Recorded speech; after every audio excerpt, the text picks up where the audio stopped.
hearts dancing time. You're one of a kind. Stars shining with us. Your fire is contagious. I feel the moon on our skin.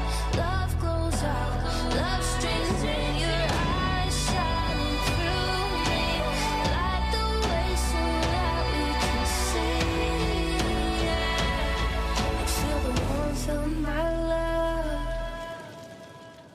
Shine on and feel my eyes. Even when I'm gone, let's circle on from near and far. Above the flower bed, as we watch the stars, and we'll never be apart.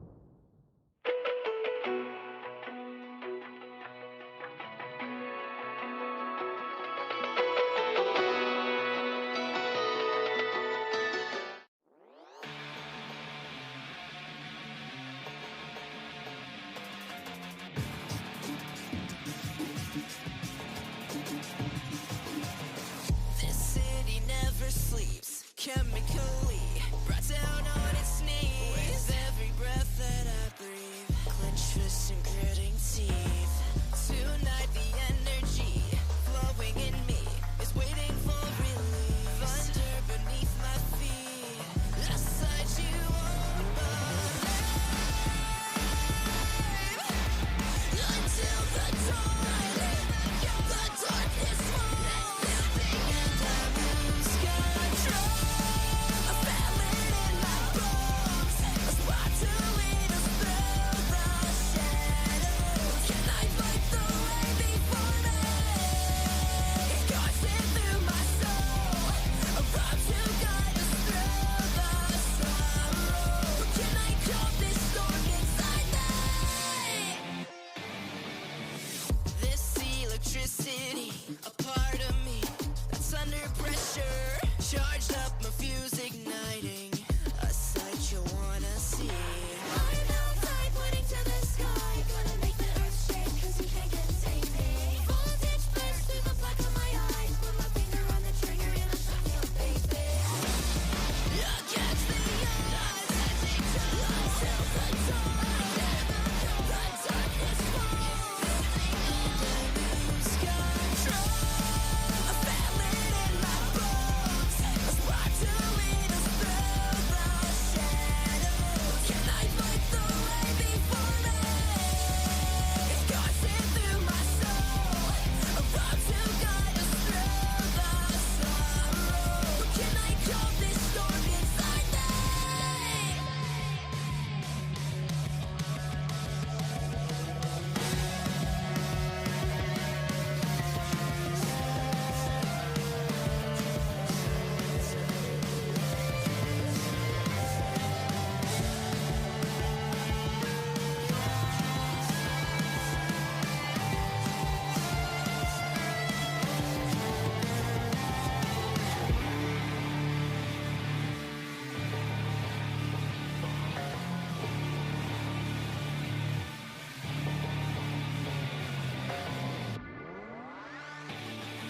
I feel it in my bones, a spark to lead us through the shadows. Can I fight the way before me? It's coursing through my soul, a rock to guide us through the sorrow. Can I calm this storm inside me? I feel it in my bones, a spark to lead us through the shadows. Can I fight the way before me? It's coursing through my soul, a rock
Welcome to the first ever European Riftbound regional qualifier.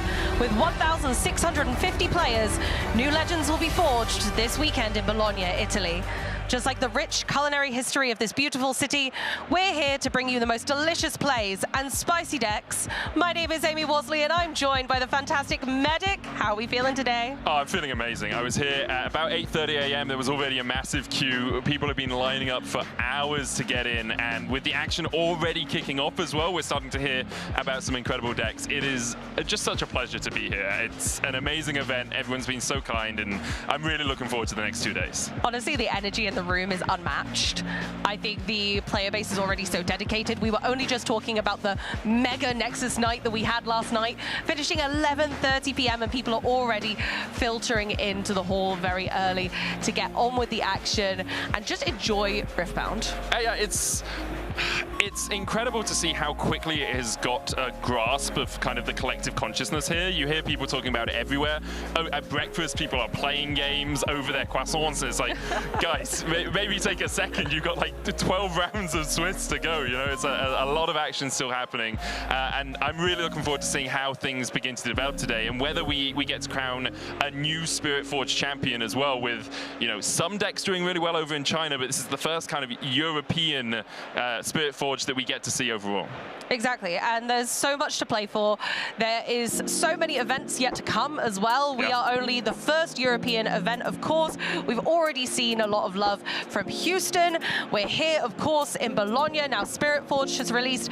We're off to Las Vegas, of course, later in the month as well. Yeah, and then after that we have Lille and Atlanta, both in Spirit Forged as well. Then we have the release of the third set, Unleashed. We're going to Sydney, getting up into Canada as well. I was in Vancouver for MSI last year. Incredible city, an amazing place to be. And then back into Utrecht and then over to Hartford to round out our Unleashed package. I think it's a really nice Unleashed package. We've got 4 events in Unleashed, which is many more than kind of our other sets, as we see that we join Vendetta for Barcelona in August, Singapore in September, and on to Radiance. Yeah, I'm looking forward to Radiance. Tarek used to be one of my favorite champions in League, and Radiance, I feel, has a Gems sub-theme. I have no indication of this apart from the fact the logo is quite shiny, and I think Gems are truly outrageous. So I'd love to see some Tarek love in Radiance. Absolutely, and you know, we've got so much to look forward to. We can see that roadmap clearly shows that the action is just not going to stop. We are going to bring back-to-back Riftbound action throughout the entire season, and as we very well should. And of course, you can go and catch all of this weekend here in Bologna. Yeah, 13 rounds of Swiss this weekend into the top 8 elimination. So we have 8 rounds today. You need to go 6-2 through those 8 rounds to make it into day 2. And then we have 5 rounds playing tomorrow morning before we seed into that top 8. It's 11 a.m. CET both days, and you can catch everything on twitch.tv/play Riftbound, or just Riftbound. I think it's not even play Riftbound. Absolutely, Yeah. and honestly, there's all to play for. It's not just that top spot. We have best of prizing. Yes, we do. My goodness, it's so exciting to have a game that rewards innovation, that rewards playing your favorite champion. But we have so much prizing on offer, of course. Top place, the champion prize, getting that Blade of the Ruined King Alt Art playmat and promo, and $6,000 US. Yeah, the Blade of the Ruined King, actually, you can see in the arena. I went over and had a look at it. It's behind some glass and then a vinyl case as well to keep it protected. Looks really cool. I love the art on it. I really like this sort of blueprinty style of art that they've gone for here. And then everyone getting a bone shiver as well for competing. Really, really fun event. And obviously, there are some people competing for those top spots. But as you said, the best of prizing really allows you just to have fun no matter what you're doing here. Absolutely. If you chose to come in with something you might consider rogue, that's still fine, because you could walk away with some phenomenal prizing with those metal cards that we have on offer. Whoever performs the best with their chosen champion will walk away a winner in their own right. Yeah, unfortunately, it won't be me. I'm still accidentally registered for the event because I signed up as a competitor. Went 0-2 in my first round. What a surprise, because I was doing rehearsals backstage. But if you are playing on, make sure to go like 3-0 so we can get you on a feature match later on, because I'd love to cast your games. That would be fantastic. I'm sure that we're going to see a lot of different champions as well today. We've had a little brief peek of kind of what it might look like in the room right now. We've got a little bit of data which we'll be able to share properly later.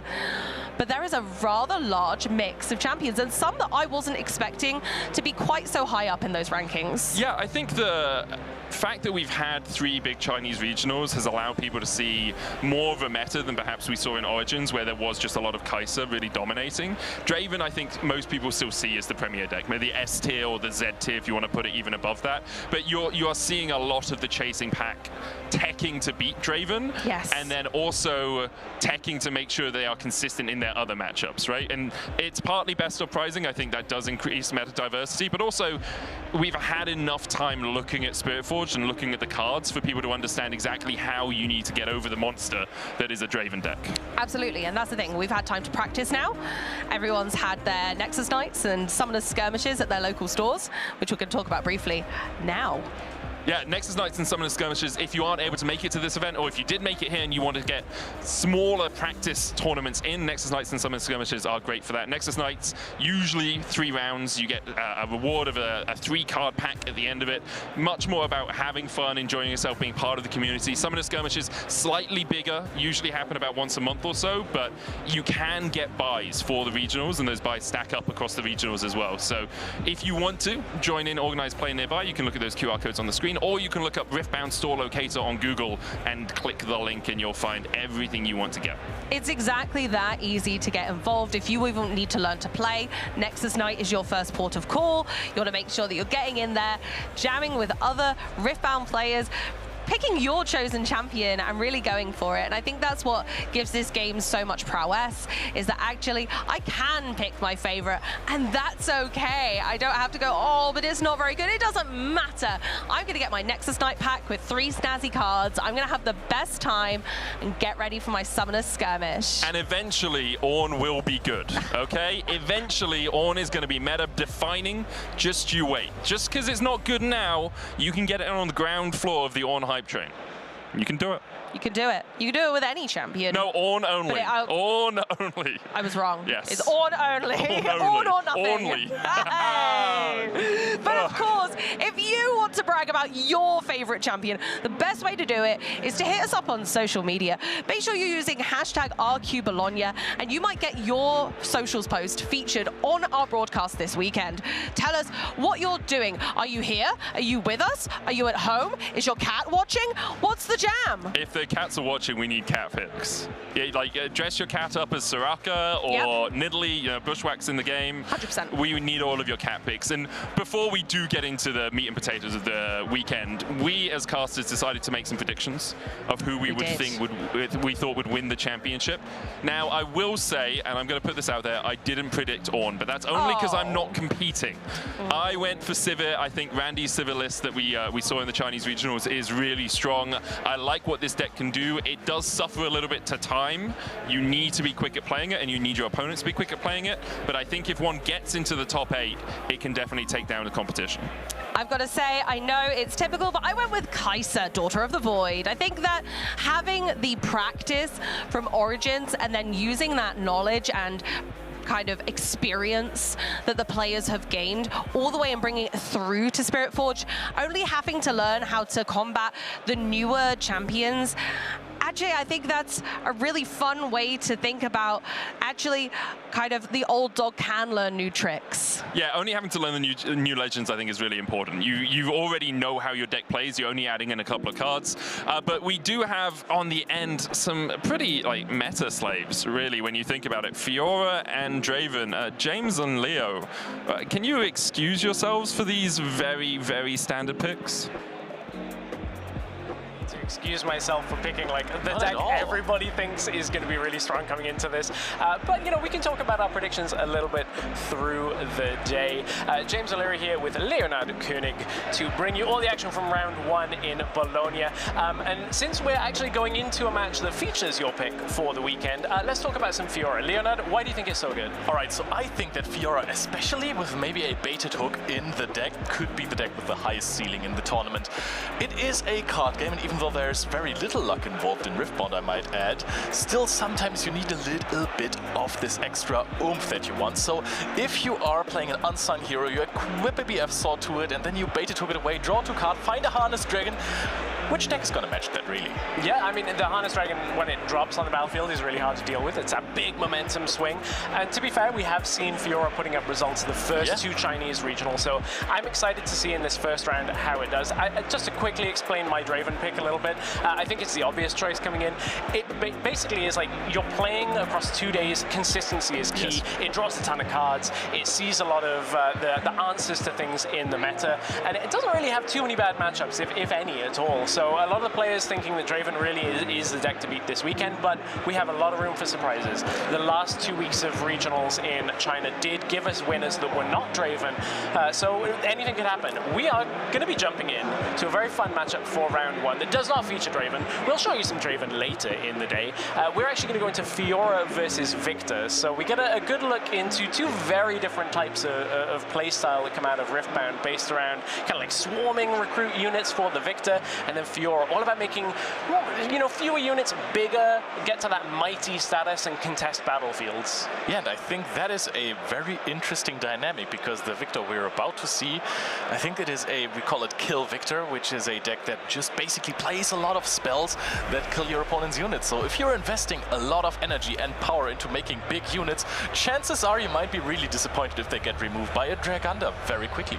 I am so excited for this moment. The very first official Riftbound competitive game on European soil for our first regional qualifiers here in Bologna. So, as we said, Fiora and Victor. So what does Fiora want to do? Fiora wants to play those big units, make them mighty, playing the chosen champion Fiora worthy. So when you make a unit worthy, mighty, you basically get to untap it and can move it into a battlefield, or, you know, any decision that you want to. And then when you make a unit mighty, the Fiora legend can tap to channel 1 rune Exhausted. So a lot of synergy around getting from that 4 might point to 5 might point, and then you unlock a lot of the utility in the deck. Yeah, definitely. I think what you want to do versus that specific iteration of the Victor deck is you want to play with your unsung heroes, those death-kneeled units that draw you cards when they get killed, especially when they are mighty. So you profit first from being mighty. You know, you get to channel a rune Exhausted, which is cool. I mean, you might have actually invested a rune already, but then you're getting value out of your opponent using spells to get rid of your runes. And for your big units that you want in the end game, you have Riposte. That is another reason why I think that Fiora might be able to take down the tournament. Riposte is, in my opinion, the best signature card we have for any deck. It is generically countering spells. It doesn't have to target anything. It can be it can be a big spell, it can be a small spell, and it also helps you in combat. So if you counter a singularity, that's great. Your opponent is probably not going to even go into the battlefield that you are in already if you're pushing one of your units there this turn at all, so you take away the tempo. But if you use it in combat on a bigger spell, it's just crazy cakes. Huge swing. Yeah, Riposte, one of the best spells, I would say, signature spells released with Spiritforge for sure. One of the weaknesses I would say with Fiora, both sets of the deck, as we go into things, we'll get the overlay updated just shortly. It is Fiora rather than Darius, but one of the things about the Fiora matchup is from what we've seen, would say that Fiora worthy is probably kind of like the main part of the deck that is necessary to consistently pressure the board, to consistently be able to play units that allow you to get out onto battlefields quickly. I actually think in this matchup, Fiora Victorious is also really, really important. Some people side deck it, some people main deck it, but just having a unit that has the keyword deflect versus a deck like Victor is crazy important, just so you dodge some of those spells, or you actually just stop your opponent from ramping up more runes, more energy. And also, Fiora gains ganking. It's not the most relevant thing in all the games, but if you're playing in a Valmor Slayer battlefield, sometimes it's really hard to get out of there. I mean, most of the time, realistically, it's hard to get out of there. But with ganking, you can just profit, honestly. Yes, yeah. I think when we're looking at this matchup, I would say it probably The longer it goes might get a little bit trickier for Fiora if you start running out of units. So this version already, okay, so what we've seen already tells me this, we're not going for the baited hook version of Fiora. Typically the Lucian version is the more, I think some people call it like mid-range or a standard version of Fiora, where you're playing a few more units. They're a little bit smaller at the beginning, but you run more equipment, more abilities that power up your units to make them mighty and get out onto the battlefield. So Lucian, one of the telltale signs that we're probably playing that version rather than the baited hook. And Lucian is an exceptionally strong unit if it gets to stick around. Because of the way the mechanic goes, when you conquer a battlefield, he's actually going to ready himself and then can move either to safety, or if you're playing a version that can give him ways of moving between battlefields, then you can kind of do the loop around and score multiple times in a turn. That helps, and that gets completely hard countered by the Valmor's Lair. Yes, exactly. Because if you move in there, you have a problem. And now I really like what the Victor player is doing, because you just push your recruit token into the Valmor's Lair, and then if your opponent doesn't combat this with a Lucian, and Lucian really doesn't want to go into the Valmor's Lair, not a big 3v3 player, I think you're just holding with a recruit token, and that's crazy. Yeah, so Victor being played, Blue Victor, essentially when you play a spell on your opponent's turn, you're going to be able to get a recruit token for that. One thing about this though is Victor being tapped out, there is a strike down in hand for JW Anthony, where that's a spell that basically is going to deal damage to an enemy unit and then unequip an equipment that is attached to a unit. So may very well see it come out and take out that Victor from the back line. So it could be a tricky situation being tapped out. A lot of Victor's gameplay happens on your opponent's turn. At least this version of Victor loves casting spells not during their own turn. You get a lot more recruits that way. I mean, it says it on the card, right? Exactly. It's like when you play cards on your opposing turn, you get free recruit tokens. But honestly, Fiora's deck, the combination of Order and Body Runes, they have so many combinations of getting rid of cards. Something like a Challenge or a Strike Down is really, really strong. And this is one of the nicest combinations you can have. That is Warmog's Armor versus or with the Monastery, because you can actually just sequence your triggers. You can just go, hey, Warmogs, I'm conquering, so I'm getting a buff, and then of course the battlefield triggers as well. So guess what? I can spend a buff to draw a card, and this is where Lucian Merciless comes in heavy, because you can just move it back, and next turn you're gonna go in there again. You're gonna get another draw. You're gonna have a great time. And if it's not a strike down, a challenge will do the job as well. Consult the Past was hidden on the previous turn. One of the things about this Victor deck, you do have a couple of hidden cards that you basically can play around. You have the Hidden Blade, which is used a lot to kill your own recruits, to draw in a losing combat, but also then, of course, Consult the Past. A lot of that based around having cards in hand to be able to kind of get yourself out of situations in following turns. And here is one of those key cards of the deck. Fiora Worthy being played. If it sticks around, which is dangerous against this Victor deck, this is where you can get a little bit of tempo from Fiora. But I really like developing it in this turn, because our opponent is only at 5 runes, so we are out of Singularity range. This is where it gets really dangerous for you. Singularity is one of the best mid-game removals, actually also end-game removals, depending on what deck you're playing against. It's really not the greatest card versus decks that play something like Mind Splitters, because you know what, they just live. But against those mid-range decks like a Fiora, it's really strong. At this point, you could take out Lucian and Fiora, but in the next turn, you know, if you're leaving 2 runes open for your opponent to anticipate what you could have, do you drop a Singularity into a possible riposte? Well, as you said, we see it in hand. There's a couple other cards now to be careful of. Drag Under is there in hand as well. That is a card that basically is, to be honest, I think it's a little bit difficult to actually get for the cost. You rarely want to play it like on your turn. You're always looking to do it on your opponent's turn. Try and get the unit at a battlefield. But one of the things about Fiora Worthy is she basically is never going to a battlefield. If you start putting a Fiora Worthy to a battlefield, something has gone a little bit wrong and you're having to contest for points. Or you're finishing the game. Or you're finishing the game. That might as well. If you're getting the winning point with Fiora Worthy, then you have my blessing. But Drag Under is an expensive card in my mind. Like, one of the benefits of when you have the Victor is you get a recruit on the back end, but there is the Drag Under. Luckily the Seal was played earlier, so able to compensate for the yellow recycle. Oh, and that does not look like there is a big good answer for that. There is no riposte. And that is also another good thing about the Victor deck. You don't need a lot of tempo. You can basically waste your energy away. You have a few good kill spells. You have a few expensive kill spells. And in other decks, you're like, oh my goodness, I have to be as efficient with my runes as possible. You know, I have to play some spells, make sure I can still develop some units on the field. No!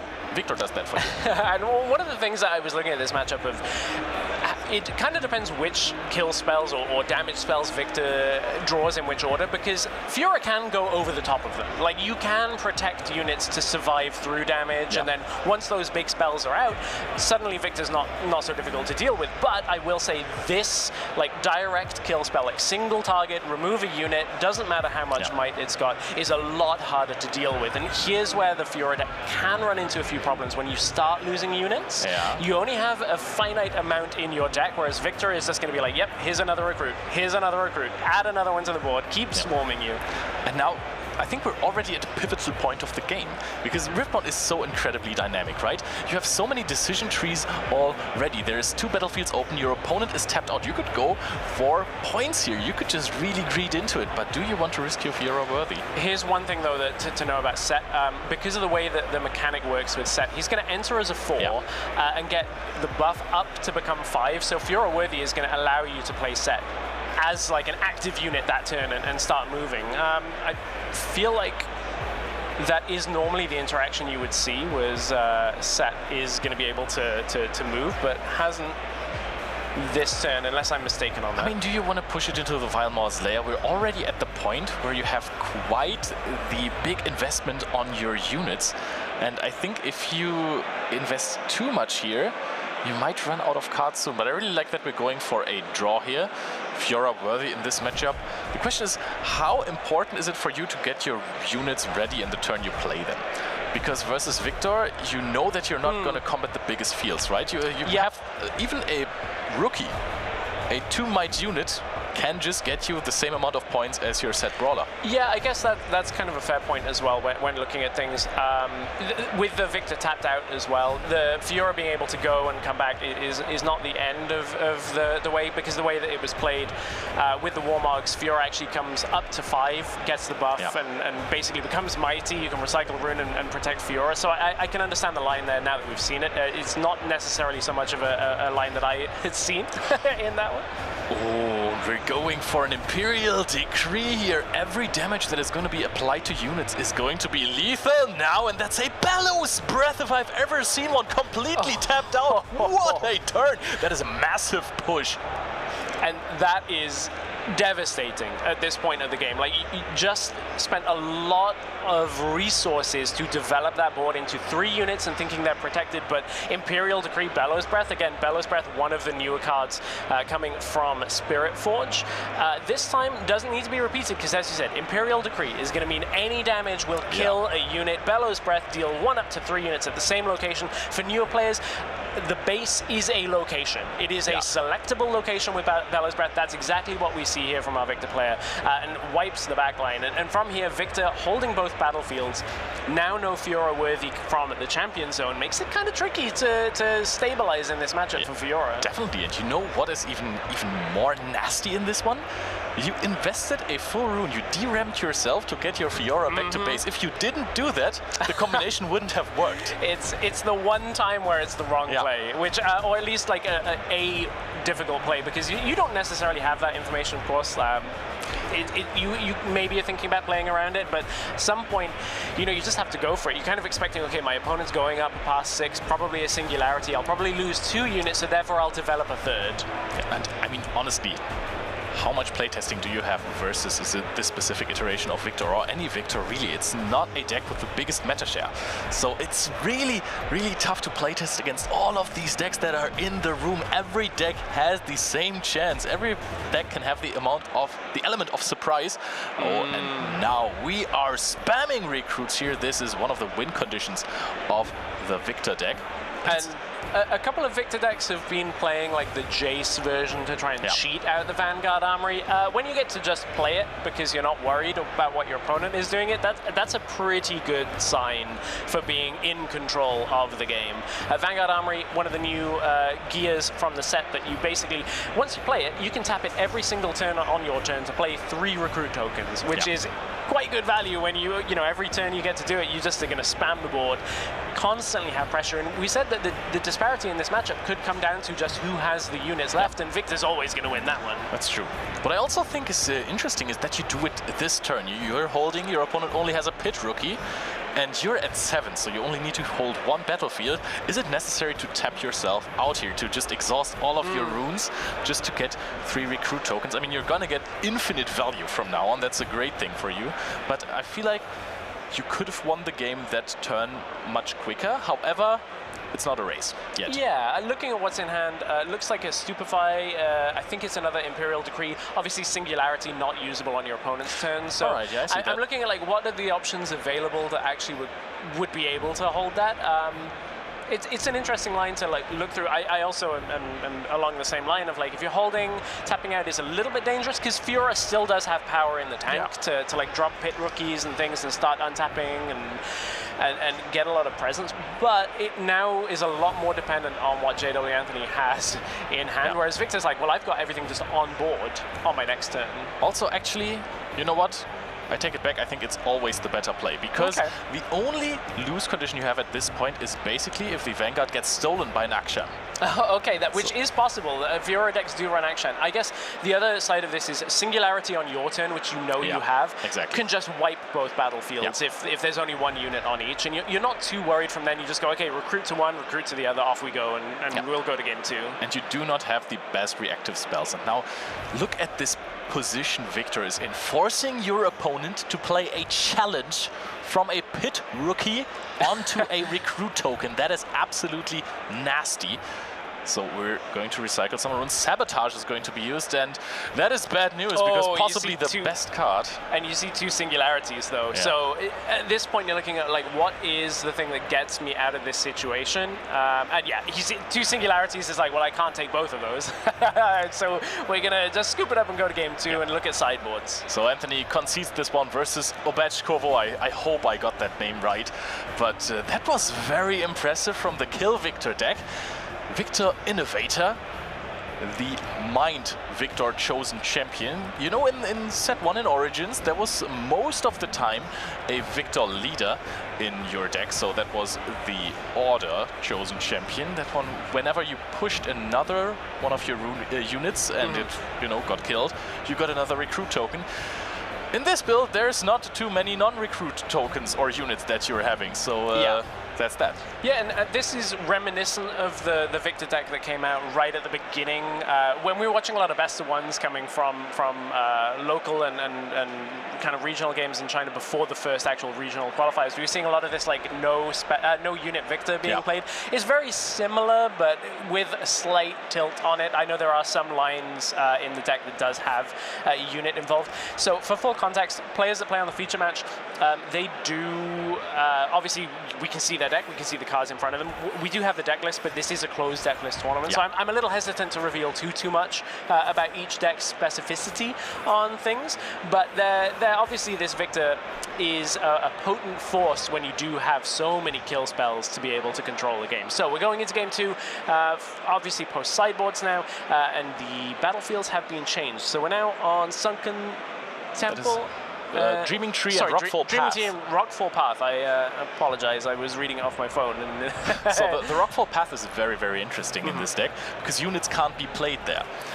So your opponent is not going to be able to use any units from hand, just put them there when they control their battlefield. Makes it really harder to hold that field and gives Victor most of the time the chance to just score a point off of a recruit token and outgrind your opponent or outrace your opponent while you're trying to outgrind them. Now that we have the Dreaming Tree Unsung Hero, and I think we have a BF Sword equipped already. Which means we're going to draw a lot of cards off this battlefield. That is true. Unsung Hero, drawing cards, Dreaming Tree, drawing cards, you know, all the time. But you know, last game we saw a card in hand of Obo, I'm just going to call him that now, and that was a unit that is really, really cool, the Renata Glass Imperialist. Yes. It says your tokens enter ready. If you have this with the Vanguard gear, that is a lot of might all of a sudden. Yep, a big swing of being able to put recruits ready onto the board. Already a good clutch of spells in hand for our Victor player. I mean, you almost you almost feel like a Nexus, right? Spawning minions that are just running at your opponent. But Obechkovo, sorry, the O was wrong, is now contemplating, what are we doing here? So there is, of course, an easy point to take in the Rockfall path.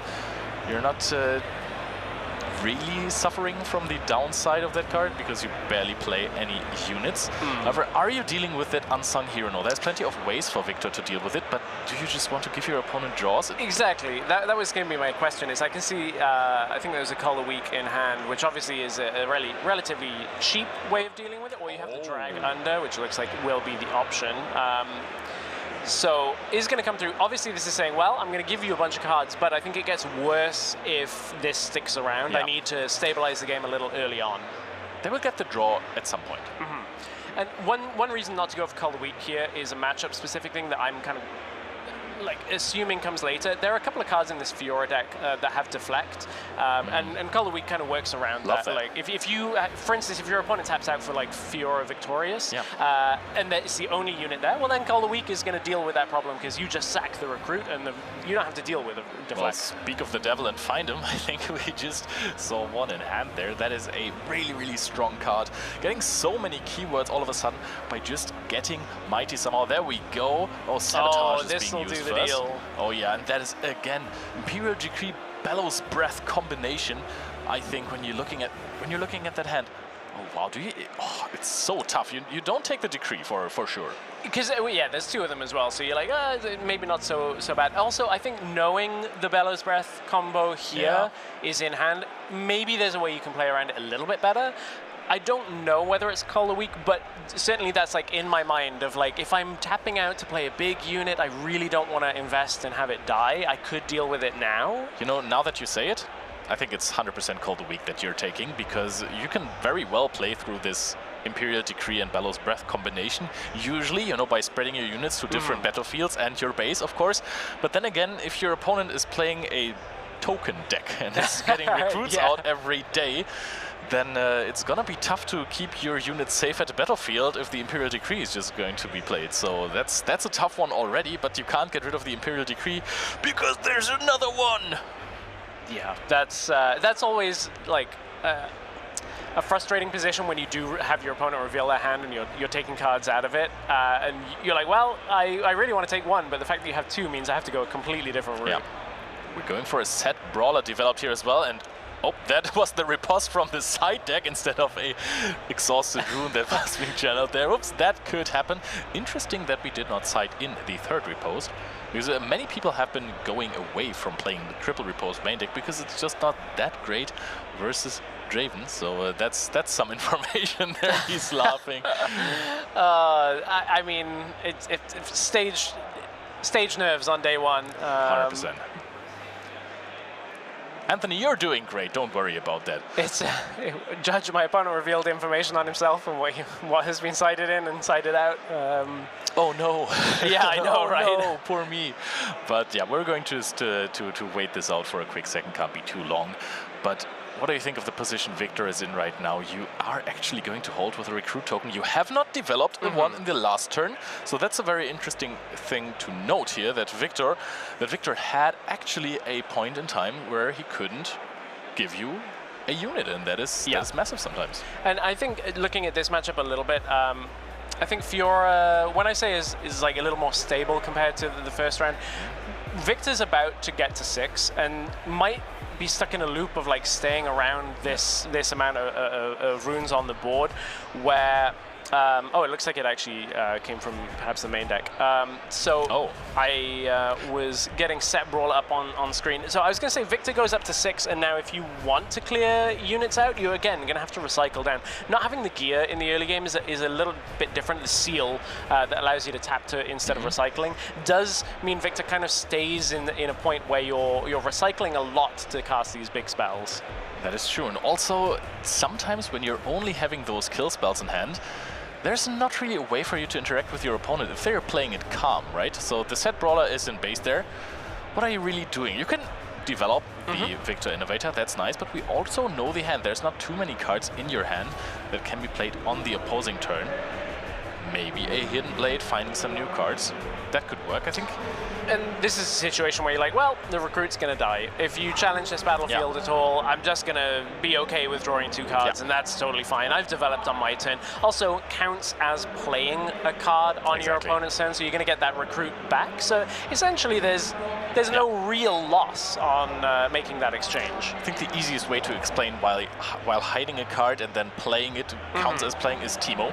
Yeah, that's fair. The chosen champion unit, the Swift Scout, that just gets +3 might when it's being played, so you hide it and then you flip it over, and then it's all of a sudden a 4 might unit for 2 energy. But now Sideboarding is going to conquer the Dreaming Tree. I think Dreaming Tree by now has to be everyone's favorite battlefield. It's not my favorite, I'll be honest. My opponents always draw off it way more than I do, and I think that's more saying things about me than it is about the battlefield. I was going to say that could be a driver versus car situation. Yeah, it certainly is. It certainly is, I'll tell you that much.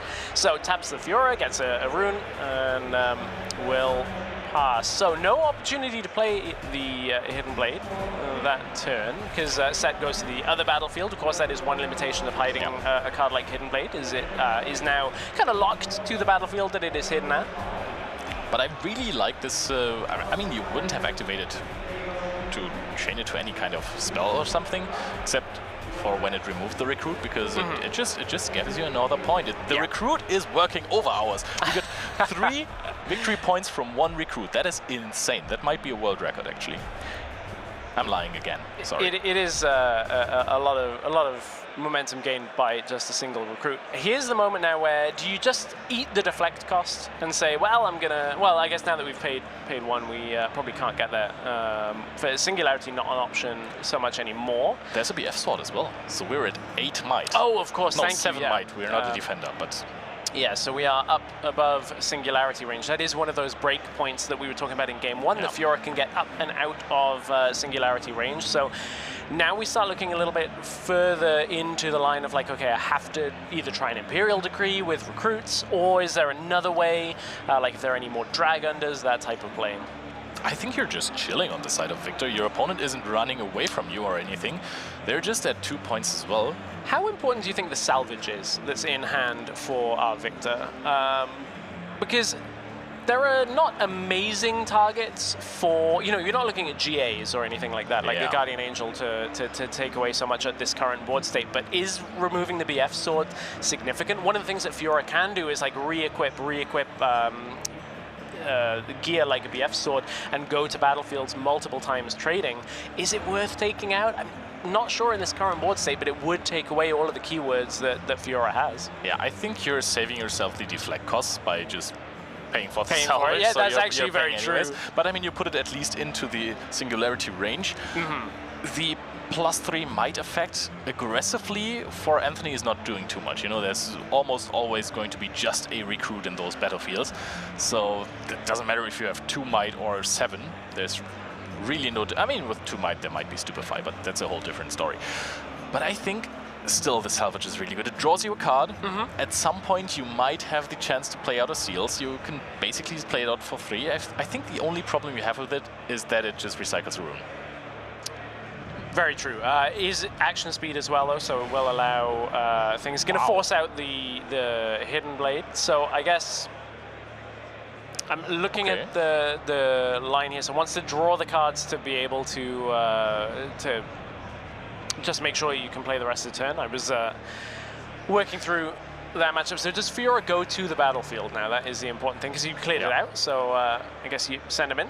That is very interesting. I was wondering why Anthony targeted the recruit and not the Victor Innovator that is going to grab so much value, especially when you play the salvage as an action on the opposing turn to get another recruit token. I think he might have figured that the Hidden Blade would be used on the Fiora, and in Anthony's position, I understand that, because you need to value your units a lot more. Yeah, and to be fair, this is where having perfect information on the game does change quite a bit, where we know that salvage is coming. We're drawing just every card in the deck. Oh, it's wait, now... Stupefy for -1, now that it doesn't have the deflect. Now Fiora is also at 3 might, so this is Wages of Pain range. Yeah, Wages of Pain. With 2 runes, I don't think that's going to be a problem, though. Yeah, that's very fair. I was going to say in you know, one of the new cards that came with Spirit Forged, another direct damage ability that kind of can deal with situations like this. Now that Fiora doesn't have Deflect, you aren't paying so much, but look at how much resources that Victor had to go through to get to this point, even without paying for Deflect. You're like, well, I'll recycle and recycle and keep going. True, yeah. But I mean, the Stupefy also gave you another token, so I think yeah, just draw card and a token. Get a token for 1 energy is fantastic. And we know the follow-up is Imperial Decree, because there's 2 in hand. So you're saying, I will trade a point on this turn, and let you have this, and I'm just going to trade 1 recruit to each battlefield for the next turn. All right, okay, so we're at 4 points for Anthony and 3 points for Bechkovo. And we're getting 2 more order runes, which is important because previously we couldn't have activated Imperial Decree. Ooh, very true. It needs 2 order. We only had 1. I'm wondering whether the math worked out there that you knew a yellow one was coming with 5 blues on the battlefield already. All right, we're gonna use Imperial Decree. Oh, there's going to be some recycling. Repose is huge here. That takes away so much tempo. And now it doesn't really matter how many... Oh, you can actually just use your Grand Duelist as well now. Wow, that we have boosted up the Fiora. 2 runes left open. We are deflecting and we're mighty. Oh, and that is an army of recruits. We're going to start the Glorious Revolution and go into the Dreaming Tree. But alone, yeah, alone they can't contest the Fiora, so you need something else on top of it. So this is just saying, okay, well, we're going to have to clear set out. There's still 2 open, and one of the cards that came in Spirit Forge, Punch First, I think I've seen one in hand for JW Anthony. De-ramps you, but it will deal with situations like this very effectively. There are also other cards in JW Anthony's deck that can indeed, you know, get you out of this situation, but that is one of the best that is available. You don't necessarily need to go that hard over the top. You're only 5 recruits in play, but I mean, you can't choose always. Yeah, right? So sometimes you just got to use the tools that are in the hand. I think if you trade a Punch First and it de-ramps you, of course, takes 2 power costs. If you trade it for 5 tokens, I think you're good with that trade. Yep, and there is 1 energy, 2 power paid. Punch First is going to take away those body runes. And we think of how much Victor spent to get those recruits on the last turn. There was a lot of de-ramping and using a Stupefy on, you know, like a card to be used. Yes, okay, you get the card draw with it, but Punch First is just going to say, nope, we're going to get through this moment. Now the question is, do you take the Hidden Blade trade here and get rid of the set? I think you want to actually, because then you get to keep all of your recruit tokens. That is huge. What you can also do is, of course, use it on 1 of your recruit tokens, draw 3 cards because of the Dreaming Tree, but also now that is only 1 rune left open for Anthony. You know you're out of riposte range. I think your opponent is playing heavily towards keeping their own units. I think you want to take out that set. Also, because if you let this go through, your opponent goes to 6 while controlling 2 battlefields with a deflect unit. Yeah, and I feel like it's a question of how much can Victor stabilize from a situation where you lose all the recruits, and I don't think it's anywhere near as easy as Fiora closing out the game. So I think that is a choice that makes sense from this situation. Keep your recruits, allow you to play for a further turn.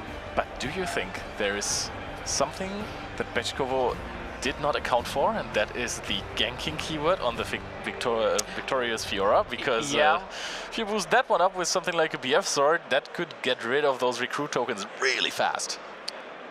Yeah, let's see the hand of JW Anthony, see what's there, see what options are available to give that keyword of ganking over.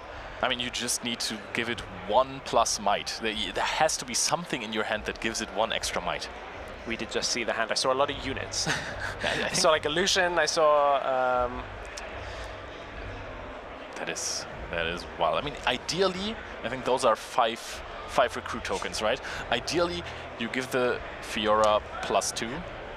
There's a non-ideal line where I think I saw a Death Grip in hand. Oh, so do you play a unit kill your unit, give it to Fiora, and you just take that trade and you say, well, Fiora is going to be able to gank, but I have to, you know, spend a lot to do it. Death Grip, again, a card that you kill a unit, give its might to another friendly unit. You do draw one as well from it, so it's kind of an even trade. You're like, I'll take 5 recruits and a draw. I think you do, but with so many cards in hand, you have to find a way. Or that is the Warmox. Double Warmox brings us up to 6 might, deflect, and most importantly, ganking. Of course, we can also channel 1 Rune Exhausted as well, again with the Fiora Grand Duelist.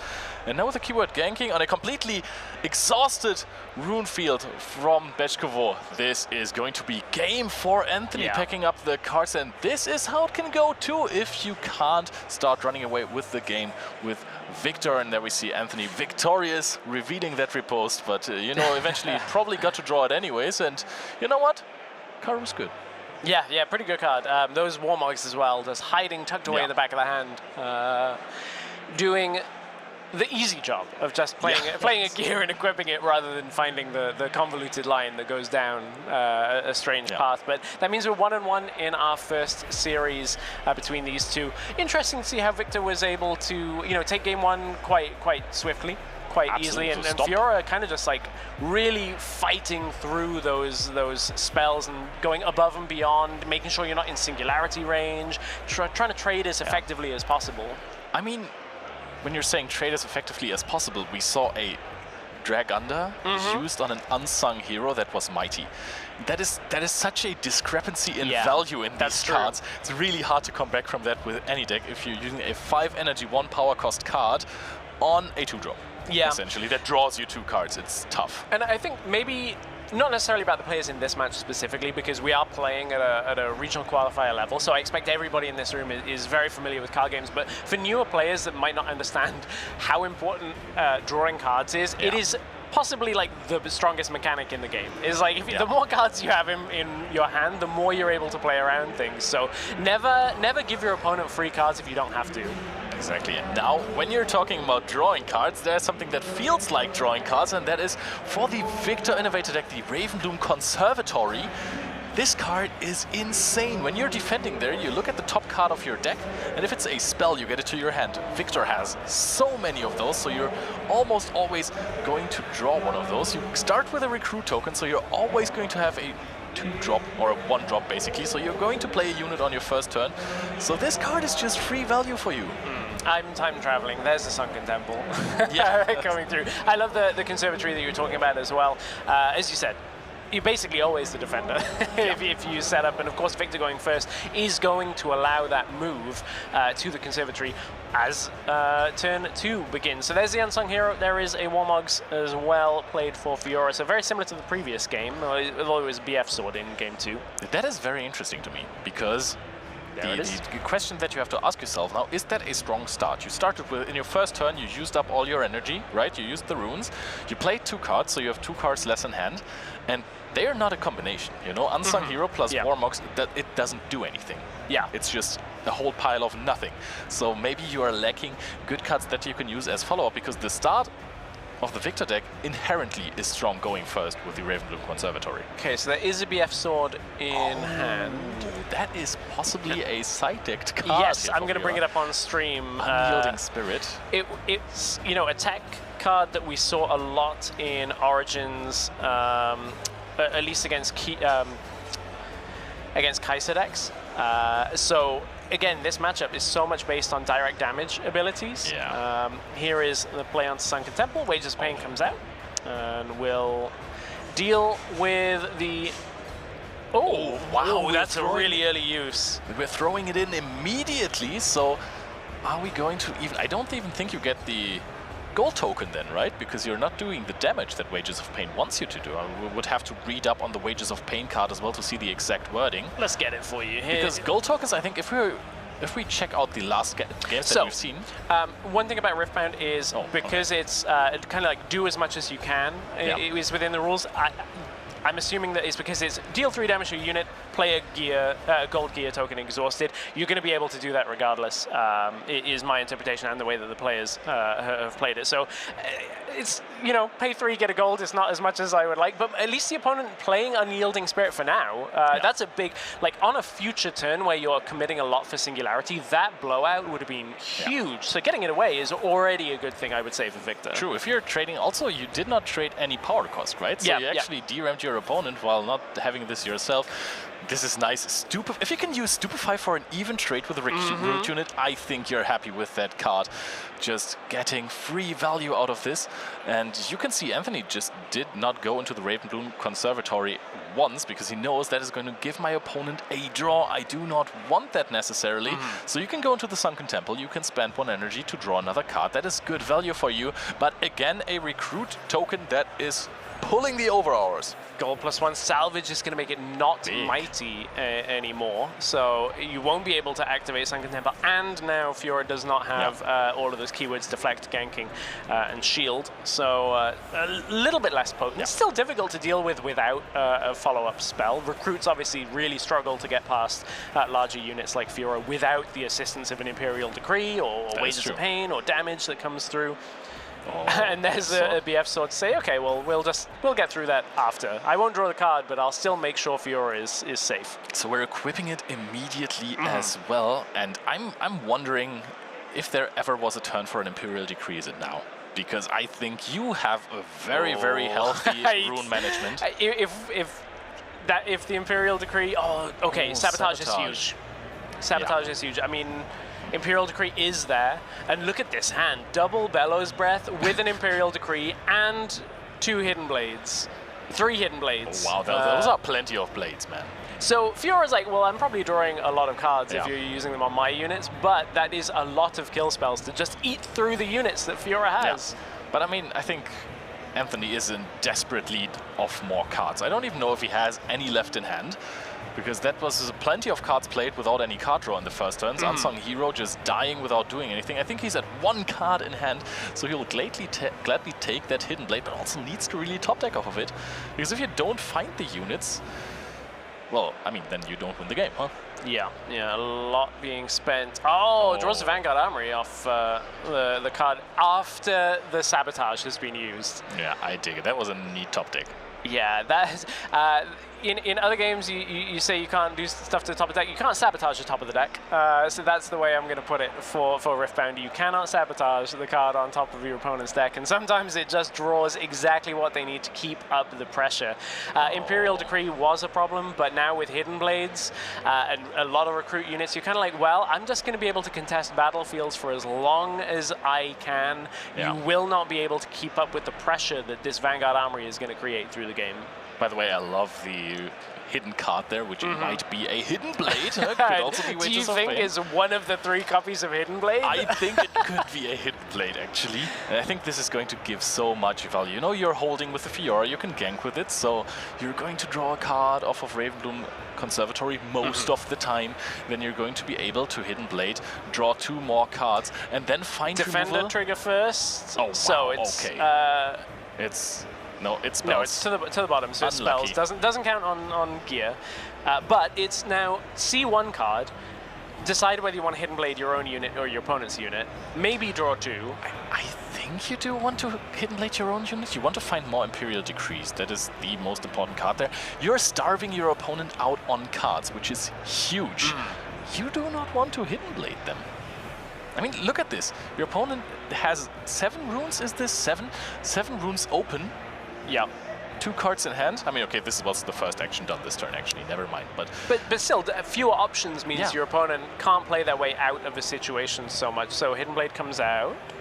Now choose a target. And the Vanguard Armory means you no longer have to think about units as something that you have to worry about for the rest of the match. Yep, you're going to just draw your own. You're fine to take that. Wages of Pain goes into hand as well. So just more things that are able to take control of the game. Was that a Frigid Touch too? It did look like it. It's a good combination. However, repeating deflect cost is it's painful. It is painful because they are separate. They are separate instances of that. So if it was indeed a Frigid Touch, then we may very well see that. But, I mean, Victor is now at 20,000 cards in hand. I counted them myself. We're going to get even more recruit tokens. Yeah, make a recruit. Oh. That is the nastiest one, and I think you will have to report that if you want to stay in the game, but that is such a huge tempo swing.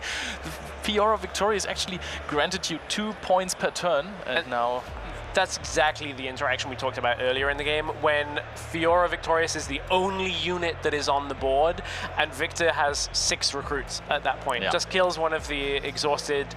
Fiora has to be the target for Call of the Week, no riposte in hand. So again, if you'd have given your opponent the draws there's all the chance that they would draw into it. So keeping their hand low, keeping that economy extremely low for JW Anthony, it puts him in a really difficult position. And this is also a very high display of skill level, because you are not panicking about points. Some players would go, oh my goodness, the Fiora player, if they get 2 more points next turn, then afterwards I lose, they're already at 4, if they get to 6, oh my goodness, I'm so cooked. But no, if you're just calm and collected, and you think, okay, I have like 8 more good outs to this Fiora without giving my opponent cards, they're at 4 points right now, there is a good chance that I'm just chilling with this. Yeah, this is a difficult situation to be in. I don't think we've seen JW's hand in quite some time. So we'll see what they have available. I'm trying to think of like available lines. They still do have Fiora Worthy from the champion zone, but Fiora Worthy alone dies to Wages of Pain without any kind of equipment. There is a BF sword there, so can equip it to be able to then, you know, play this turn like with the ready, or it looks like it might be, first mate is going to allow that without it, but here comes the Wages of Pain. Oh, but it looks like we have missed our Ravenbloom Conservatory trigger, but we're able to still use it. Hitting all the gears here with the Seal of Unity, and I believe that's a card that you would have just liked to see. But then, of course, when declaring who is attacker and who is defender, then you would have to trigger the Ravenbloom Conservatory, and then you actually get to use your actions. That is true. It does resolve before the action step. I think that's what the players were just talking about as well. Paying for the cost kind of skips over, but I feel like at this point JW Anthony is just looking for, okay, a call to glory. Trundle makes an appearance, so we are going down to 6, or going up to 6 might. Grand Duelist can use the ability as well, so we can get another rune. But how much are runes going to help us in this game? I mean, we are ramped up because we haven't played cards recently. Yeah, there hasn't been the ability to play them out. So gold comes from the Wages of Pain. Oh, and now we've turned the corner to like, okay, I have control. Hidden Blade, I'm going to let you have cards. It's okay, you're tapped out on this turn. I've got nothing to worry about until on my next turn. I'm going up to 7. You have to contest both battlefields, and I have kill spells in hand. This is the moment where hand size does not matter. As long as you've got those kill spells in hand to be able to clear the board continually. Yeah, there is only a first mate, and that might be the last chance for JW Anthony to just get back into this game. But Bechkovo is in control. Also, if you're checking the heart rate that we have on screen, he's very calm.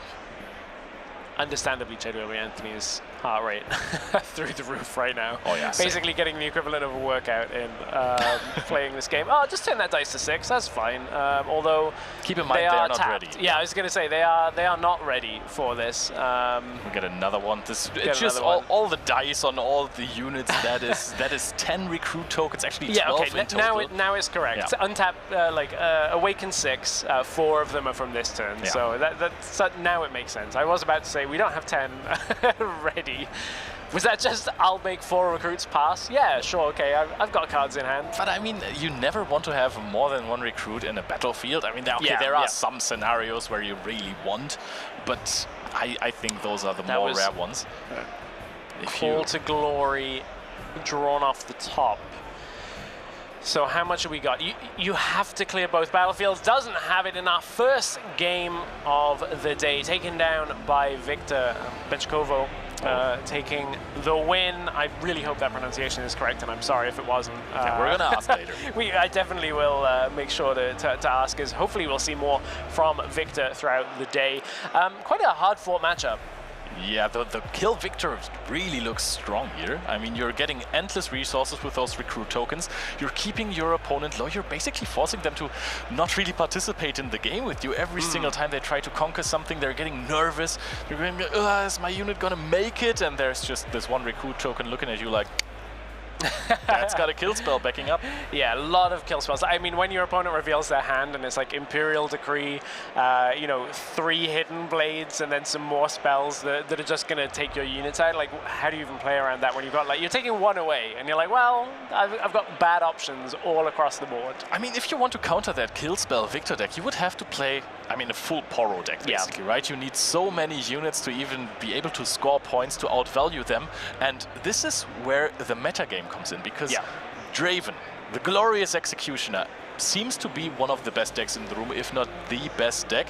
And this deck actually forces you to play, I want to say, less units, because going into combat with Draven means that Draven is gonna draw a lot of cards, so you want to build your deck differently. You want to play less units, and that might then backfire against some decks like the Victor Innovator. Yeah, and this is one thing actually that I think best of pricing for an event like this regional qualifier does affect the meta in some ways, because decks like Fiora have some strong matchups and then have some matchups that are very difficult, and those are the matchups that can kill all of your units and then just go wider than you. And round 1 you're like, yes, I'm ready to play Fiora, and I'm opposite Victor with kill spells, with recruits that can just go wide. The rest of the day you might hit matchups that are better, but round 1 you started like, of course I drew into a difficult one to begin the day. But I think it's also, actually, you know what, we were saying that the Unyielding Spirit versus the Wages of Pain, that looked very, very difficult to start with. You know, you're investing so much, such a huge important side deck card. But were there ever really big kill spells with damage like Singularities played in that game? I think that was actually an excellent use of the card. Yeah, I would love to know more about perhaps if there were any sideboard choices for Game 3 specifically, because Game 2 we saw the attempted use of damage-based spells to kill units from Fiora, but she just kind of went over the top and was able to survive through.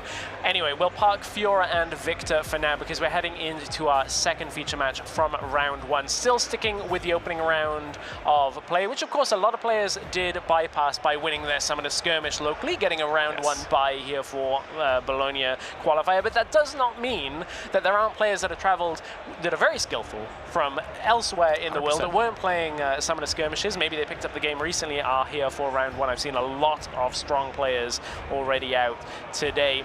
We have a Garen matchup, and that is not something I was expecting to see so much of today. Other than contesting 4 best of cards, it looks like it's based around Aurora. So I wonder what we're going to end up seeing. I've been playing Aurora Sivir, which is a very different deck compared to this one, but interested to see how this Garen is going to perform. It is one of the champions that fewer players are playing, because it does have a little bit of a perceived weak standpoint in the meta. I think is the nicest way I can put that. I mean, the Garen ability is not necessarily the one that you have trigger the most, right? So getting to draw those 2 cards, that sounds nice, but you actually would have to have a lot of units for it. But I really liked one card in the deck list, and that was the Commander Ledros. I played that in Origins in Victor for quite some time, because if you just killed your own recruit tokens and you have some seals of unity backing it up, it's actually quite cheap to play. You play it for 6 energy, almost for free, then have 8 might, and you're deflecting and ganking. If you play this card from the good old Dazzling Aurora, good times. Yeah, good times. We'll see what perhaps we're up against. So we had a Garen. I think it was a bit of a lie, because we're actually going into a Teemo Leona matchup, which is, again, 2 more champions that are based in the bracket that I guess we're looking towards as best of contenders. Leona's play style based a lot around creating big units that then stun your opponent, removing them from combat. I've heard people talking that sometimes this can be a tricky matchup for like a combat focused deck like a Draven that wants to win. If a Leona can get presence on the board, you stun units, they can't really compete for the rest of that turn. Whereas Teemo is a deck that had a lot of success, I would say, at the beginning of Origins. Like the prevalence of hidden cards, being able to control battlefields, leave your opponent asking questions, left it quite a tricky deck to play against, but certainly didn't receive many tools so much for Spirit Forge compared to other champions. That's a good point, but I think just having Chaos Runes in your deck makes you inherently stronger. Also, That's so true. Teemo just offers you the luxury of deck building. You Yeah. can just play very few 2-drops because you have the Teemo Chosen Champion unit. You can just play it on your turn 2 and later on bounce it back to hand with the Swift Scout. Yeah, and I think that's one of the things that makes it slightly less well placed for this current meta is so Origins is a lot about contesting battlefields That's true. quickly with small units. Now in Spiritforge, Draven forces you to pick and choose your holds a lot more. So a deck like Teemo that plays 1 might and 2 might units, Draven just runs over, draws a bunch of cards and says, I don't care about your hidden units and hidden cards. Oh, that is a Zhonya's Hourglass plate. So we are already preparing for this mind rune removals, those singularities that might come up at some point. But now that is a Teemo deck. The deck does bounce a little bit, so sometimes those could be a little tougher. We're going to the Monastery with the Treasure Hunter, and that's already great, right? When you move, you get the Gold Gear token. When your opponent doesn't have an early drop to contest that, Treasure Hunter gets infinite times better. And I put one of the best cards, perhaps, from Spiritforge that we're going to see for the first time today. I've already seen it in hand. I think, okay, not coming out now, but very well could have been. Ezreal Prodigy, discard 1, draw 2, massive draw spell that a lot of decks are running. I say spell, it's a unit. It does other things as well. Allows you to reduce the costs for additional optional costs. That is the very important part of that. So, you, for instance, allows you to repeat Cold Shot, basically just recycling that first rune. I wouldn't be surprised to see some Cold Shots used in this Teemo deck. I think Ezreal and Cold Shot, they go hand in hand. Oh, right? yeah. So Yeah, especially absolutely. also with the Treasure Hunter, if you're having that Gold Gear token It's free. next turn, it's It's free. It's actually free at that point. Draw 2 cards by looking at the top 4 for free. That's So broken. crazy. When I saw that card, I was like, there's no way this isn't broken. That is one of my favorite side deck cards from set 1, actually. The Leona, that really, really is good against those combat-focused decks. When you're moving into a battlefield, it just stuns something. That's how you win combats rather easily, but the unit is a little clunky, I want to say. If you play it out, you might get some tempo if you actually get into a combat and take out units for free, but if you get rebuked, you're skipping a few turns. Interesting. So the first time we're really seeing Teemo in Spiritforge in a feature match, obviously we're in round 1 of Bologna, so there's not really too much opportunity for us to see it too much in Europe at least. That is a Thousand Tails Watcher in hand. So this is a Teemo deck that, yes, it was played in the Teemo decks back in Origins, but it still very much is along that line of like, you still have the big blue units. You've now paired them with the Chaos units that are coming through and the Chaos spells, so I'm interested to see where else this deck goes. I see an Ember Monk in hand. I'll bring that up on stream because I don't think some players perhaps are familiar, unless you have local players that are running a lot of Teemo. Ember Monk is a card that trips up a lot of people because it can surprise you to get a lot of extra might throughout the game. It's crazy. We saw a Sprite Mother discard. The Mami is getting discarded. This card is really, really strong as well. Just spawns you a Sprite token that is ready immediately. Has been dropped from a lot of lists, but also a reason why you're playing this card. And of course the Sprite's Call and maybe a Thousand-Tailed Watcher in the Teemo deck. Teemo is not the greatest at conquering. I mean, this is not what it looks like right now. It looks like it's the best deck at conquering ever, getting to 3 points already, but it really struggles sometimes. Actually, I think Ember Monk versus Leona, that's a tough time. We'll see where Leona goes. Love the rune choice on Leona's side. the fully foiled out runes do look beautiful on the feature match. So, interested to see where Leona goes from here. It is a deck that I know there's a lot of love out there for Leona as a deck. Unfortunately, hasn't seen quite the results that people were hoping for. Not necessarily perceived as one of the must-play decks, and a little awkward of a matchup at times. It does have problems with like recycling quite a lot later for bigger units. That is always one of the trade-offs that you have against these decks that do play large units. Is you kind of end up going down a hole of like de-ramping yourself a lot. Yeah. I mean, in those big power turns, but that's something we've seen in Spiritforged a lot so far, where players just end up on 2 runes in their last turn, just going all out, because all of those powerful power cost cards, with this power cost manipulation that we have in gold and in those seals, they're just sometimes stronger than the cards you don't pay power cost for. Something like a Zhonya's, but Zhonya's Hourglass, it's also a phenomenal card. It's almost like a Guardian Angel, but it's easier for your opponent to play around. Like, you can't really decide which unit you will protect with the Guardian, with the Zhonya's Hourglass, whereas with a Guardian Angel, that's a completely different story. Yeah, looking at what I think is the Leona list, I think I've seen a few different things in hand, like there's a Fiora Victorious in hand. There's quite a few units in this deck that don't see play in other decks, so I'm interested to see what drops from Leona. I think also another card that I think is quite key, already thematically appropriate for Leona with the stunning, Thwonk is a combat trick that has come up from Spirit Forge. I think is again another thing that people have to play around, where it's just going to basically stun. one of the best pre-rift cards ever. Oh, it's good. That and Punch First. If you got to play both of those, you're just able to control so much. Yeah, this card just stuns up to 2 units if you want to pay the repeat cost. If you have an Ezreal Prodigy, then you actually get to only pay 3 energy to repeat it. So again, are we going to see Ezreal Prodigy soon? Not only does Ezreal make it easier for you to repeat your cards, because you can decide to not pay optional costs, but you don't even have to pay optional costs. Look at those 3 gold tokens. Got the gold. But also discarding and drawing 2 cards is crazy. Sprite Call discarded, get 2 cards, immediate value. Ezreal might be one of the best cards in Spirit Forged. There is a Rasa drawn to hand as well. Gold, this feels great if you're playing Chaos. It feels terrible when you're across the table from it. I'll tap a gold or a seal, and then I'll look at 2, take 1. Oh, guess what? I'll do it again. For free. Doesn't matter.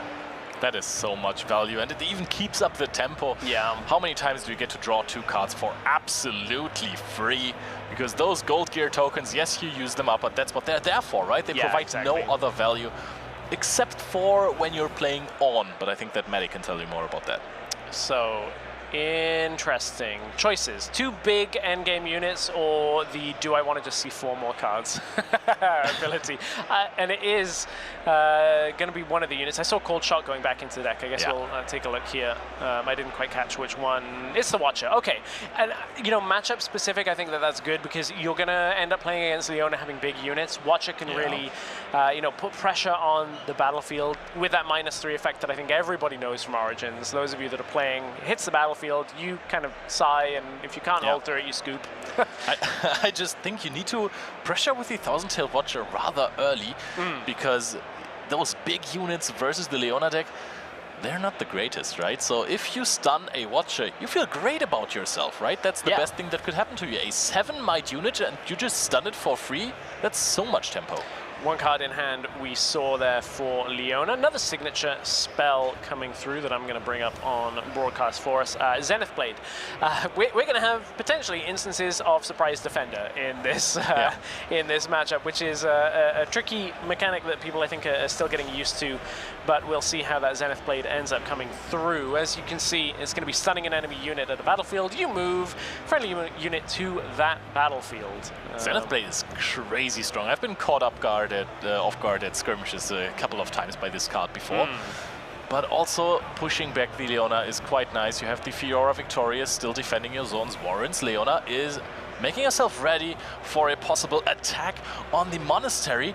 And I want to say that's gonna be iffy. So I think that the first time we're going to see a big attempt to conquer, that's what I'm talking about, the early pressure with this Thousand-Tailed Watcher. There's still 4 runes open. And Ezreal is gonna help out here, because Accelerate is an optional additional cost, so you don't have to recycle the second blue rune.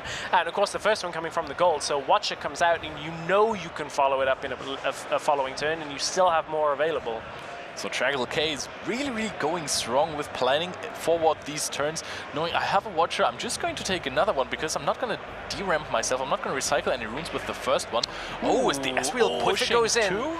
Interesting. A lot of players will leave Ezreal in base forever because of how important the cost reduction is. But this is kind of playing in and saying, I know Leona is going to be playing lots, and we know Thwonk is in hand. There's a Janna coming through, so Janna won't be able to deal too much to the the minus that Thousand Tail Watcher is going to get. But as you know, Janna players in League of Legends know, you pushing things back, you getting things out of here. It's basically like fight or flight attached to a unit, and it's the Watcher that goes back. And now Ezreal is vulnerable on the battlefield. Actually, now that you're saying it, do you even commit a fight or flight here on the side of Dragon K? Of course, if you're pushing back that Janna, you're kind of good. I think it has deflect, so you might have to pay some cost there. But then you might conquer. And deflect is not an optional cost. Just to make that very clear, there has been some confusion around Ezreal. It is a mandatory cost. Ezreal does nothing to the cost of deflect on enemy units. You're taking out the Fiora victorious, but then in the next turn, I think there's a pretty good chance that your Ezreal is still going to die. But I mean, you took that risk when you pushed it in there together with the Thousand-Tailed Watcher. Yeah. And we're going to discard another Ember Monk. We are good on units there, so pretty nice discard. Drawing another card. Only thing that's a bit odd now is you're completely tapped out. Do you even want to hide anything? I don't think so, right? Yeah, one thing perhaps for new players maybe that didn't follow the full game state, the Fiora, of course, was affected by the Thousand Tail Watcher's entry ability that gives it -3, so it actually was 1 might at the time where Ezreal is the remaining attacker against it. That's why Ezreal survived and Janna gets pushed back. So we're actually going to hide another card. That is... This is the annoying part about playing against Teemo. You're like, I have no idea what card that is. There's like 6. It could be. It could just be a Teemo. It could be. It could just be a Teemo. The thing is, the Leona is so strong against that battlefield, and any single card that could be hidden there, if you push in the Leona, stun the Ezreal, what could it be? Okay, it could be. This is a card that I love from Spiritforge Switcheroo. I don't know whether there's one in the list. I will go and check. But if it were a Switcheroo, this blows out combat extremely effectively. You basically just swap mites with your opponent, and you say, okay, well, I'm just going to leave something small here, and then suddenly it'll be able to trade with something that's huge. Yes. However, if your Ezreal has been stunned by the Leona before, which you know of, then just investing that switcheroo might not be the best choice. You know, that's actually really important about this matchup specifically. Again, this is how like the different champion matchups play into different things. Like normally switcheroo, you're like, yeah, what a good card, it's so great. And then you get stunned, or with Thwonk, anything like that. And you're like, well, suddenly it doesn't matter anymore. The thing is, if you switcheroo there and you only know the Janna of your opponent and the Leona, you switcheroo the Leona, nothing. If the Janna isn't pushed into the battlefield with the Leona, nothing can conquer your field, and your Ezreal is going to hold then, because it's just so powerful with its 5 might then. Actually, no, 4 might, right? The Leona has Defender, so it only goes up to 5 might when it is already at the battlefield and your opponent is attacking. But you're at 4 then. Still, the Janna can't really beat it, no? There's a lot else that it could be as well. You know, as you said, it could be Teemo. Wages. So it could be wages. It could even just be a Consult the Past. There's things like Tide Turner that people play in this matchup, or at least in previous versions of the deck. So Tide Turner on Ember Monk is... Yeah, exactly, because you reveal, get the +2. Oh. So we might see the reveal come through just to get the Ember Monk stronger, but is it enough? Ember Monk is stunned, but however, keep in mind, even if cards are revealed here, the Ember Monk is gonna get so huge that it might still hold. So yes, your units won't get killed when the Ember Monk is at 20 might, but you're also not going to conquer. Your units are gonna get pushed back. Your opponent is holding already at 6.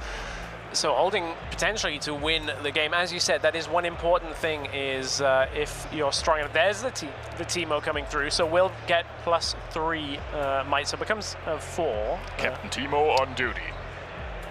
That's what we like to see. Big fan of the Teemo deck. Playing with hidden cards is so much fun. Just forcing your opponent to just get a headache, basically thinking of all the possible interactions that there could be. And I don't know if I'm the best player against Teemo, but at some point I'm always like, you know what, if they have it, they have it. I don't know. At some point, you just have to say, well, if they got it, they got it. Yeah, I mean, and that is okay. You look at the discard of your opponent, you count the cards that are in there, you think about how many call shots and stack decks they have been using to manipulate their hand, which card would they have gone, but you can never tell for sure, because after all, the deck is randomized.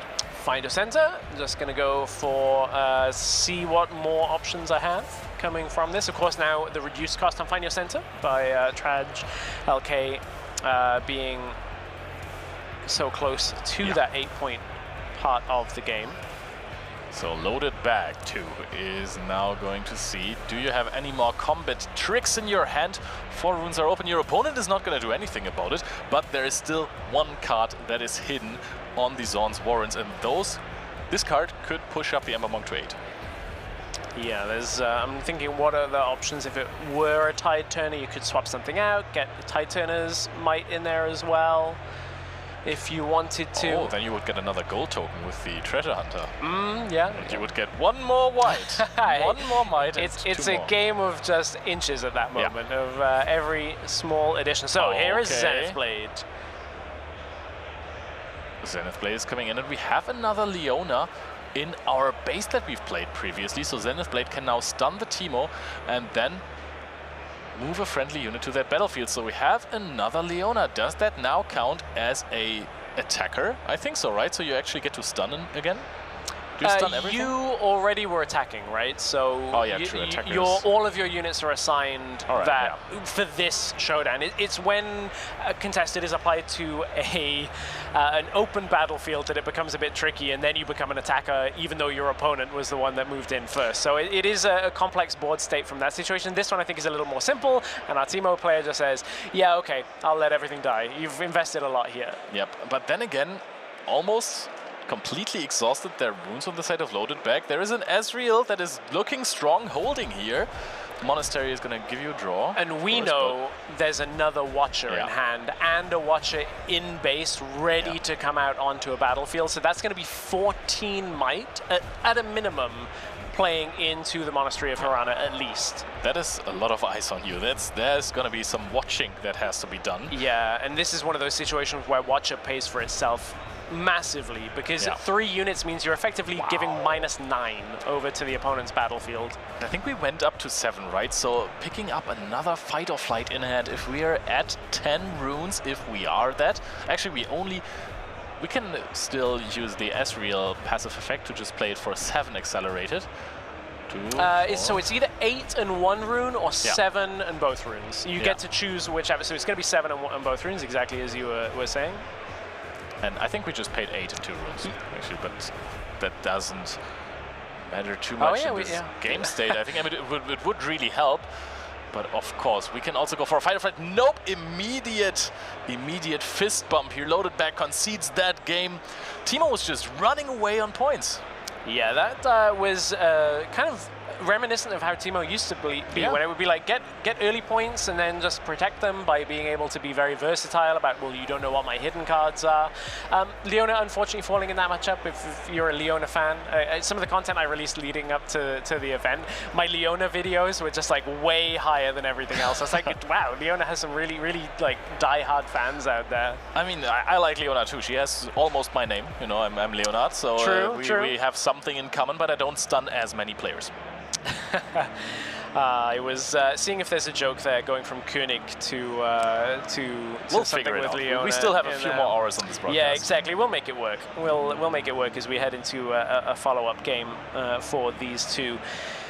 So I wonder where we're going on sideboards for this matchup. I'm looking at exactly what our Leona player has. There's one card in here that I'm actually quite interested to see. There's 2 copies of it, and that is Blitzcrank in passive, which is a card I love playing.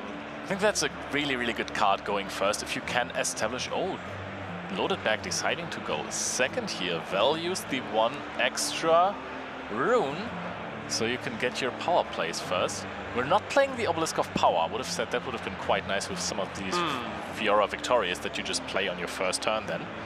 And then interesting to see a Treferian Warcamp come out.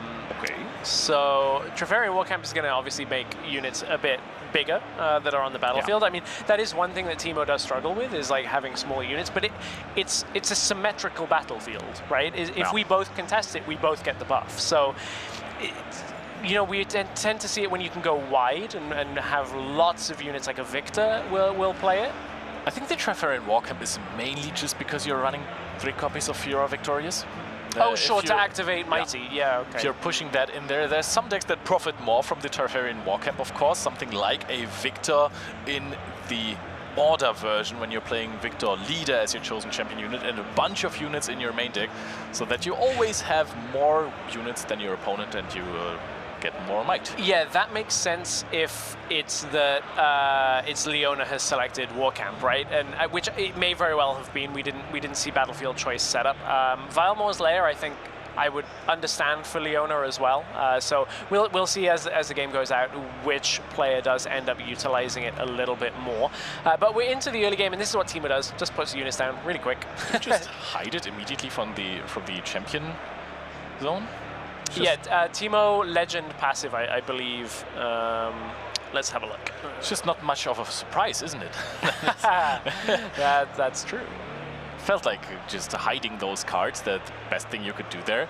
Yeah, you can pay 1 and tap it to hide it on board. It's the very last part of that. You can either put it to your hand or you can put it to the board from the champion zone. So kind of just doing that shortcut, utilizing the legend ability for that. But I mean, now your opponent just knows very well which card it is there.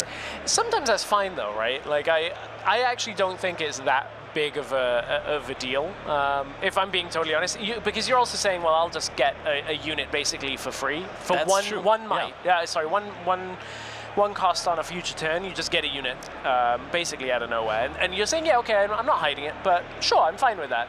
You know what? Maybe I should do that more often. Maybe it does sound kind of good that you're just playing this for 1 energy cost to the field. It's a lot of tempo. I mean, Leona just can't really push in there, because then I mean, especially against the Leona deck, right?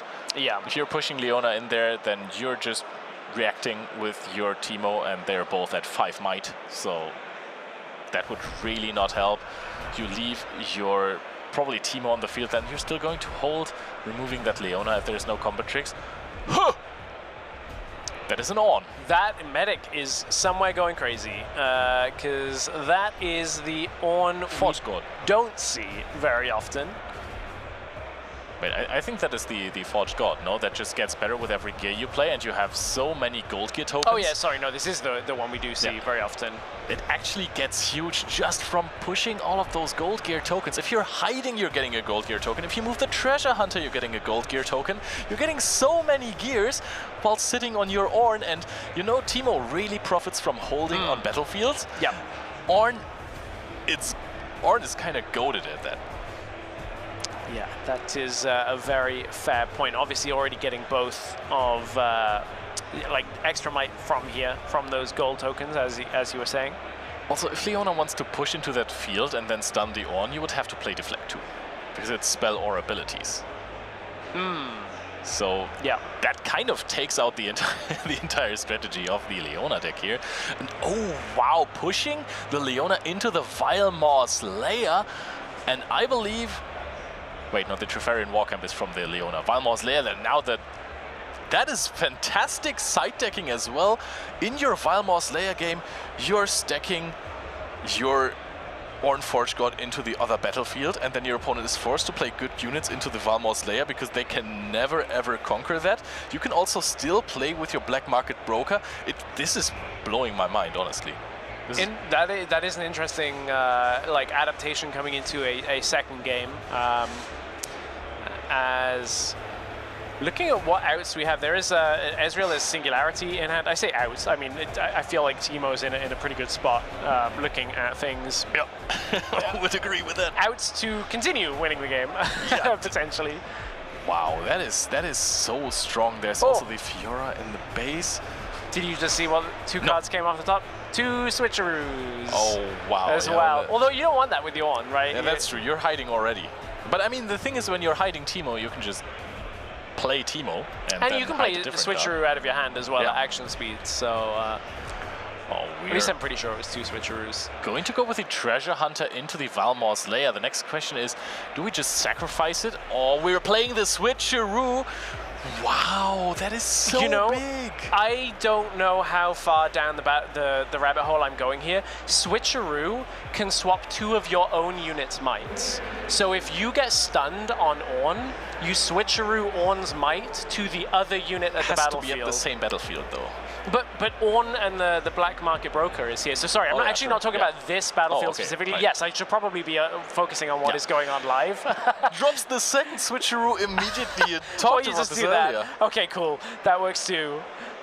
Wow, we are recycling so many runes for that, but Loaded Bag is completely exhausted with the runes. Has go, yeah, well, your treasure hunter conquers the battlefield with my Leona determined in it, my 5 might defender, and I mean, there's one thing going for him. At least he got it out of the Vilmor's lair. Yes, yeah, that is. I don't think that's much of a. I don't think that's too much of a benefit when it goes to the graveyard. I got to be honest. This is why I will just not play Teemo. My brain goes too far down like the theoretical rabbit hole that I'm thinking about random things when I could just be winning with a 1 might unit. Treasure hunter on a battlefield with 2 switcheroos. Did de-ramp a lot, of course, but again, it's so much about like one of Leona's struggles doesn't necessarily have that many ways of getting units onto battlefields the same turn they're played. There are a few different things, you know, with Zenith Blade, that type of thing, that can get you into combat, get you into battlefield quite quickly, but it's not the same as the Fiora we were watching earlier, where, you know, Fiora Worthy is just there from the champion zone, allows you to just keep going, keep being present on battlefields, but that is a Fiora. Yeah, that is a Fiora. I realized we were on the following turn from switcheroo. The thing is, now that was a big turn, right? To use those gold tokens. That makes your Ornn kinda way worse. True. Using the gold gear tokens takes away might from your Ornn, and I wonder if there is more ways to just effectively get might on it. I mean, with the black market broker, you kind of have an infinite combo of playing out Teemo, getting it back to hand, and then hiding it again. So you can make 1 gold gear token every single turn. Sona is being played into the Vilmor's lair battlefield. That is also, I mean, you're getting so many runes ready at the end of the turn, but if you're in Vilmor's lair, you lose a lot of flexibility. Well, that was a sprite token. Where did that come from? Have we moved to Teemo's turn? Sona's on tap 4, right? Yeah. We're on Teemo's turn now again. Yeah. Maybe I missed it, but I think he only untapped 2. Too used to playing Annie. maybe I missed it. I will say that there's a lot of cards that we don't typically see in this game, and a lot of like plays that I'm as I said, too far down the rabbit hole on Teemo. So it's a very interesting game for our second featured matchup of the day. How many cards do you reckon we have in the discard pile on the side of Tragil K? Because enough to start playing Rasses, yeah. But do you even have to? That's the interesting thing. I think with cards like Singularity in your hand, you can just start removing your opponent's point gainers, which is the Sona and the Fiora. What do you have to answer this? You don't have something like a riposte. You have used Not So Fast already last turn. I was going to say, is there another Not So Fast in hand? I love the aura from Tragil K just looking at his opponent like... Is it? What do you have here? I was seeing tapping 3. I'm wondering whether we're going wind. Well, it is Shen. It's another card that I saw in the deck list here. Yep, Shen is really cool. It can be a reaction play. It's the opposite of Rengar pouncing. Yes, yeah. So it can go up to a 5 might defender now. Importantly, the shield only goes on when you are defending. So this at this point is just to hold the battlefield as the units die. So it won't do anything to save the 2 units being Singularity, but it is enough to say, okay, well, I'll get a point on my turn, and also you can't really contest it. 3 might against 5 might here currently on board. And also it just dies to Wages of Pain. True, because outside of combat, Wages of Pain will just kill Shen. We've also decided to play so many of our runes yet. I think we have 1 rune floating. We have 1 energy floating because we played the Colch. No, we just took one that we used for Singularity. Never mind that. But I think you would really have to start getting those gold gear tokens up again. I think that we could, you know, play the Teemo, bounce it back, hide it again, get a gold gear token from Black Market Broker, then we're chilling. It is quite a... compared to Draven matchups, I will say a little bit more complex on the having to think outside the box for options. Like Draven and some of the other meta decks are very like, well, I'm just going to contest and I know what I'm doing every single turn. This one is just like, you have a Shen in hand. Okay, cool, right? When do I use my Shen versus Teemo? Yeah, when does Janna come out? We've seen people playing around Janna and Vilemor's Lair as well, or not playing around it in previous tournaments as well. So there's a lot to think about in this one. A lot of variance compared, but this is a nice thing. Again, both of these players likely aiming for at minimum a best-of card. There are also obviously qualifications to the regional championship later in the year on the line here. The further you get in the tournament, the better chance you have of that. And I mean, everyone here is here to win in some way. As well. Like, everyone would love to be raising the trophy at the end, but you know, the other options of trying to be the best Leona or the best Teemo at the event certainly allow you something else to play for. Definitely, especially Teemo. It's such a fan favorite, I want to say. People Well, love Teemo, some other people don't people love love Teemo. to hate Teemo as well. So he's definitely, British people would say, the Marmite of League of Legends. And I just love Teemo. He's such a little rascal. You're not a Teemo hater? No. Okay. And I've played a lot of Shen in my life on top lane. And Same, I actually. I still like Teemo. Surgeon Shen being my favorite. Phenomenal. Really old skin. I'm sure there are better ones these days, but I don't think so. I like some of the OG ones. We're stacking the deck again on the side of Chajal. So another big turn where can possibly be push. So do we, at this point, our opponent, how many cards does Loaded Bag have in hand? This looks like a solid 4 cards. There is a Shen. Would you even go for a Watcher if you had one? Because now you're straight up chilling. Now we're playing out the Teemo. You get the Black Market Broker, play a card from Hidden, you get the gold token. it happened so long ago. I had kind of half forgotten that Teemo was played from the champion zone, and we knew what it was the entire time. Fatigue is a real thing, but you can then also use the Teemo Legend ability to put it back in your hand. So that's the other thing, is you can kind of like float it, rotate it back all the way through, you hide it again. and then you hide it again. Is it the Teemo, or is it my third copy of Switcheroo? It's infinite gold gear tokens, and it also, funnily enough, works like a better combat trick now, because then it's gonna get you a gold gear token when your opponent is attacking. Right? It got hidden, because I saw it Consult the Past in hand as well. So it's like, I'll bring it back up, I'll play it, I'll play it back again. Now you don't know what it is. Yeah. There's so many mind games. Games and chaos games with Teemo. This is also one of the reasons why, if you're playing Teemo locally, I would suggest you use the same color sleeve for your champion as well. I know a lot of players like to try and differentiate for their chosen champion, so they don't forget it, you can't do it. So you make sure you're using the same sleeve, because you can shuffle it into hand and it disappears. You know, non-competitive REL, people are a little bit more relaxed on that. Not with Teemo. I think you're just giving yourself a massive disadvantage, because a big strength of Teemo is just that your opponent does not know what you are hiding. Sometimes your opponents play around a Teemo, and then you have a Consult the Past, and you hold a battlefield with a 2-drop for no reason. Again, we're going to reasons I don't play Teemo. Reasons that I'm not running this You don't deck. have to sweat if you're playing Teemo. It's just if you're the opponent. That's very true. A lot of runes up for Leona, like a lot of availability to just like dive deep in whatever end game power you have in the deck. He really found his center in the last turn, right? Twice, yeah. So ramping up, but what can you do? Leona is such a reactive deck. Your units, they are not known for big pushes, and Tragel K is just running away in points. We're already at 6. This is for some decks the break point, right? Where you are at 60, you have it so easy to just conquer 2 battlefields at the same time. Teemo's breakpoint is at 7 because you're sitting on an Ornn with a hidden Teemo and a Black Market Broker, gold gear tokens. This is gluttony almost. Yeah, and speaking of gluttony, a character in the game that I'm sure is a little bit gluttonous itself, but I talked a little about not having fast units for Leona. Looking at the deck list, there are Tasty Fey folks in the main board here. So that ability to get out onto a battlefield quite quickly at least allows Leona to play late game.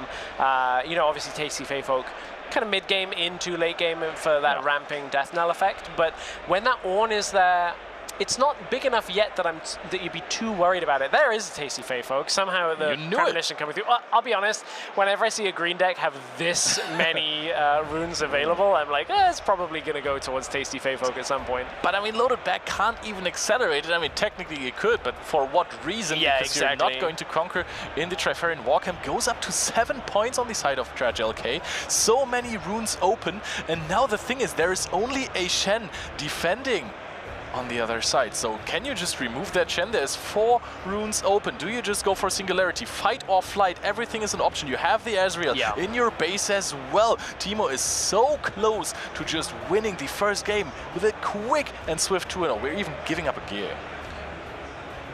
So that is Singularity on both. This would, as you said, clear out both battlefields. 4 runes available.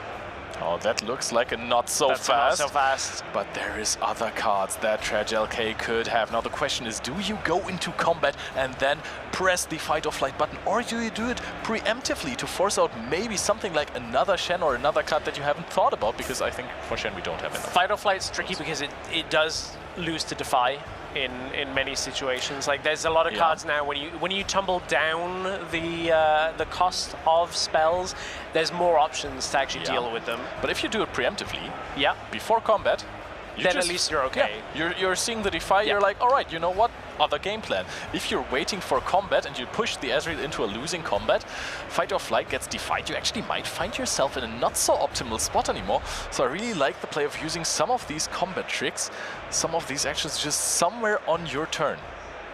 And that was a pass. I mean, just that also saying, okay, works. well, I can actually save the fight or flight as a defensive use on my turn. Because if you're only coming in with Tasty Feyfolk, potentially could accelerate another one if there is another one in hand. But if you're only coming in with 1 unit, then suddenly it's not so scary with a fight or flight. I force you to have the Defy in hand. And we know there's a Teemo hidden there that adds more to the battlefield. Do we? We know. This time it got played out of hand, and I paid attention, more attention than I did to the first time. So TragLK just waiting for this turn to possibly be over. It's interesting. It's so cool to see how different players approach the game, where I would have considered, hey, there is just a Shen. You have used your not so fast here. I'm trying to see if you have a Defy with the fight or flight and try to see if I can win the game immediately. Yeah. TragLK just decides to just go for the more patient route. That is true, because when your opponent only has 2 runes left available, then there's like, I guess Defy really is the only option at that point that saves the game. A Thwonk would also do it. So many stun spells. Well, if you fight or flight it first, that would be a clear battlefield, right? If you fight or flight, we're talking about fight or flighting Shen. Yeah, exactly. But then if you push your Ezreal in and you get stunned, it just recalls. Pushes. No, you're totally right. But I think holding is a good shout. Maybe you could even consider pushing the Ezreal into the Treferian Walker. Leona, the chosen champion, comes through. Very nice. That's a big one. This is where she enters ready. That's another point that I actually omitted earlier about ready units. When your opponent is within 3 points. So now there is potency to come back in with these big late game units. I feel like that was definitely something I underestimated, was Leona from behind actually does have quite a lot of pace to get out onto the battlefield. But I also like that TragLK kept the fight or flight for this, because the thing is, if you move that Leona into a battlefield and you use the ability to, shrink the units that are stunned, that you're stunning in the process, if it gets pushed out for fight or flight, it says the units here have -8 might. So I think the units just chill, right? They just recover their might. They don't go -8. So Zenith played as well. So he's going to get the stun off. Are we considering to double deflect? I think at this point does not necessarily matter too much. You got enough runes to do it. Yeah. I mean, this is... Oh no, we want to keep our runes alive here. So we are going to buff our Leona Zealot and the Black Market Broker onto a Stunner Ring. What are you doing now? I mean, you're going to react with the Teemo, that's for sure, if you have played the Teemo. Yeah, so Teemo comes through. I think a fight or flight here could be so important if you can get it off. Because that then only loses to Defy or another not so fast. Yeah. That doesn't lose to another stun card. Because you just need to hold. You don't need to win combats here. Yeah. You just need to hold. And importantly, being on Vilemore, fight or flight is... True, that it won't actually... doesn't even work, Really good shout. Twitch must have been raging about that. Probably. Sorry. Probably. Although... Now we get rid of the Zealot.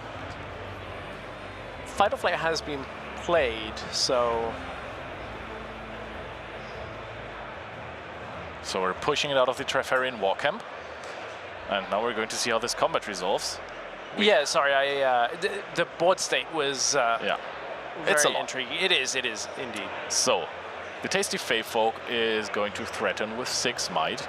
We have the Black Market Broker, who should be at 3 again. Yeah. We have the On, and if we decide to reveal our hidden Teemo, then we're going to get another Gold Gear token exhausted. That is going to make the On a little bit bigger, so it gets 1 extra might. So then we should be at a combined 12. Oh, there's more runes being used. Exhausted. Another Zenith Another Blade. Zenith Blade. Wow, that is a push if I've ever seen one. That is pretty great. I don't know whether you can say it's top decking, because we haven't seen a whole lot of draw recently, but Zenith Blade coming back in does not care about your Fight or Flight anymore then. Yeah.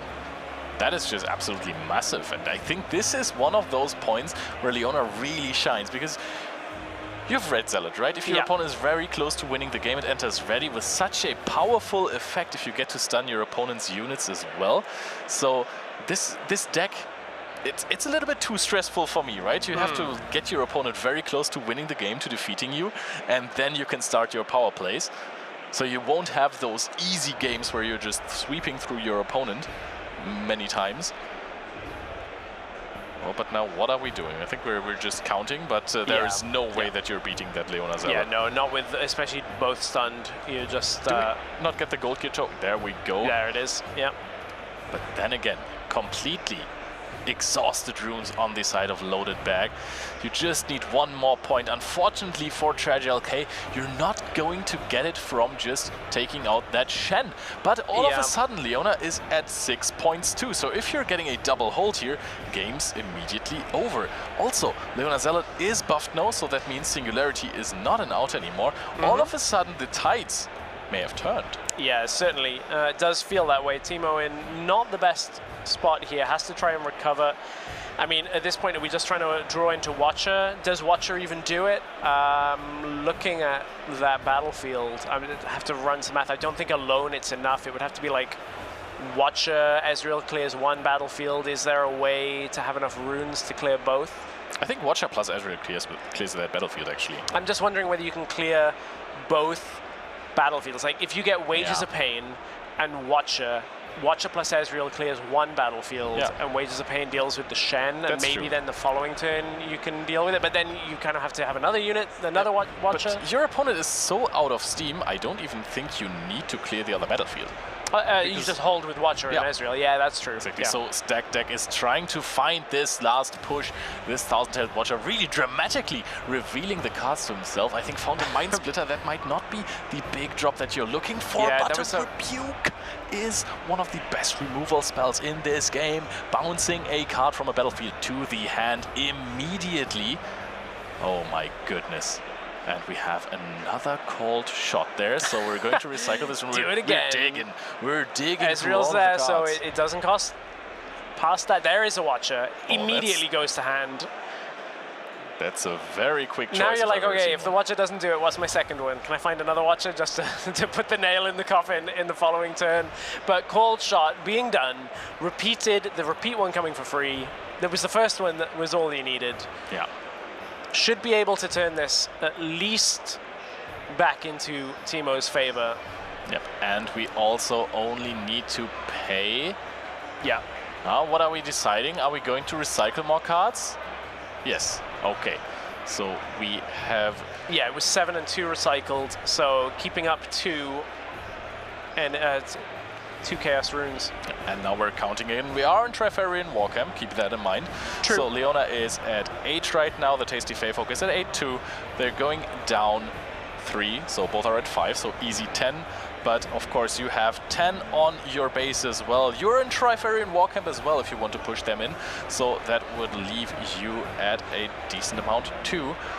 Then the thing is, you are basically only holding with an Ezreal. Is that even enough to win the game? Your opponent is going to be at 7 points as well if they manage to push something into the Trifarian War Camp. They have the shot at winning the game. But then again, also, you can't really just let it stay here. The other option is if you think your opponent has used double Zenith Blade, so yeah, so you think there's probably at least. If there is one more, then it's unlikely to be available yet. Leona hasn't drawn that much through the deck. We've seen 2 not so fast as well, if I'm not completely mistaken. Yes, we have. You are correct. So I think just pushing for the Shen, not giving away so many units, and then stacking into the Vilemor's Lair sounds fabulous. Yeah, and then you at least... I'm trying to think of like what even is available that would come in and be fast enough. Things we're also getting another draw. We have 2 runes open. I think that a great play here would be to recycle one of your runes to hide a card and then not use your Teemo champion ability. Oh, we're actually playing a Raza. We have so many cards in our just discard. stack it then. Just for free. Are we playing another one of those? This is, oh my goodness, this is such a big battlefield now. Now, just recycle another one. Are we hiding cards? Yes, of course. Throw another one in there. We're passing. We still have 2 runes left open for a possible rebuke, a fight or flight. So many good chaos cards. We know that there's a rebuke that was drawn earlier in the turn, so that is certainly available for Charge LKK. There's that is a massive hold, and I don't know if there's enough in the tank for Leona. Was that? I mean, that just really does not look like a lot of pushes. We're going to reveal our hand, and Loaded Bag concedes the match.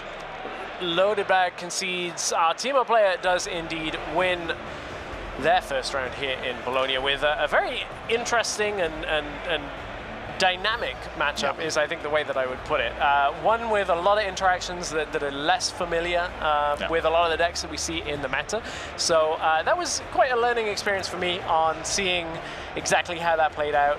There's a lot of lines that could have been woven throughout it. I'm such a big fan of the strategy that he pulled off with the Ornn that just keeps getting boosted by those gold tokens with the black market broker, and you have the possibility to just loop your Teemo chosen champion unit, put it back to hand, hide it again, play it, put it back to hand, hide it again. You can generate gold tokens for forever. This is infinite gold. I feel like this is what it's all about. Huh? Well, I want to hear more from a player that actually played Teemo rather than us here trying to figure out what's going on along the way. So we have a winner interview with our winner from round 1.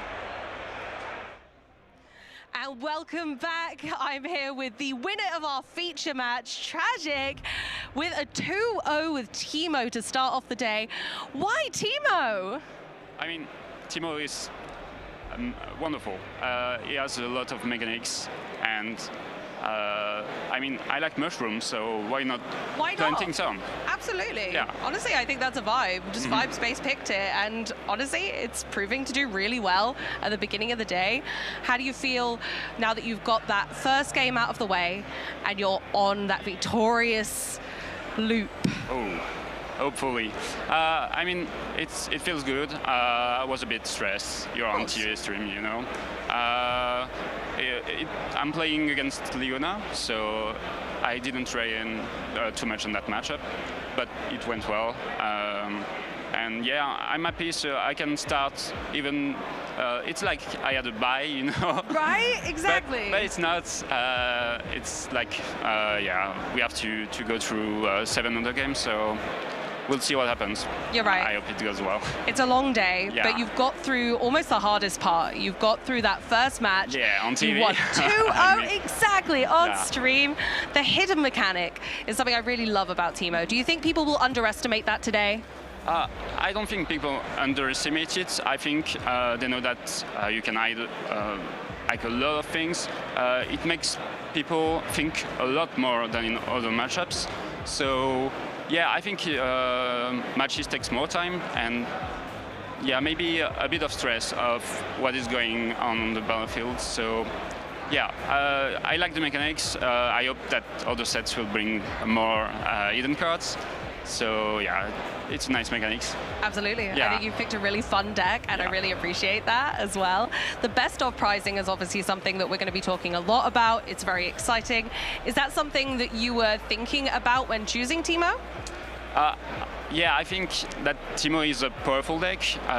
In the meta right now, it's not one of the most powerful, but it can do a few things. So yeah, Metal was on the way, on the look, I mean. So I hope it goes well.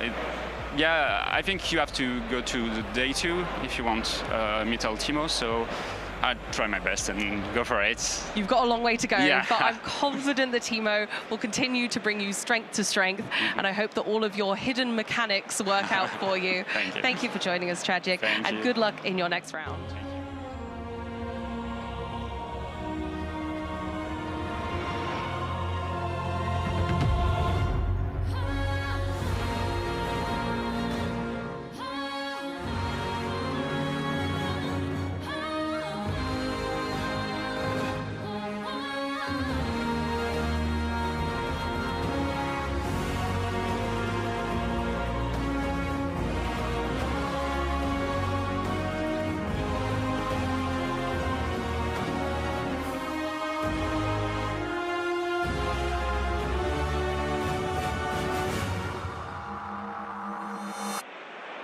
Hello and welcome back to the LEC. Oh wait, it's not the LEC, is it? It's Riftbound here, RQ Bologna. I'm Medic, I'm joined by Amy. It is great to see you all as the better caster duo and more color coordinated caster duo takes to the desk. I'm so excited to be here. Thank you for joining us as well, Medic. Honestly, Oh, your it's insight an is honor going to to be be here. impervious today. We are ready to rumble, but not with a rumble deck in this round. Sadly, but there no are rumble. going to be twists and turns. That they are. We'll get to the decks that we are facing off with in just a moment's time, but first we're going to have a look at some of the casters' favorites and some of our meta picks for this weekend. I'm trying to remember exactly what I picked. What a surprise! Oh! Spellsonger and Ornn, my favorite combo coming out from Spirit Forge. The fact that you can give Ornn Deflect 4, the fact that you can equip the Spellsonger really easily with Fire Below the Mountain. I'm just a huge fan of Ornn generally. I know you are, but I've got to take just the spotlight away for a minute to talk about Jace and how their fantastic combo can just align with the supposedly expensive to cast Vanguard Armory, but actually Jace completely reduces that cost, and then you get this fantastic gear in play permanently, unless someone decides to do something about that, and you just get to have consistent recruit tokens. It's so good, it's girl math at its finest. Exactly. If we can get a discount somewhere, you know we are Oh, I'm finding that having it. discount. Yeah, 100% off? Yeah, I'll totally. take it, 100%. We will talk about Leo's and James's a little bit. Pit Crew Cull, such a good combination. When you move in with Pit Crew, you get the Cull from the Conquer trigger. That makes a gold. That then readies the Pit Crew. We see it a lot in the Ezreal Rat deck or the Ezreal Mouse deck, depending on how aggressive you're feeling with the small furry animals. And then for James, he's gone with Vex and Fizz Trickster. Fizz just so good in these Chaos decks where you're able to recur and recur and recur. Exactly, and Chaos is so strong at the moment. We know that having that recursion of resources, it makes the discard pile a secondary draw pile. Yeah, it really does. These are some of our meta MVPs as well. As you can see, I went for Treasure Hunter. I think the ability to make gold is overpowered. And then Ferris Forerunner, we're seeing a lot of it. It works really well. There are decks that play it just because it's the only way to beat another Ferris Forerunner. I know Rek'Sai decks are doing that. So I think Treasure Hunter, the ability to get a bunch of power is so impactful in the current meta. I agree. It, you know, costs are expensive, and if we can reduce those, It's more girl maths. it's more go math, and it's just working out better for us. The easier it is for you to reduce your cost, the more efficient your gameplay is going to be. I went for Draven, of course, one of the big bad boys of this meta, showing that he really does have what it takes to take this league all of the way. Obviously a very aggressive style deck, drawing cards whenever combat takes place. Draven is hungry for that combat. And then I went for Aurelia, who kind of then stands next to the decks who want to be those spell slingers, and she says, actually, I got this, and she just gives them a run for their money. So I've gone for that contrast. Yeah, I think the thing with Aurelia is it takes a little bit of brain power to play, which is why I don't tend to play it. But also, it's about making sure you have protection for her. I think a lot of Aurelia players, when they're starting off with a deck, will play Aurelia because it's like, oh, I can play her now, and then not have the defensive tools from Calm to actually back it up, not have the energy to play those. Exactly, and that's what you need. You need to kind of protect the princess in that scenario where you're actually like, maybe holding back is the way to be, and then use my resources later. Yeah, it sounds foolish to me though. And I know in the next couple of matchups we have decks that don't really want to hold back too much. Oh no. We know we have a Draven and an Annie. Annie obviously kind of mid-rangey at the moment, likes to flood the board with those units and then kind of overpowers her opponents. Draven, you can go for the Miracle route, which is a little bit less consistent, but a little bit more aggro-y, or you can go towards mid-range and look for those Mind Splitters, look for that late game insurance. So I'm really looking forward to seeing how this matchup goes. It's going to be a couple of seconds before we do have it on your screens, though. Honestly, I'm really excited for this one, especially because the two decks with their sideboarding opportunities have very interesting decisions to make. True. Do we include more Mind Splitters? Are we going for that aggressive stance? Do I need to stop my opponent from having the cards in hand to take this back? Because it's two really aggressive builds of deck, and it does feel like two rams butting heads. It's quite funny, considering Battering Ram is in the Draven deck. Oh, we got there. Yeah, mostly right in the Miracle deck. A relatively new introduction into it. I think a lot of people, when they saw Draven at the start of Spirit Forge, were looking towards more mid-rangey variants. Yes, and then as the Miracle package, this Chaos package really came to the fore, people saw, oh, Battering Ram, I can play it on turn 2. I can play it like, if I just play a couple of cold shots and a stack deck, then I'm there, you know? It makes it very easy to get out early. And when is drawing cards not a good thing? You're just giving your deck 10 times the consistency, but can you get to those combos in the right order? And that's what it all comes down to. That's a good question. It's a good question. Let's get on into our second round of the day here in Bologna as we see a Draven take on Annie. I will say, just so that you all know at home, I am controlling some of the graphics. So if there are mistakes with the graphics, it's entirely on me. The production staff here are amazing. They've been doing an amazing job, but I'm the one pressing the buttons, and it often means I make mistakes. Let's have a look at this Annie deck list. If you are on the feature match area, we get to have a look at your deck list, so it is relatively open. Nothing too surprising here from Annie. I like the invert timelines. I think the ability to get more card draw later on in the game is really powerful. Yeah, it's a very typical Annie build, and that's not a bad thing. Annie is strong. We've seen it from Origins. She's coming through and bringing all of this early game pressure with that heavy, sneaky deckhand, making sure that you're scoring early and then trying to keep in it. Yeah, Annie, one of those decks that doesn't always play around her champion unit. And there are a few of them in the meta, but I think Annie specifically, it is not uncommon to not see Annie stubborn played at all. You are playing around the colors that you have and the package the domains give you, and the ability to look for, as you say, the early sneaky deckhand if you're playing second, or even just early card draw, getting those Noxious Hopefuls out as well. And let's have a look at this Draven list. It does say that Darius is the chosen champion. That will be Draven Vanquisher instead, I assume, because you cannot play a Darius as your chosen champion on a Draven deck. No, but our glorious Executioner is certainly here to make a statement. Definitely one of the most anticipated decks for this format. Something that every deck is thinking, but how do I beat Draven? That's the question on everyone's mind. Will Annie be able to do it with some early game pressure, or will Draven get that advantage? Both decks are using very similar cards to achieve this. I was interested to see the Minotaur there, though. A couple of them in the main, which it can give you quite a lot of power, but can also, you don't always see it in main, often you see it sided in. We also didn't see anything like a Bushwhack for that readying at 6, where you can pseudo-accelerate a couple of your units to go from 6 to 8. So we'll have to keep our eyes on exactly how this Draven player is deciding to play. Is kind of the Miracle package with that Chaos variant that we've been seeing quite a lot. Start off with the Treasure Hunter, though. No real surprises there on turn 1. We're playing at Dreaming Tree and Targon's Peak. Lovely. Okay, onto the Annie player. We got the 2 Power Treasure Hunter as well there, getting everything ready to go. Draven going for gold here, going straight on in there, getting that gold token and a point, taking the first battlefield. That could be really, really strong for Draven, taking that first point away from Annie, where Annie prefers a lot of the time to be taking that first point. Didn't quite get it here, so unfortunately left with just the Traveling Merchant right now, but it looks like that might be all. It might be that is just a pass the turn, but no, we're bringing in the Draven. There he is, bringing it onto the board. keeping it strong, going with the heavy units. I can't blame him. Crack out the Vanquisher early. You know against Annie you are going to have a bit of a battle on the ground, and so getting the Vanquisher in your base doesn't risk too much removal or too much bounce because it's not going onto a battlefield anyway. You can then buff it up later on. Draven Vanquisher obviously very powerful for that. You see the Traveling Merchant moving forward for that discard. No real surprises here. You want to be cycling through your deck as much as possible. Getting rid of a Pouty Poro after turn 1, you're not really using that too effectively.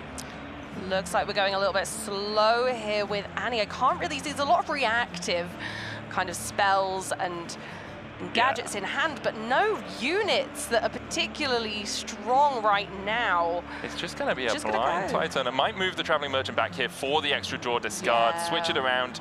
You can also get the Dreaming Tree trigger, I believe, because you chose the Traveling Merchant, unless we've already chosen it this turn. Okay, so we got the... Oh no, it's with a spell. It's not a dream, Dreaming Tree is with a spell, that's entirely on me.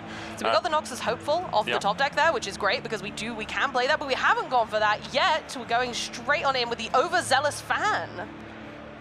Yeah, it gives you a little bit of removal when it, or at least distraction at a battlefield. The ability to bounce something back out when you are looking for those combats makes it harder for the Draven to actually impact that Dreaming Tree too much. You can see in hand, we've got the stack deck, we've got a Kai'Sa, Fight or Flight, a hard bargain, and the Brynn here. I believe that was everything. Oh, Titurner in there as well. So it's a solid hand. Brynn here, obviously, you're using a little bit later on, trying to make sure that your opponent can't get those spells and abilities off. More of a closer in decks like this than an early game piece. Looking like we're in a strong position here if you're Draven. You've got 2 gold in play now, thanks to Traveling Merchant. Moving around, doing their thing, collecting all that gold, and then we're going to go in with that aggressive stance for our first kind of real tussle of a battlefield takeover right now. So just doing the math there, figuring out how big Draven is in comparison to Scordo's units. Yeah, I think the big thing here is the Draven can buff himself on the attack. So we saw a gold being removed there to give the Draven +2 might. Overzealous Fan is then used on its offensive trigger. Kill me, move an attack unit base, bounces the Draven back.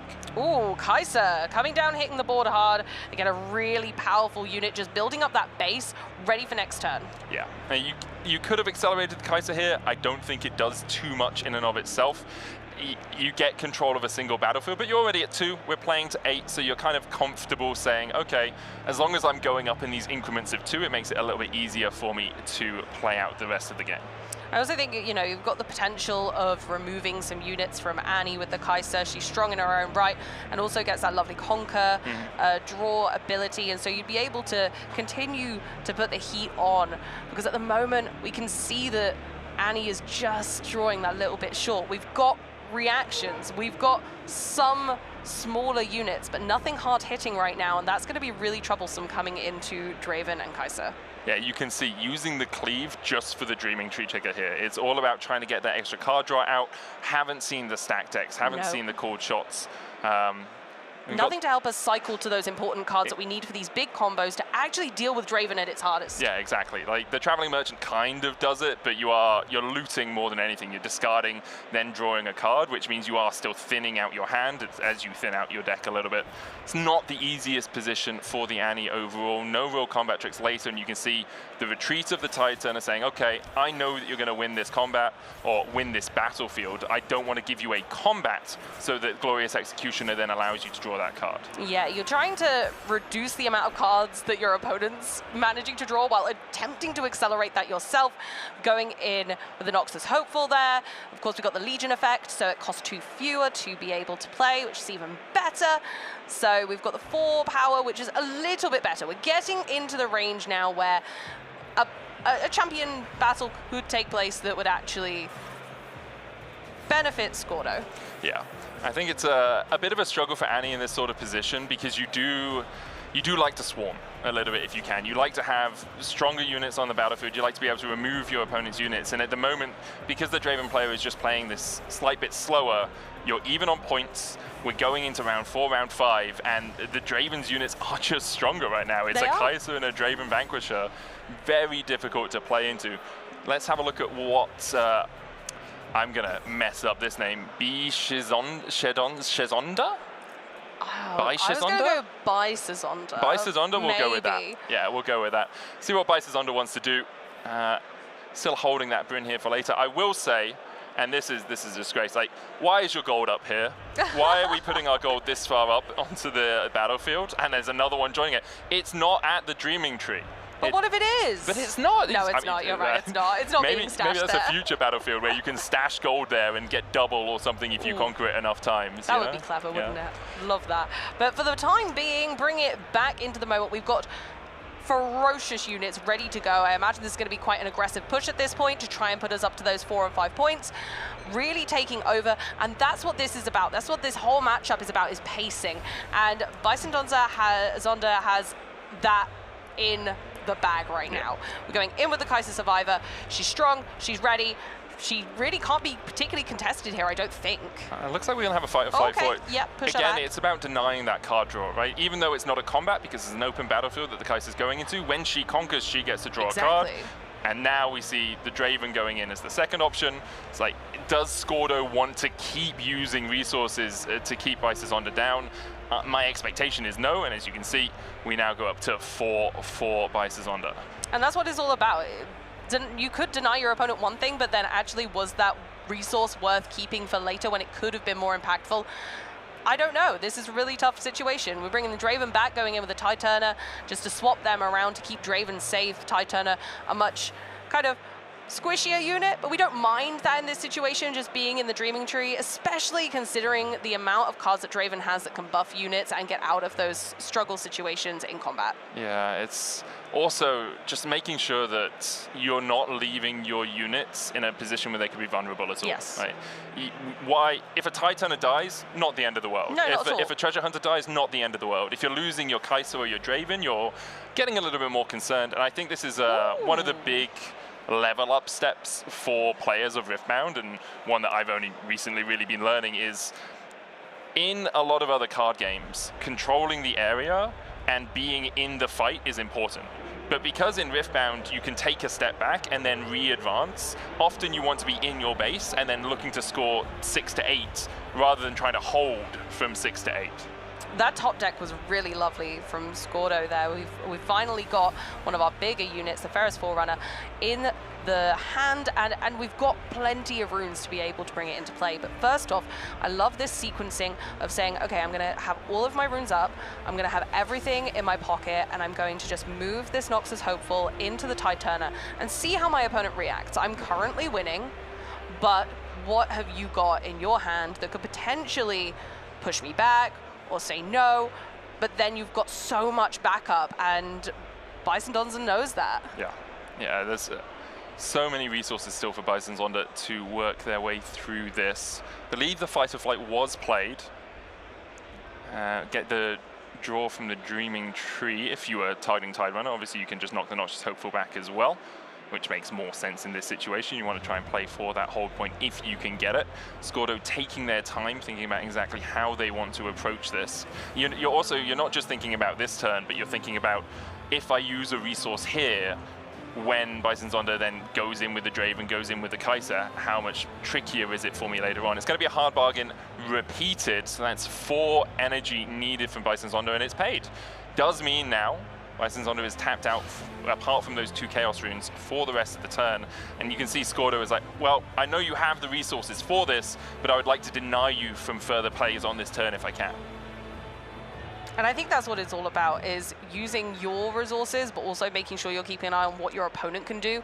It's not just thinking about how many do I need to play in my turn, how many do I need to leave alone for potential of a comeback from my opponent, especially in this matchup where you have a lot of similar cards that can push back at your opponent.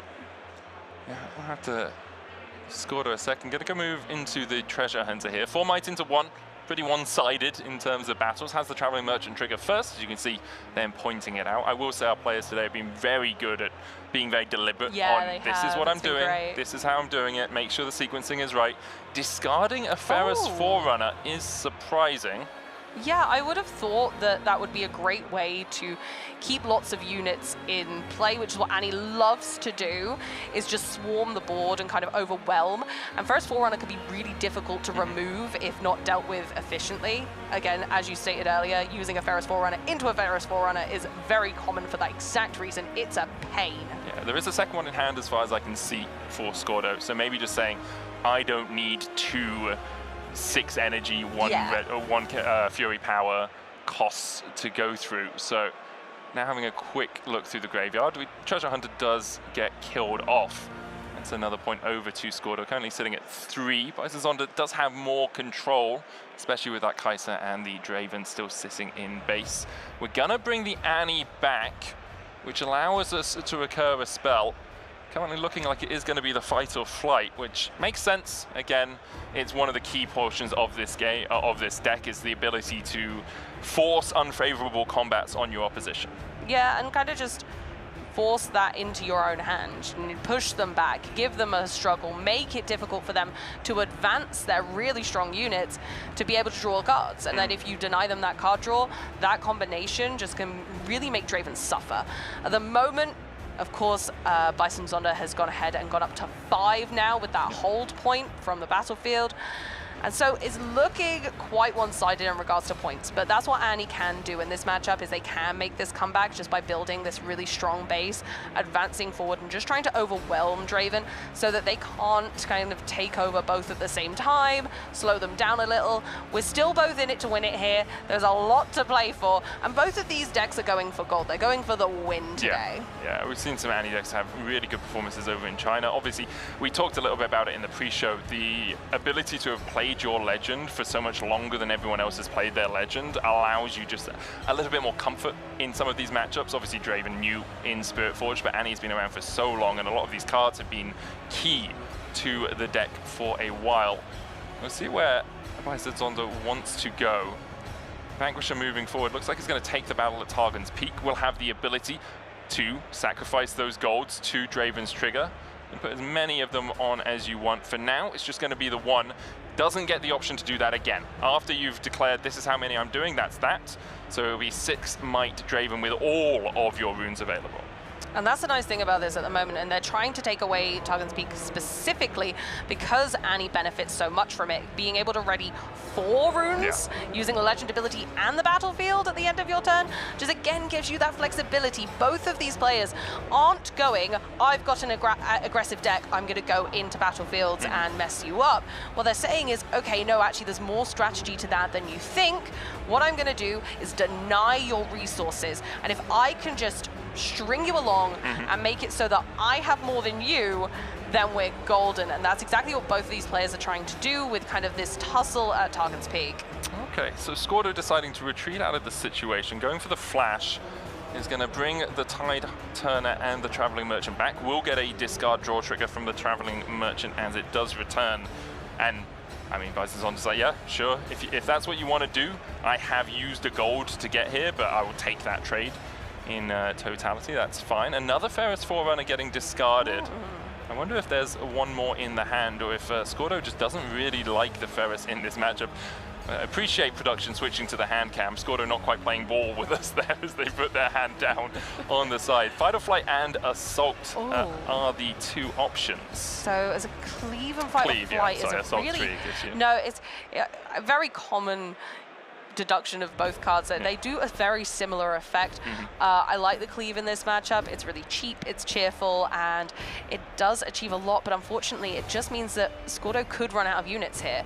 There is a very large opportunity here for Bison Zonda to just eke forward by being aggressive, but they don't know that. They don't know that that's the way.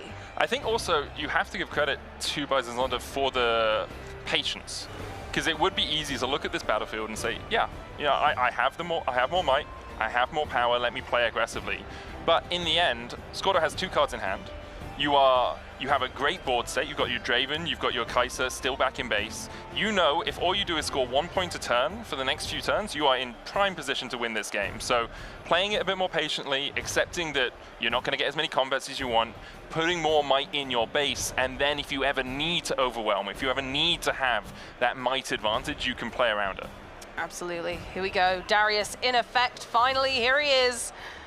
We saw a peak earlier, and now he's bringing it to the battlefield. Another very strong unit. But even not even going aggressive with the Darius. Don't need to. Yeah, don't need to go to Dreaming Tree. I'm happy. Yes, you get the second card trigger, you get him ready, you get the extra 2 might, but the Treferian is very happy to trifle his way back home. You know, he can just stay in base. And unfortunately, it looks like Annie might have run out of steam here. Yeah. They're going to have to go aggressive here. They need to stop that double battlefield takeover next turn.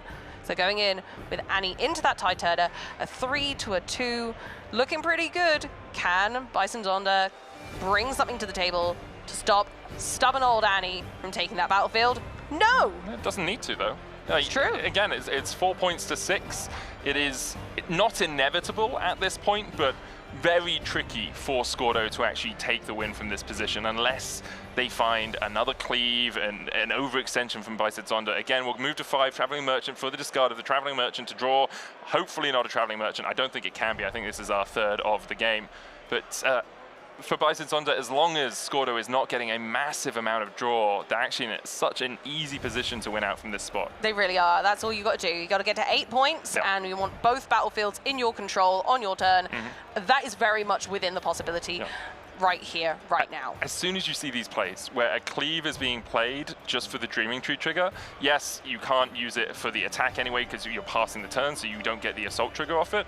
You know you're in a pretty good position because, again, it's searching for this mystery card. It was a Draven in hand for Scordo. It's going to put the Noxious Hopeful in onto Targon's Peak as well, increasing the might of that battlefield to 7. But if you're Bison Zonda, you can match that with a Darius, assuming you play a couple of cards before you go in for the attack. And I think that's the problem here, is that Scordo's going to be trying to buff up these bases, get them really beefy, to really make Bison Zonda have to work for it, putting multiple units on both battlefields, hoping that actually being able to stand some more runes at the end of the turn with Annie might just give them the push they need. Going in with the Poro, the Pouty Poro as well there, really trying to get as much power as we can on the board. Yeah, I'm wondering how many Fury runes Scordo has. I think it's 3, because you need to use your Fury runes if you are going to buff up that Draven when you defend. So 3 runes gives you a +6 in this position. Top battlefield much more easily conquerable with only that 7. We have the Recycle coming out there as well. And we'll see Bison Zonda readying. So Dreaming Tree, much better defense for Scordo. You've got 2, 4, 6, 10, and then plus however many of those Fury runes, which are 4, 5 actually in total. I don't think Scordo has any cards in hand though. I believe that hidden card was the final card in their hand. Okay. So Scordo has these runes, but can only use them if something in play can activate them, because at the moment, I believe, they have no cards in hand. So what's the risk? Fight or flight onto Scordo's Draven, gets it out, meaning that you then can't actually use its ability to increase its power in the defense. You then are probably hiding a fight or flight of your own. Could be a Tide Turner, but it doesn't really make a huge amount of sense to... I mean, it depends what he had in hand. I'm pretty sure it was a fight or flight. Well, we saw the fight or flight because they received that back, right? Yeah, so we knew there was a fight or flight in hand. So it's very likely that has to be it. Oh, my fingers are not big enough. Oh, not small enough. F. O. F. This is what we think it is, chat. Fight or flight, fight right or flight there. down towards that and that bottom is impactful, and you know, Bison Zonda knows that that's what was taken, and there we are, there's the activation of the fight or flight. We kind of knew that was coming, but why not have it on the board at that point? If it's going to have been in your hand anyway, and they know it's in your hand, just put it down. It's a shame that it doesn't leave anything to the imagination. There is a lot of mind play in these games when you think about, oh, I've got a card in my hand, oh, look how many runes I have available. And you think, oh gosh, what could that be? What could my opponent be hiding? But when they have no cards in hand, you know you can kind of go for it and not have many repercussions. Yeah, and now I think there's a discussion happening about fight or flight targeting Traveling Merchant, Dreaming Tree trigger being on the stack because you're targeting your unit with a spell. So you can actually stack it however you want, it seems. So they stack the Traveling Merchant at the top of the chain, allowing them to discard 1, draw 1 when they had no cards in hand, so they just draw 1, and then they draw from the Dreaming Tree, which means that they get 2 card draws out of that. Bryn here still there on the chain. A Rengar comes out. Bringing in the pace. Now, a reaction unit at this time, really snazzy. It's actually kind of the best unit they could draw at this point, because you can't play any other cards this turn as soon as that Bryn here is fully down into play, right? So you needed something that had reaction. Rengar's the best way to get it. Play it straight to the battlefield. You get that extra might. The assault doesn't actually apply in any way, right? Because you're on defense. Of but course. now Bison Zonda needs to have a real consider about exactly how they're going to play this turn. Use 6 runes for the Bryn hit. Now 5. And we're going to see the Darius come down. Second card for turn, buffs them up to 7, so both those Dariuses are now at 7 and will both be ready. And we have quite a few Fury runes as well to buff up our Draven. And I think it's going to be quite the overpowering Dreaming Tree takeover here, with both of them going in, those Darius just taking over, saying, okay, us two, we got this against 4 units, but actually the power is overwhelming, and they do have it. There's the fist bump taking over. Bison Zonda does take that game number 1 here with our aggressive duo of Draven versus Annie. Yeah, really good play all around by Bison Zonda. I like the patience at the start. I think it was really important to hold back, not allow your Draven or your Kai'Sa to die, and then the use of the double Darius later on, just superbly played, controlling when they needed to control, but also understanding you didn't need to entirely hold those battlefields for the whole game to actually be able to take the win. Yeah, exactly. It's all about holding back and then going, okay, right, my guys are ready now. Here we are. Everyone was having a party in base, and now it's time to strike. Yeah. And the sideboarding here is going to be really important. We're wanting to deny our opponents cards, both of them looking maybe at those Mind Splitters, and we're just thinking about how you're going to prevent your opponent from doing the thing you want to do. Yeah, a couple of dead cards in the sideboards as well. Very much. You can play Factory Recall, but who really cares about bouncing a gold to someone's hand, right? It's not worthwhile, is Angle it? shot, not really that powerful either, with very minimal equipments being played. I do like the move, as you say, into more later game threats like the Mind Splitter. You can also look for the Dariuses if you are the Skonda, the Annie player. So we'll see exactly where they want to go. I wouldn't be surprised if we see a shift away from those lower might units into something with a little bit more inherent power from Skonda. Yeah, it would not surprise me at all, and I think that's exactly where Skonda kind of didn't have quite as much to go with. It's just that we ran out of speed. We ran out of units that were big enough to deal with the threat that Draven poses, and we didn't see Switcheroo. We didn't see the Ferris Forerunners come into play, and again, they can be really frustrating to deal with because they litter units behind them when they're gone. So even if you do deal with them, actually they're still kind of there in spirit, and that makes it really difficult to come back from and gives you a backup. And I think that might have been a nice play in that game 1, but game 1 can often be used as a way to suss out your opponent's deck. It doesn't necessarily mean the be-all and end-all. Oh yeah, definitely. And I think one of the issues playing into Draven decks at the moment is they kind of do well into everything in game 1. Like you can start to tech into them after that point, and we see some people doing that, but this is such a similar idea behind a deck between these two decks that I'm slightly worried for Skordo on the Annie side. We'll have a look as we go into turn 1. It's a Star Tip Peak and an Obelisk of Power, which is why you have those 3 runes already for Skordo. Playing the Tide Turner turn 1, not really what you want to do, but if it's your 2-drop, if it's your 2-might unit, you have to get something down so you can look for those early conquers, control the battlefield early. Full 4 Furies for the glorious Executioner himself. Not really what you want to see, but early on, again, you're not looking for those power costs of things like the rebukes, so you don't really care too much about the fact that you haven't been able to pull any of those chaoses. Draven down early gives a really positive outlook to that ferociousness of the deck, being able to say, okay, well, you have your Tide Turner, you might be able to score first, but I'm immediately going to come back and be aggressive with that if I need to. Going with another Tide Turner. Unfortunately, these just low kind of power units, unfortunately, aren't super helpful in this moment, and also means we can't use their hidden effect later in the game. Not going in to one of those battlefields with that Tide Turner, knowing that it's going to lose to the Draven immediately, and then you're giving Draven not only a card from the Glorious Executioner, but also a gold gear token because they've won the combat.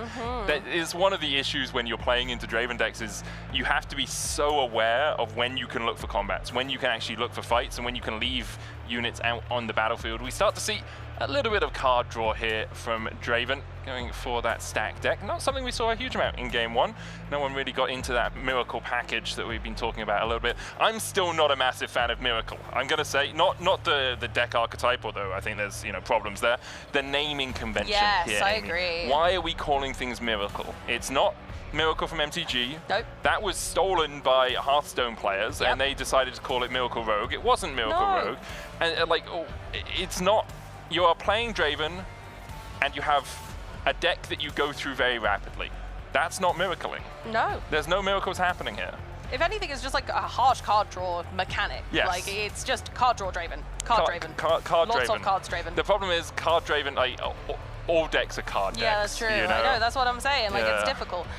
Regardless of naming conventions aside, we've got a Kaiser Survivor as well. Very similar to that game 1 now. Going in with a really beefy unit, not having any pressure to go into a battlefield too early, allowing Scordo to take that first point, knowing that you can come back with quite the bang.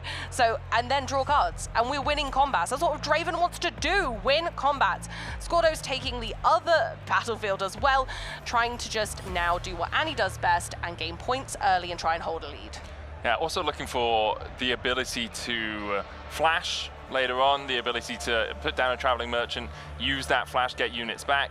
I didn't quite catch what the other cards were in hand, but you don't, if you flash your units out of a combat, then the Draven does still get the draw trigger, right? They still win the combat even if they haven't, even if you haven't got units there after the combat has been started. It's one of the ways Draven uses like Fight or Flight or Rebuke to win those combats automatically without actually having to outmight you. But Traveling Merchant down, I expect to see a flash at some point from Scordo just to get that back to base. And you don't really want to just chuck a Traveling Merchant onto the Obelisk of Power and sack it. Although there is an argument if Kaiser goes in there, it's 4 might to 4 might, so there's a harder decision to be made for Bicep Zonda.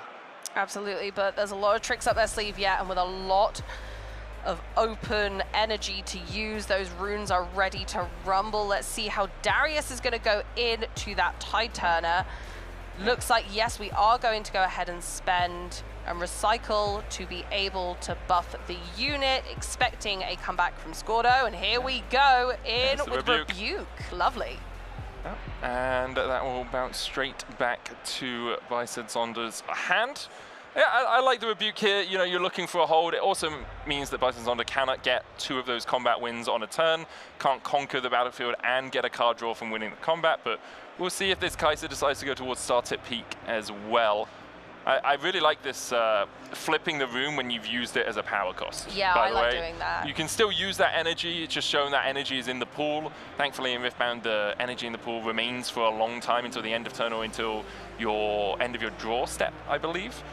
So for now, they are just happy enough to sit there. Another combat being initiated down to Star Tip Peak. And Scordo must have seen this coming. You're so aware after the Draven comes in, you bounce the Draven. Are you gonna look to bounce this as well? Nope, just gonna flash the Tide Turner. Lovely. Probably gonna look, both the Tide Turners, interesting. I wondered if it was gonna be the Traveling Merchant for the discard draw, but maybe Scordo just happy with their hand right now. Just wanting to move things back, knowing that kind of there's a lot of aggression from the other side of the board and thinking, okay, well, I just need to be able to hold units on the board, which was something he struggled with in game 1, was just keeping them around long enough, right? Yeah. To be able to then deal with the fact that Draven's huge when he wants to be. And there is the Legend ability trigger. Draven and Kaiser will draw 2 cards here. Ooh, that is phenomenal. Yeah. Drawing cards gives you so much more in your pool, allowing just to be able to kind of have everything that you need. Like, there's a lot of cards in the deck that we're probably not going to see, and 2 right at this stage in the beginning when we've just had a pushback with our Draven back to hand. Absolutely phenomenal. Yeah, Piercing Light coming out here from Bicep Zonda, which I didn't catch if it was repeated, but I think it was based on kind of the targets that are being selected. Yeah, so the reason that you repeat this is you target the Traveling Merchant twice, because you have to target a unit at a battlefield. So you say, okay, I'll do 2 units to this Traveling Merchant and 2 to another unit, the Tide Turner, and then I'll also do 2 units to this Traveling Merchant and 2 to the other Tide Turner, which is at base. So I think, obviously, it looks like there was a slight question with the judge there to make sure that's how you can do it. I believe that is how you can put it on the chain, but I am not a level 1 judge, unlike you, Amy, and unlike, obviously, our judges here, very experienced with all of this. But honestly, that would be a great play, wiping the board, and he literally just kind of signaled to their opponent, oh, I want to bring these back and secure them. I want to keep them safe. But actually, if you can go ahead and target those in base, and that's one of the risks. Base isn't a stronghold. It's not a safe space necessarily. Can be targeted with spells quite often, actually, more so in these Chaos builds. Yeah, I think often you do look at your bases. It's safer than a battlefield, is what I'll say, right? Like, often a lot of spells are targeting things at battlefields, especially direct damage spells do that, but then you have things like Bellows Breath, you have things like Piercing Light, Frigid Touch as well, in combination with the Bellows Breath is so powerful, so especially when decks can interact with your base, it becomes a lot harder to actually make sure that you are keeping things safe, and there they go, unfortunately, off to the discard pile as we see Scordo's entire board decimated by Zonda there. Wow, and now free reign, really. We're going to go ahead and get a Tide Turner in, swapping with Kaiser Survivor. We've seen it before. The Tide Turner's brilliant at doing that, protecting those heavier units, allowing them to just sit in the battlefield, and that's exactly what they love to do, sit there pretty and try and hold the fort. But Scordo's going to have to really work hard now, not only to get units into play, but also push them into those battlefields in time. Yeah, we're sitting in a very similar position to this position we were in Game 1, right? Like, Bison Zonda is very happy just to sit back in base, play these defensive units, so the Kaisers and the Dravens that can be aggressive, and to match that, you kind of have to Kaiser yourself. Yeah, going to accelerate it out, paying the extra 1 energy and Fury power to get that onto this battlefield, onto start at peak. There's still a couple of runes and Fight or Flight. Oh, there we go, push her back. Onto it, yeah.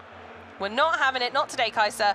Back you go. You might have come in accelerated, but conquering and drawing 1, that's a step too far. We're going to Fight or Flight and push that back.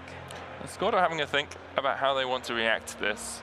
It's not a huge amount that you can do in this sort of situation to stop that Fight or Flight going out. Hard bargaining would be the option, and there aren't runes available for Bison Zonda, but because, again, it's another combat, you get the win for Tide Turner, right? So it's another card draw coming out for Bison Zonda. You don't get a point for winning that combat because you get a point now for holding. But, you'll be happy enough there for Bison Zonda to be at that 2 and to have drawn that extra card from a combat initiated by your opponent. Exactly, and that's exactly what you want to do, is just benefit of every little thing that your opponent gives you, even if it's a combat on their turn. And thankfully, we were able to combat that perfectly. And now we just have this flurry of units that Bison Zonda can keep achieving points with. Holding a battlefield will get you a point, and then taking a battlefield during your turn gets you a point. And at the moment, Scotcher just has nothing to come back with. Oh my goodness. I'm sorry, that's the hand that you never want to see. It's like a Ride the Wind, a Kaiser, Hard Bargain was in there as well. I think I saw a Switcheroo. That is not a fun time at all for Scordo, sitting at just a Kaiser in base right now. It's not enough. It's just not enough. I'm going to say it. I'm going to be that guy. You're going to say it It's already? just not enough. Oh, my. Oh, get out of town. Here comes Doomed. the Mind Splitter, which we were expecting after game 1. Mind Splitter coming in is not only a heavy unit, but also allows you to look at your opponent's hand and get rid of a card from it. Only having 2 cards in hand now. Oh, that is absolutely decimating. When you've got you've got a concertina hand yourself, and you're thinking, oh, what should I do to my opponent? Oh, they've got 2? How about 1? Yeah. I think Rebuke here would be the option that I would be looking at getting rid of. The Cleave obviously does give you a little bit more power, and you can Kaiser into the Kaiser, and you can kind of win out on that Cleave, but Rebuke is just so powerful generally, and when you are playing this kind of holding game that Scordo was in game 1, the Cleave doesn't give you anything. There's no Dreaming Tree for you to get an extra card draw out of. It's not worthwhile. Exactly, right? So I would probably be looking at the Rebuke. I don't think that looking through the trash is a bad idea at all, especially with there already being 1 Rebuke in there. Oh, do you just get rid of the second?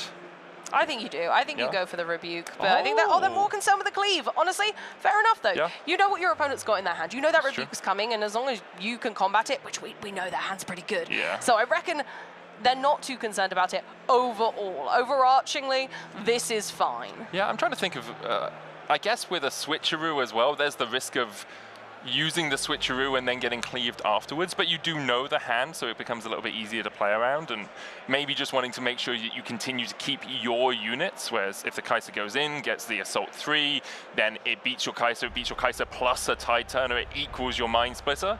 I can understand the play, and I will say I'm not the one in the feature match area, I'm the one sitting back here.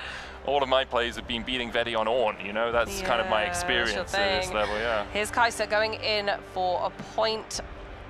I don't know if it's going to be meaningful enough at this stage. It might just be the card draw that we needed. Did get a fight or flight off of that, so that might help as well. Comboed with the rebuke, actually. Can do a lot of disruption. I like the overzealous fan here as well. Yeah. You get that out onto the battlefield, give yourself a little bit more safety when it comes to keeping this Kai'Sa alive, because that's really what you're playing for. You're playing to hope, to a degree, that there is a battlefield open that you can play your Kai'Sa to and you can get a card draw from, and the points are kind of supplementary. Obviously, it does help to get points. You want to get to 8, but the aim of this Kai'Sa is very much more to get through that deck than it is to get you to 8 points right now. And having an overzealous fan as like a protective unit over Kai'Sa right now is kind of important. Kind of very parasocial as well, important. though. We need it, yes. Very It's good slightly characterization. parasocial, I isn't like it, that, right? yeah.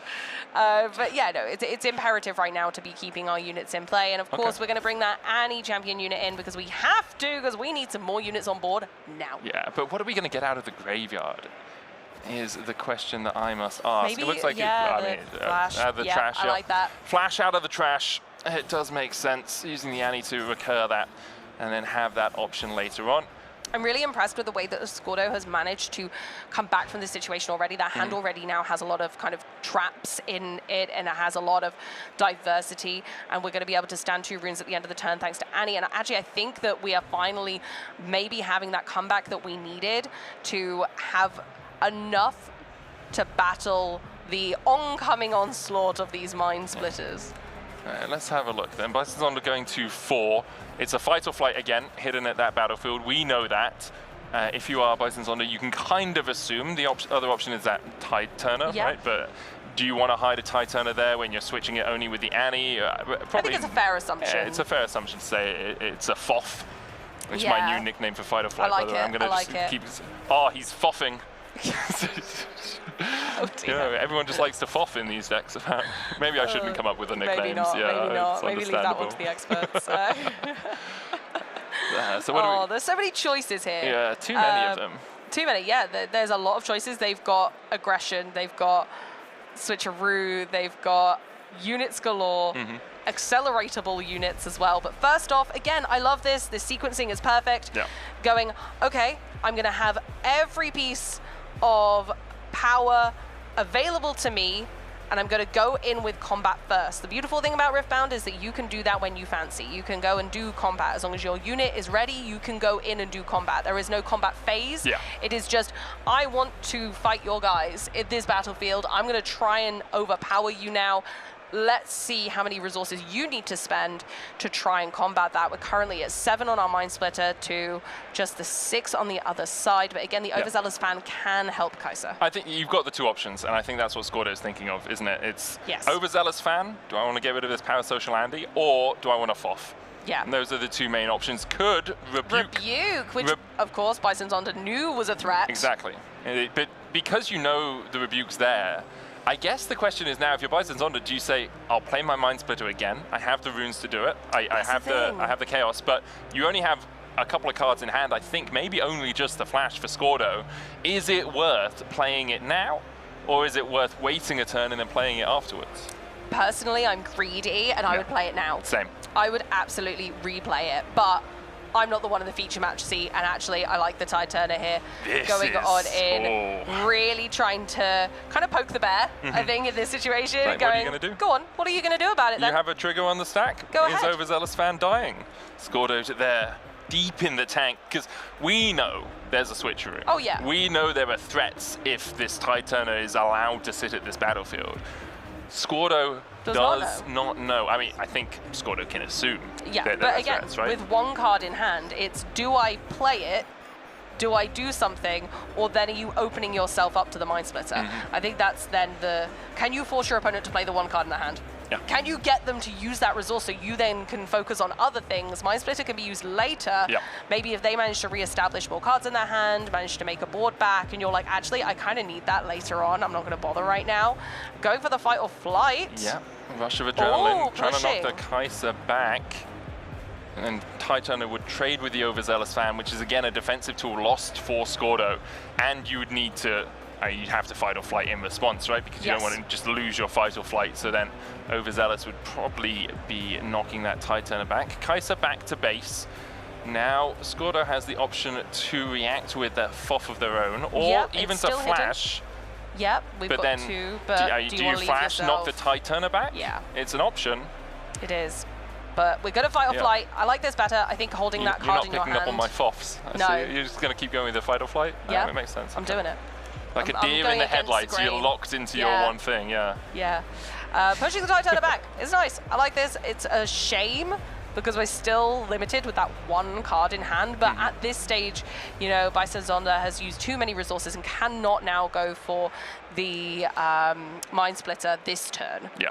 It can be utilized later. And again, I kind of like that because you know that you've pushed your opponent down to such a small hand size that they have limited reactions and you've got loads. The hand is still flush and we can still draw more by taking more combats. And with just one Overzealous Fan over on that battlefield, combat doesn't feel like something that's going to be difficult to overcome. Yeah, I think you'd be pretty happy in this position again for Bison Zonda.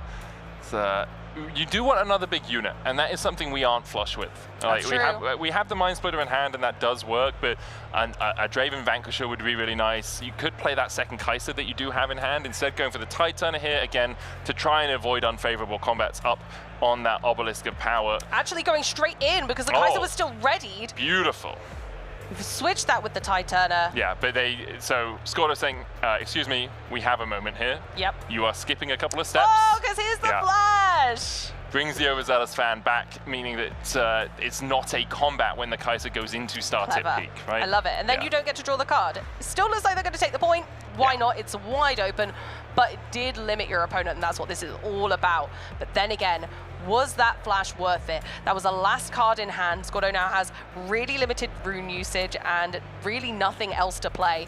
So Bison Zonda knows that there's no threats. Yeah, that's the big thing. Scary. The difference between 4 and 5 points when you're playing to 8 isn't monumental unless you're playing something that can get those extra points, like a Lucian deck or Skyfall or Trinity Force or something. So here it doesn't matter too much. You are still winning, you are still conquering, you're getting that card draw for the Kai'Sa, so you're kind of okay. But in terms of when Bison Zonda can complete the game, it doesn't actually change the turn cycle too much. No, exactly. And that's the concern is at this point, Squirdo's going to have a really hard time coming back because the stacked deck, we love drawing cards. Cards are great. Is this the first stacked deck we've seen from Squirdo? Yes, it is. I'm pretty certain. I can't remember seeing one so far in this series. I think this is their unfortunate first stacked deck, which is such an awfully late time to have it, but better late than never. It might be what we need to bring this back. Looking at the top 3 cards of your main deck, put one into your hand and recycle the rest. Hasn't played it yet, though, I don't believe. Went for the Kai'Sa Conquer first. Yes. And now is going to see what that card is, and then look to play the stack deck afterwards. I didn't quite see what it was. Ooh, now going in for the combat down towards start tip peak. So into the Kai'Sa, no runes available for Bison Zonda, very importantly. Did play that Draven at the end of last turn, so used up all of their runes. And taking out the Overzealous Fan, yep. taking away that protection from Annie, makes sense. Dealing that damage out. Annie's still there at the battlefield, only 3 power though. Yeah, not the best for Bison Zonda. Does have that Kai'Sa still in hand, can accelerate it, so it will still have a unit advantage, but with the Ferris being the draw from the Kai'Sa, that becomes a lot harder to deal with. Things like Rebuke, so important to be able to deal with the Ferris Forerunner. When it dies, you get 2 extra mechs, which can be, it's 12 might for 6 energy and a power. It is such a strong card. Honestly, kind of bonkers when you think about it, and it just keeps going, and that's the really annoying and ferocious part about that card. And we didn't see it in game 1, and I think seeing it game 2 now really puts Squirdo back on the map. Yeah, Draven coming in here for with for 4, but then with the power paid into that attack trigger, allowing him to go up to 6. I will say, it's crazy how strong Ferris Forerunner is, and mech decks still suck, you know? I feel that. Rumble is still so bad. It's one of the best cards in the meta. And it's yet, like, well, there's no point playing a Rumble, you know? Exactly. But honestly, like, it doesn't necessarily have to be kind of that themed, thematic deck for it to be a great card. It's flexible, and it's got the color combination to allow for this to happen. And honestly, I kind of love it. I think it's a great addition in this matchup. And maybe that game 1 was a kind of go slow and see how we go, and then react during game 2. We'll have the Glorious Executioner trigger come off for Bison Zonda as he was able to get the point against that Kai'Sa. Interested that we didn't have a the stack deck coming in during that showdown. Yeah, I was surprised. There's also the argument you delay it to make this bottom battlefield feel more impactful, because perhaps you have something like you're representing fight or flight, right? So you don't want to then go into this bottom battlefield as Bison Zonda with the risk of just being fight or flighted back. Yeah, that is so true. But here comes the Mind Splitter, and we knew that was a threat, and that's kind of why I was like, oh, maybe shows the stack deck and puts it in the discard pile. Again, no cards in hand again for Scordo, and that could really spell disaster because we're living off the top deck, and Top Deck City is a place I've been, and it wasn't nice. Yeah, it's not the most pleasant of locales, I find. No. Food, meh. Company, not much of it. It's quite empty. Yeah, it's Top Deck City. Exactly. So it can be a really scary place to be, and especially now we know a stacked deck isn't is a lower possibility off that top deck. Actually, grinding through the deck to be able to combat this flushed hand. Can I just say that is like the ideal hand that you want right now? You've got pretty much everything you could ever dream of. Is it 8 or 9 cards? Sorry, 2, 4, 6, It's 8, 9 cards in hand. 9 cards in hand. It's absurd. A stack deck for Bison Zonda. Oh my goodness, just adding insult to replacing injury. one with the other. Oh goodness. Stack deck bringing it home. More card draw for Draven. Were we surprised? No, not at all. Not at all. And this is why, Draven is seen as such a king of the meta right now. Of course. The ability to have consistent matchups into most decks, but also find your consistent matchups. Find the cards that help you win certain matchups really easily because you have your stack decks. You have this ability to draw cards off Conkers, to get the gold to allow you to play those cards off Conkers as well. So overall, it's just a really hard matchup. Annie, I think a lot of us saw as relatively consistent in what she wants to do as well, but she doesn't peak at the same level that 100%. Draven peaks at. And I think my concern with Annie is that if you do run out of steam, because the whole point is that you're trying to hold those units on the board, and if you do run out of steam, then this happens. Yeah. And it's a really unfortunate situation where we have one card. I didn't quite peek what it was. Yeah, we have one card in hand, and not much we can do. We can bring units back, but we can't then deal with the threat on the board, and so then 8 points is going to be an easy score for Bison Zonda next turn. So we kind of have to leave the units at that battlefield, but then we can't establish more, and we're in this real pit. This is where you need like a Shurelya's Requiem or something. 100%. That's why Ornn's the best. Just give your units ganking, easy to deal with. Oh gosh, you love your Ornn. I do. I'm a big Ornn fan. Okay, takes out the Annie. That's 3 might removed from that battlefield. Still 6 in there, but Mind Splitter plays at 7. And a lot of you. Oh, it's a second Ferris. Oh, second Ferris. Okay, that makes sense. Really bulking out that area, kind of saying, I'm going to make you struggle for it because I kind of have to. I'm going to let you have the whole point there, going up to 7. But now can Bison Zonda just overpower their opponent, take out these Ferris Forerunners, take that battlefield for the game? Yeah, the problem is as well, even if Bison Zonda can't do that, Scordo only goes to 7 themselves. Right. So then they need to find a way through this Draven with 6 Fury runes available in terms of power. That's an extra plus 12. So you need 16 power worth, or you need a fight or flight or something to get it out. Turner stepping in. I love that. And there's the switcheroo. We knew it was coming. But I love the wait, the pause was drama. And there it goes as Bison Zonda goes up to 8 points and takes it away with Draven, the big baddie of the day, showing just how strong they are. Yeah, really good performance from Bison Zonda. I think game 1 was a lesson in patience. Game 2 similarly, but they had a relatively powerful advantage for the majority of game 2, understanding when to hold on to that switcheroo. I really like the play where we thought perhaps there'd be a switcheroo with the Kai'Sa and the overzealous fan, but instead goes for the fight or flight, makes the Kai'Sa go back to base, and then has the option later on to use that switcheroo really effectively into the first Forerunners. Honestly, could not have been more perfect. Yep. It just all planned out, and that's exactly why these players are doing so well on their current scores as well, really showing they've got what it takes to go far in this tournament. I have absolutely no doubts that that's going to happen with Draven a lot today, but that's because we just see that consistency, and although these decks were both very aggressive in their stance, Annie never got that early game pressure. And that's exactly what you want. You want to go, I'm quick, I'm nimble, bish bash, take some early game points, and then just hold on, like gripping to those battlefields. And it just never happens. When the first 2 units you play are Tide Turner, you know you are struggling as an Annie deck. You just don't have the power that you really wanted to have on that board. And for the Draven deck, you know, well played, but obviously when you are in this sort of situation, you have to punish as much as you can. You have to capitalize, you have to get your points taken over.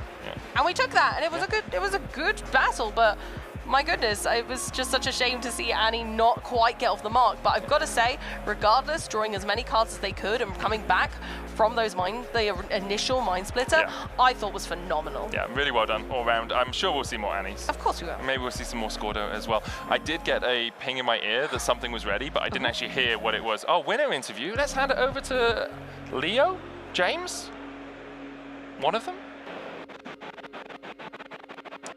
Hi, James here with our winner of round 2, Zonda. Thank you very much for joining me for an interview following your win. Congratulations. Thank you very much, and thank you for the invitation. Yeah, of course, happy to. We just watched you play Draven against Annie. Yes. Obviously, 2 very meta decks, one from Origins, one from Spirit Forge.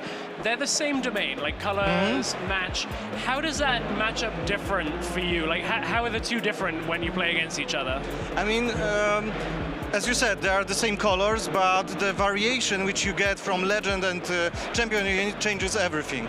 Because the draw engine for Draven is just insane. And for Annie, I mean, it's mana acceleration and resource management. So you get more money, but you have less resources to play. I have a lot of stuff to play, but not so much cash to do it. So that's the main difference. But in the end, I choose Draven to bring. So I think that having more options rather than more mana to pay for it, in this particular case, show that it's a better solution. That's very fair. And how was your preparation and decision making for decks coming into the event? Were you always playing Draven, or did that take some time to figure out? Actually, in the Origins, I was first playing Mastery, but then I switched to Annie. Okay. So as I saw first the preview of Draven, I said it will be too powerful, because as Mastery with his Legend was just +2 might was really huge. I thought that one card will be better. So I knew at this point I will be playing. And regarding preparation, there was only 1 week after the premiere, so there was not so much time to do so. I played some online games and proxied some matches, so I played a few games. But actually, this was my first match against Annie with Draven. So even though you played Annie in set 1, you were like, I know.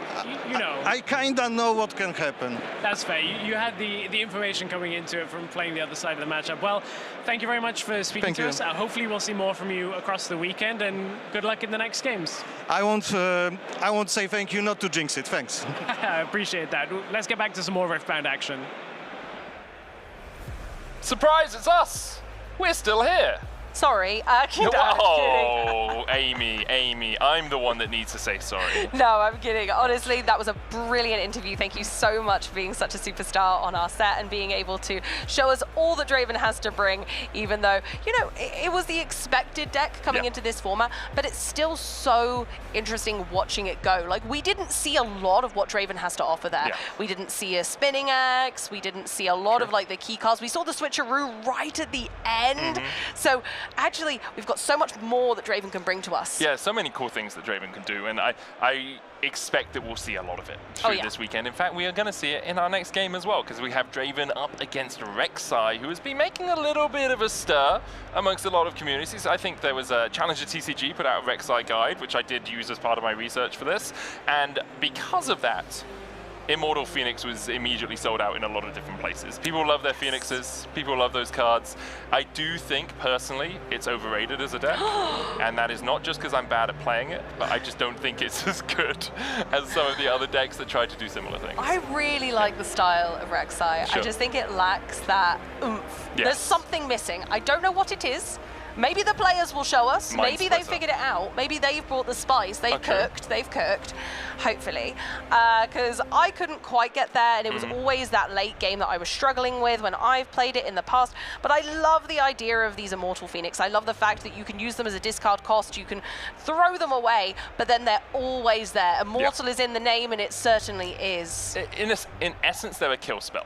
That's kind of what Rek'Sai is trying to do with these Immortal Phoenixes. As you can see, we have the normal package, Soaring Scout, Honest Broker, Vengeance. We don't always see that. The Drag under there as well for a little bit of removal later on. Cull the Weak is where you're using your Phoenix to kill your Phoenix, bring it back. You can't bring back a Phoenix off a single Cull the Weak, just as a note. If you kill it, it's not in the trash by the time that you are looking for that trigger, but this is a relatively standard deck all round for a Rek'Sai player. Yep, we're going to be seeing game 3, just to give a little bit of context to you viewers at home. Obviously, these games are happening simultaneously, so we have a little bit to give you here. We give you a sprinkle of Rek'Sai, but just a little treat for you guys at home. But honestly, looks like a great list. It's got consistency, it's got power, and I love being able to put cards like Vi in this as well, and just bringing in those really strong late game destructive units. No Vi in the main here, no Under Titan either, which is something we do sometimes see. I like the addition of Brynn here when you're trying to deal with some of these heavy spell decks and you're just looking for the win. I wonder if it will have enough power as the game goes on to deal with the removal possibilities that a Draven presents, but we'll have to see. I think that's my concern. Yeah, because that's what I mean, like when I'm saying like about this Vi, that's a card that I'd like to put in this deck as playing against Draven, and maybe it's in the side deck, we don't know that. Maybe there is some power there that can be utilized. But I think we get a little sneaky peek here. So Ferris Forerunner, that's nice. The Ferrises, I like the Divine Judgment. I've seen a few people running one of this in the side just for that resetability, and it's like, well, I already have my stuff out. I have my Phoenixes. I have the ability to recur them. I don't really care about being on 2 runes. Let's go down there and let's battle in the mud. Exactly, and I love that. It's a case of, okay, well, I've got everything I need, so let's just put everything back, and you kind of go back in time. You go back all the way to the start of the game. You restrict what your opponent can do, and then just keep up with the pace of the game. Yeah, I wonder what sort of type of Draven we'll be seeing. We've seen already in the first series of this round 2 that you can mix and match between Miracle and mid-range depending on what you want.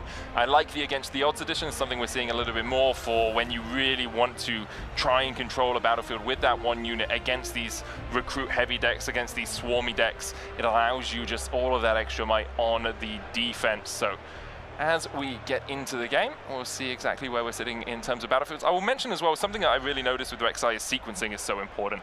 When you have your Rek'Sai Void Borrower trigger, when you have the Sun Disc triggers that you need to get off effectively, and then when you have things like the Void Rush coming out as well, so important to make sure you're sequencing things properly. Early game seal, we're not mad. A Phoenix in on a hard play there, into the base. Not a bad thing. Again, it's Immortal for a reason. It's okay for it to come out naturally as well. And actually having that really kind of expensive drop at the beginning of the game, bringing the Phoenix in, can be really beneficial. Being able to use that seal on your first turn, play a 3-power unit with Assault 2, really does set the pace for the game. But then immediate answer here from Draven with the Treasure Hunt into the Noxus Hopeful. It's so much power for such a small cost. You know, you're paying 4 and you're getting 5 power out of it in totality. We'll move into the Sanctum. Have that Candlelit Sanctum trigger alongside the Void Borrower trigger. And so look at the top couple of cards here and then decide how we want to place these. I assume this is the Candlelit Sanctum trigger first, so we can put one on the top if we want. We can put them both back on the top, or we can put one down, both into that recycle, and we will just recycle one of them, and then reveal a Piercing Light and another Phoenix off the top from Rek'Sai. The Rek'Sai ability being kind of revealing more cards and kind of churning through your deck, I think is one of the big strengths of the deck, and I really love that that's being utilized here. But putting the Phoenix to the bottom, going for the Piercing Light, so we are going to have one Phoenix to work with for a while. Importantly, on the Rek'Sai Void Burrower trigger, the Legend trigger, you do have to pay costs. Yes. With Void Rush, you get reduced by 2 energy, but this is one of the things with the sequencing where you kind of want Legion if you're playing your Sun Disc, but you can't play a spell that's too big before you conquer, because otherwise it causes issues. And you see the Immortal Phoenix there being used just as fodder. Just chuck it in, get a point, kill it off, it will come back. It's fine, you know? He's all right. He loves being in the discard pile. He'll come back later for fun. Yeah, chuck him in the trash. He loves it. You put the trash on fire though. This thing's like burning through all your other cards. Exactly. Okay, Treasure Hunter doing its thing. Moving on into the Candlelit Sanctum there. Of course, we get the trigger.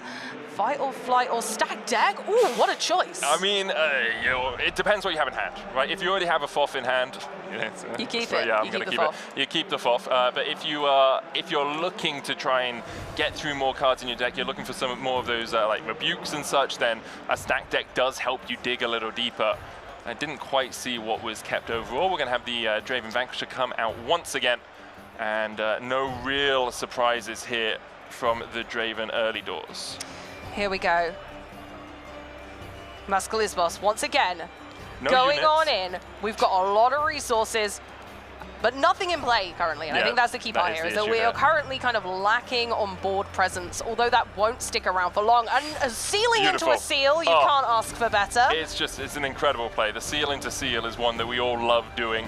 Then into a Piercing Light. Because a Ooh, I unit was love left it. to the battlefield, it's really easy for this Piercing Light to find its targets. 2 triggers or 2 targets on the Treasure Hunter. I'm actually not even going to repeat it. I was wondering if they were going to try and kill off the Draven with it, but decided they didn't want to use the extra power for the runes. Did have enough for the repeat, and instead, okay, well, Draven's dying here we anyway. go. This way we only have to recycle 1 rune in totality, so call the week. And that's what it's all about. Yeah. It's about denying your opponents their resources. And now, of course, Grabclanker doesn't have anything on the board, doesn't have a champion unit to bring into play, has to use cards from their hand. Do they have any worthwhile units? I couldn't see. Nor could I. There we go then. So Yeah. it's a surprise for all of us. But We what they can't see need on to this be side, doing, and we double seal on this side. You know? what they need to be doing at this point is re-establishing that board quickly, because otherwise Rek'Sai is going to bring things back and plunder away. Okay. Luckily, we got the Darius here. Bryn here, spinning axes, I missed the other 2. I think it was a FOF and a Falling Star. Nice. As the That's not remaining bad at cards in all. Grab Clanker. Yeah, that's very solid. Darius comes down, no need to pseudo-accelerate it by playing one of those other spells.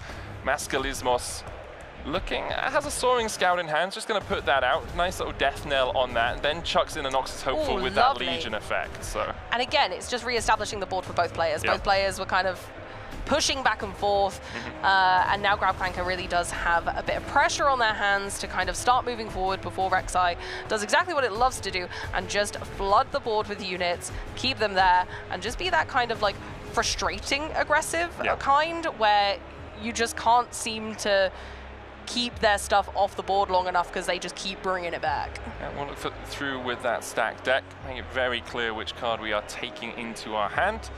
And then we will move in. Didn't quite see what it was. It was a Fight or Flight at the top of hand there. I guess at some point you do want to start looking at scoring points. You could put your 100%. Darius in here somewhere. There's not kill threat on the other side with only that 5 might. And so we will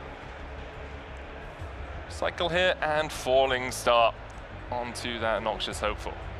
Which I like. Again, you're removing the larger threat of the 2 for a potential of kind of making your unit bigger with spells, and then going in and taking out the Darius. Actually, you're going, okay, no, I need to protect my back here a little bit. So we've gone in with the Darius. Of course, we get that lovely battlefield effect as well. So we get to pick one of these 2 cards and pop that on the top there. Looks like both went to the top, so they must be quite lovely. Then it Seems just pretty looks happy like with we're it. kind of maybe setting up for just waiting around for next turn. And that's the thing with these decks, is that they kind of need to take their time at this stage to be able to almost one-up each other. We've got a Void Rush in hand. Going to conquer with the Soaring Scout down towards this bottom side from Mascalismos.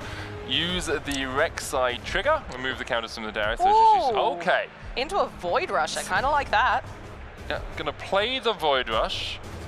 Deciding against the Hidden Blade, needs to pay for it, using the Seal. Seal's so important in this Rek'Sai deck. You have a bunch of these individual power costs that you really want to get through. So now we reveal the top two, play one of them, reducing its cost by 2, and then we draw any we didn't play. Importantly, different from the Rek'Sai Legend effect, where you are recycling the one you don't play, or the ones you don't play.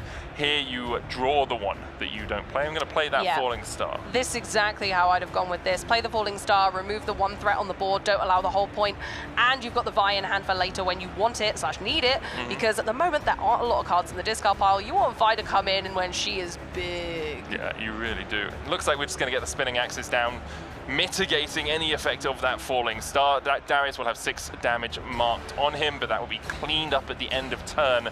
Mascalismos is going to try and Void Rush out here. See if we can find that little bit extra damage that we need to work our way through the Darius. Currently sitting at 8 might in total, so we just need 2 more if we can sneak it out. We could get Hex Tech Ray, Falling Star. There's a lot of cards that could do it, but are we going to see them off that Void Rush again? Void Rushing twice in one turn. What a rush. Looks like we have a small discussion with the judges here. So the previous Void Rush was paid for. Yes. And then reduces the cost of Falling Star by 2. That's how Void Rush reveals. Reveal the first 2 cards of your main deck. You may play one of them, reducing its cost by 2. So it's a mandatory reduction. Yes, and it just happens. Yeah. So it's not something that kind of can be affected while the game is ongoing, and it just happens. It was cheaper, and then we can go ahead and play another one, and again, reduce the cost of the next card. Yeah, by 2 as well. So let's see exactly what the concern is here. My assumption is, I think I saw it properly, was Mascalismos did tap for the Falling Star to pay its 2 costs. But you don't need to do that. So all that would have happened was the 2 energy would be floated, and because energy doesn't leave a pool in Riftbound the same way it does in some other card games like Magic, you would still have that 2 energy to be able to cast to play the with future this turn. spell. Yeah, yeah, absolutely. Yeah. But we'll see exactly if that's what ends up happening. Get the judges who know it all to work it through. So at the moment, like, Draven's in a solid position. I think if this Darius does fall, we've talked about it a little bit, you lose control of the battlefield, and also lose kind of control of the game because you don't have as many units to work your way through. But it's Draven. It's very good at finding a lot of units, Amy. Yeah, if there's any deck that's going to bring it back with that, finding units, being able to accelerate them as well, being able to push into those battlefields really quickly, is going to be something that, you know, Draven naturally excels at. So actually, even without a strong board presence in base, it's okay for Draven to have that kind of slow start. Whereas with Rek'Sai, you need to have it on the board, or you need to have the Phoenixes in the discard pile, and then the Void Seeker. I love that card so much. I think it's one of the strongest signature spells in a vacuum. Like being able to just take 2 and then go, oh, I'll have that one cheaper, please. Go, and then the other one is going to go in my hand. Yeah. That's a 2 for 1. Yeah. That's great. I'm loving a good bargain on that. It's, you know, it's buy one, get one free. It is, and I love it. We have Foff and we have Bogoff. Bogoff? Bogoff, right? Yeah. Yes. Everything ends it off. It's, you know, it's really nice for the Rek'Sai deck. I do think they seem to be lacking a little bit of removal. Yes, overall, yes, big time. When you're like Falling Starring a Darius to try and get rid of these, hard bargain coming out for the Void Rush. So we have 2 runes to pay, but it looks like it wasn't repeated, which does mean that this Void Rush will happen, but we don't have a huge amount of energy. Can't play the Bryn here, we'll just play the Honest Broker here, and Bryn here will go to hand. And, well, sadly for Mascalismos, and great for Grabglanger, is Darius survives thanks to the Spinning Axe.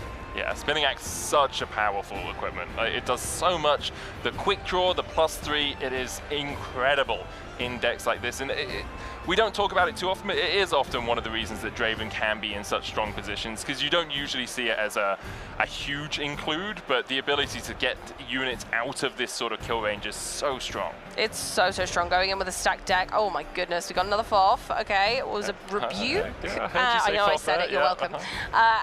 But no, Spinning Axe is a fantastic gear, and honestly is one of the reasons that Draven is so strong, because it can get you out of so many sticky situations. It's got an absolutely phenomenal effect. It brings so much power onto the board really quickly. It's, like, you can't even be mad at that. It's so good, and we didn't see it in our first feature match of this round. So being able to finally see Spinning Axe come into play and actually rescue Grab Clanker from otherwise a little bit of a troublesome situation just means they can relax in this situation now. They can take their time a bit more and still lead the way in points. Yeah, they're just in such a strong position at this point. It's hard for Rek'Sai to often find that big late game threat, and we talked about it a little bit when we were looking at the deck. It's like you don't have your Vi, you don't have something that can really outpace a Darius when it has a Spinning Axe on it, and when this Draven can get through so many cards at a time. Bring it back, ready it with a second card per turn, then go back in. It's basically a 2-point per turn engine now, pretty easily, just this Darius with the Spinning Axe equipped. Yeah, we brought that back nicely and then kind of gusted away the only card in a base so that Mascalismos can't score that point for holding. Great, love that. And then pushing Darius just in and being like, okay, well, here's your threat for next turn. Can you do much? Because I can't see much on the board right now. We do have Phoenix in the discard pile. We do have a Vi in hand because we saw that earlier. So there is a potential of a late game kind of threat and comeback. The more cards are in the discard pile, the stronger Vi gets. I want to see if that's where Mascalismos does end up going for now. And you do also have Rek'Sai Breacher if you want to bring it out, giving Accelerate to any of those units you get off the top of the library. You do still have to pay the Accelerate costs for those. It's one of those cards where you read it and you're not 100% sure unless you know the exact rulings around Accelerate, but you do definitely have to pay for those costs. Honest Broker going into Candlelit Sanctum. Once again, we are looking through these top cards, trying to stack something up well for our Rek'Sai to connect with. I think it was one to the top, one to the bottom. We'll have the Rek'Sai trigger, and we'll see exactly what Mascalismos thought was worthy of being on the top. A Blood Money and a Hidden Blade. Okay. Where are we going to go with it? We can Hidden Blade the Darius if we want. Does give more card draw over to the Draven. Could even Hidden Blade our own Honest Broker, which is something you do sometimes see. I was going to say, even for the Death Knell cost as well, but actually, just deciding to remove the immediate threat on the board and go, well, I can see you have no other units in play, so maybe I can just start holding. Yeah, it does give more card draw over to Grab Clanker, though, and that is where Draven thrives so much. Very much so. We've discussed it a lot. We've seen it a lot already. Yeah, okay. Phoenix comes back into the fray from its favorite place, the discard pile. Assault 2, when they're attacking, you can kill a unit with a spell. You can play with kind of a trash-based element. You can just pay to be able to reanimate that Phoenix, bring it back from the trash at any point. It's a really strong unit. Obviously, we won't be using it as an attacker on this turn, but having that +2 for Assault when it's being aggressive is great into these aggressive style decks like Draven. Yeah, and it means that Grab Clanker now needs to think about, how am I holding battlefields? How am I playing around the fact that this Phoenix can come in for 5 next turn? There's also a Soaring Scout and an Honest Broker in base, so it's not just 5 that you're looking at. It's a total of 8 with those 2 Death Knell effects. Bryn here early for Grab Clanker. I think Mascalismos may be playing, as we would say in Magic, Hellbent. No cards in hand, so he's just like, oh, I'm good.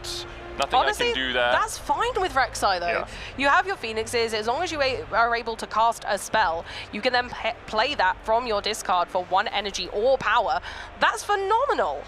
Also, I think you're really happy as Mascalismos, because the Bryn here is just played out as a unit. There's no, I don't want you to be able to stop me from winning. It's purely a 5-might unit that is being played out there. And now you're playing your own Bryn here to avoid perhaps that fight or flight or rebuke coming out from Grab Clanker as you go for this next conquer.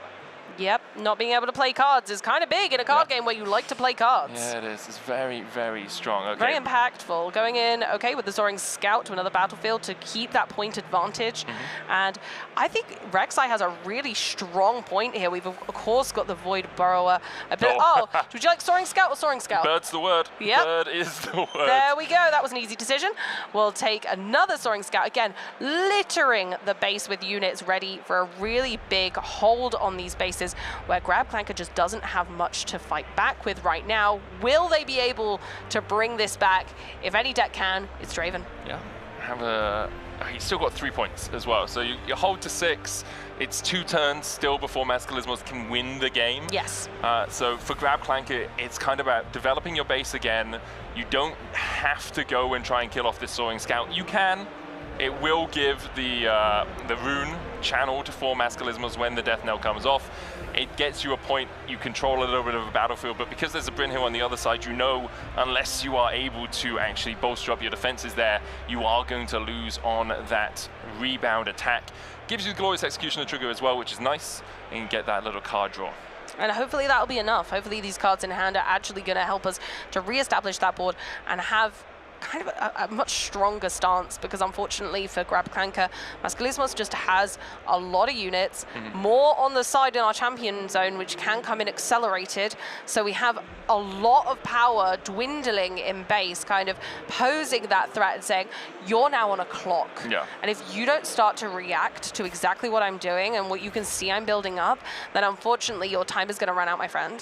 Yeah.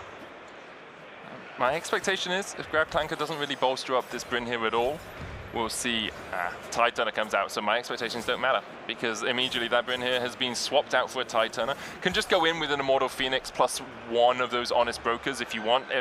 It defends you against a Fight or Flight, knocking back one of them. You still win the combat, but the Overzealous Fan now means you need to go in with a little bit more if you are going to try and take that battlefield out of Grab Clanker's control. Mascalismos will be in advantage when it comes to point gain, though, because they go to 6 on their next turn, then Grab Clanker goes to 6. So if it is just a hold war on battlefield to battlefield, Mascalismos wins with the 1 turn clock extra.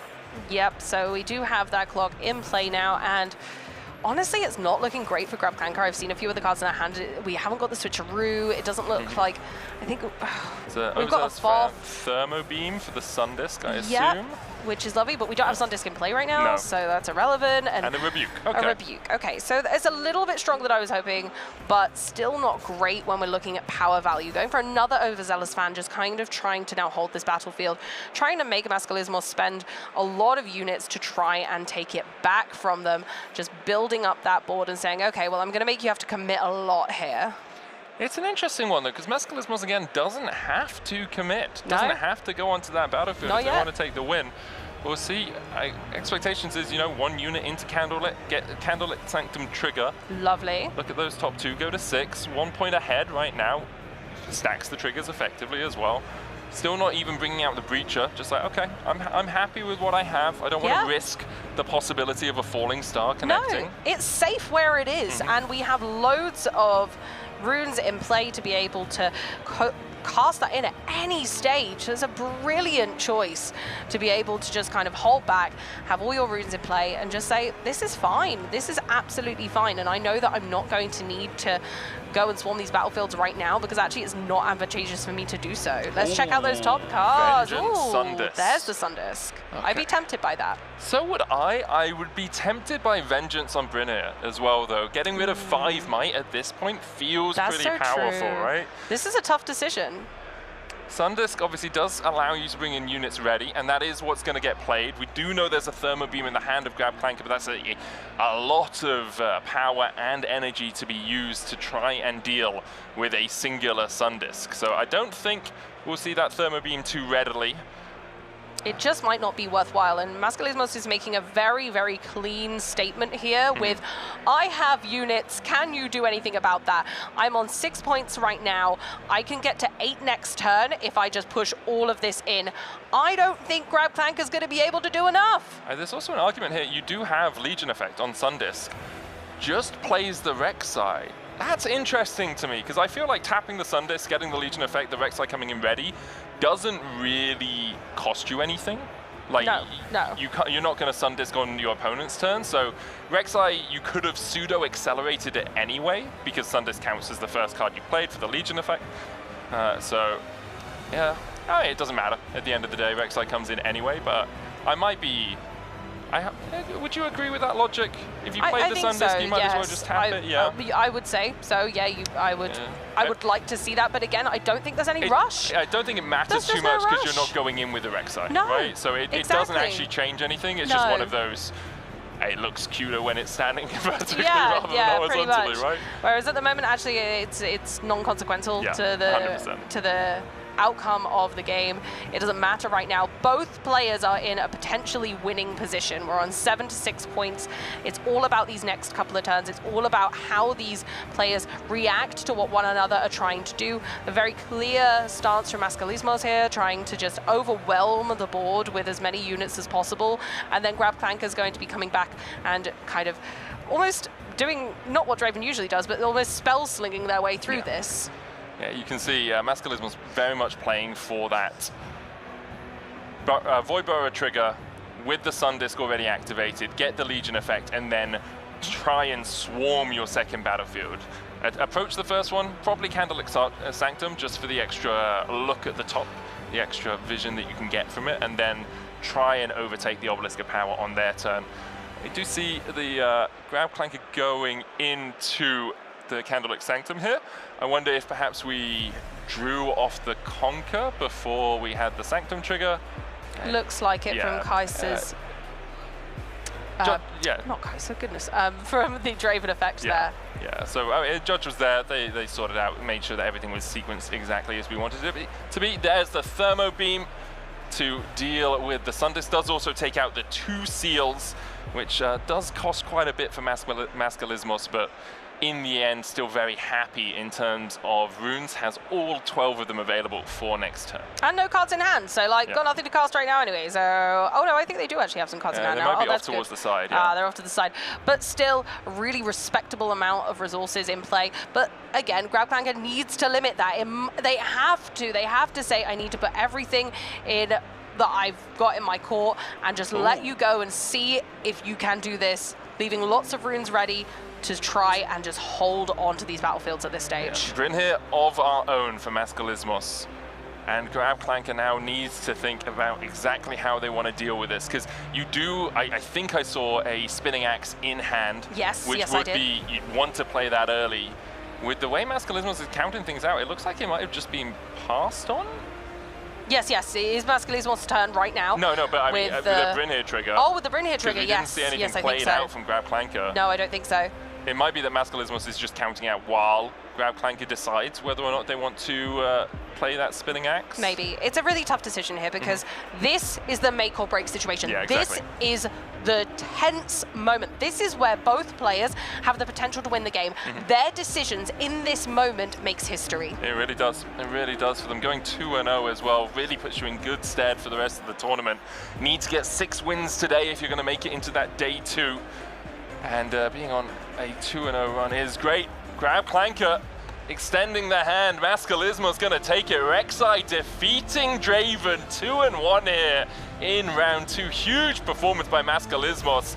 A couple of moments where it looked dicey for him, but his ability to hold back, to build up that swarm and then really void rush his way into victory was superb. Absolutely beautiful. Rek'Sai breaching the win, taking it away from Draven, the kind of big baddie of the set right now. Rek'Sai very understated. A lot of people were underestimating it. Yeah. And, I think it's overrated. I think it can still be good. I just think it's overrated. Fantastic deck. I think the amount of vision you get, the amount of card knowledge you get from your deck, I think is understated. I think it's fantastic. We saw it there in the game. Many times to be able to really reduce the cost of your plays as well. Using the seals into the seal early on was a really great start for that kind of kick off the boardwalk, which was great.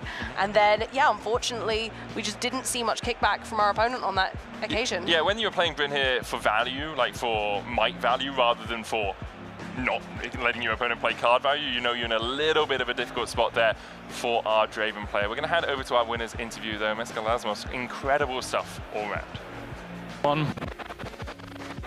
Welcome back. I am just now joined by our winner of the last featured match, Masca. How are you feeling, man? Good. Starting 2-0, so that's good. How did you prepare for the event? I play with some of my friends in Montpellier, and we did a lot of testing on TCGA Arena, and yeah, that's pretty much it. Well, it's going well for you so far into. You have picked Rek'Sai. Can you explain to me why you did go with this pick? I was maining Rek'Sai when I played League of Legends, so it was a given when I saw it. I was ecstatic. So Rek'Sai also likes combats a lot. How did you prepare for the Draven matchup?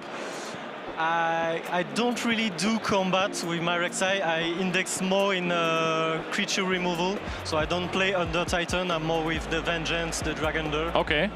So I don't play combat and I don't play day games. That's very nice. Does that hurt any other matchups of yours, some that you want to avoid now? I want to avoid Azir.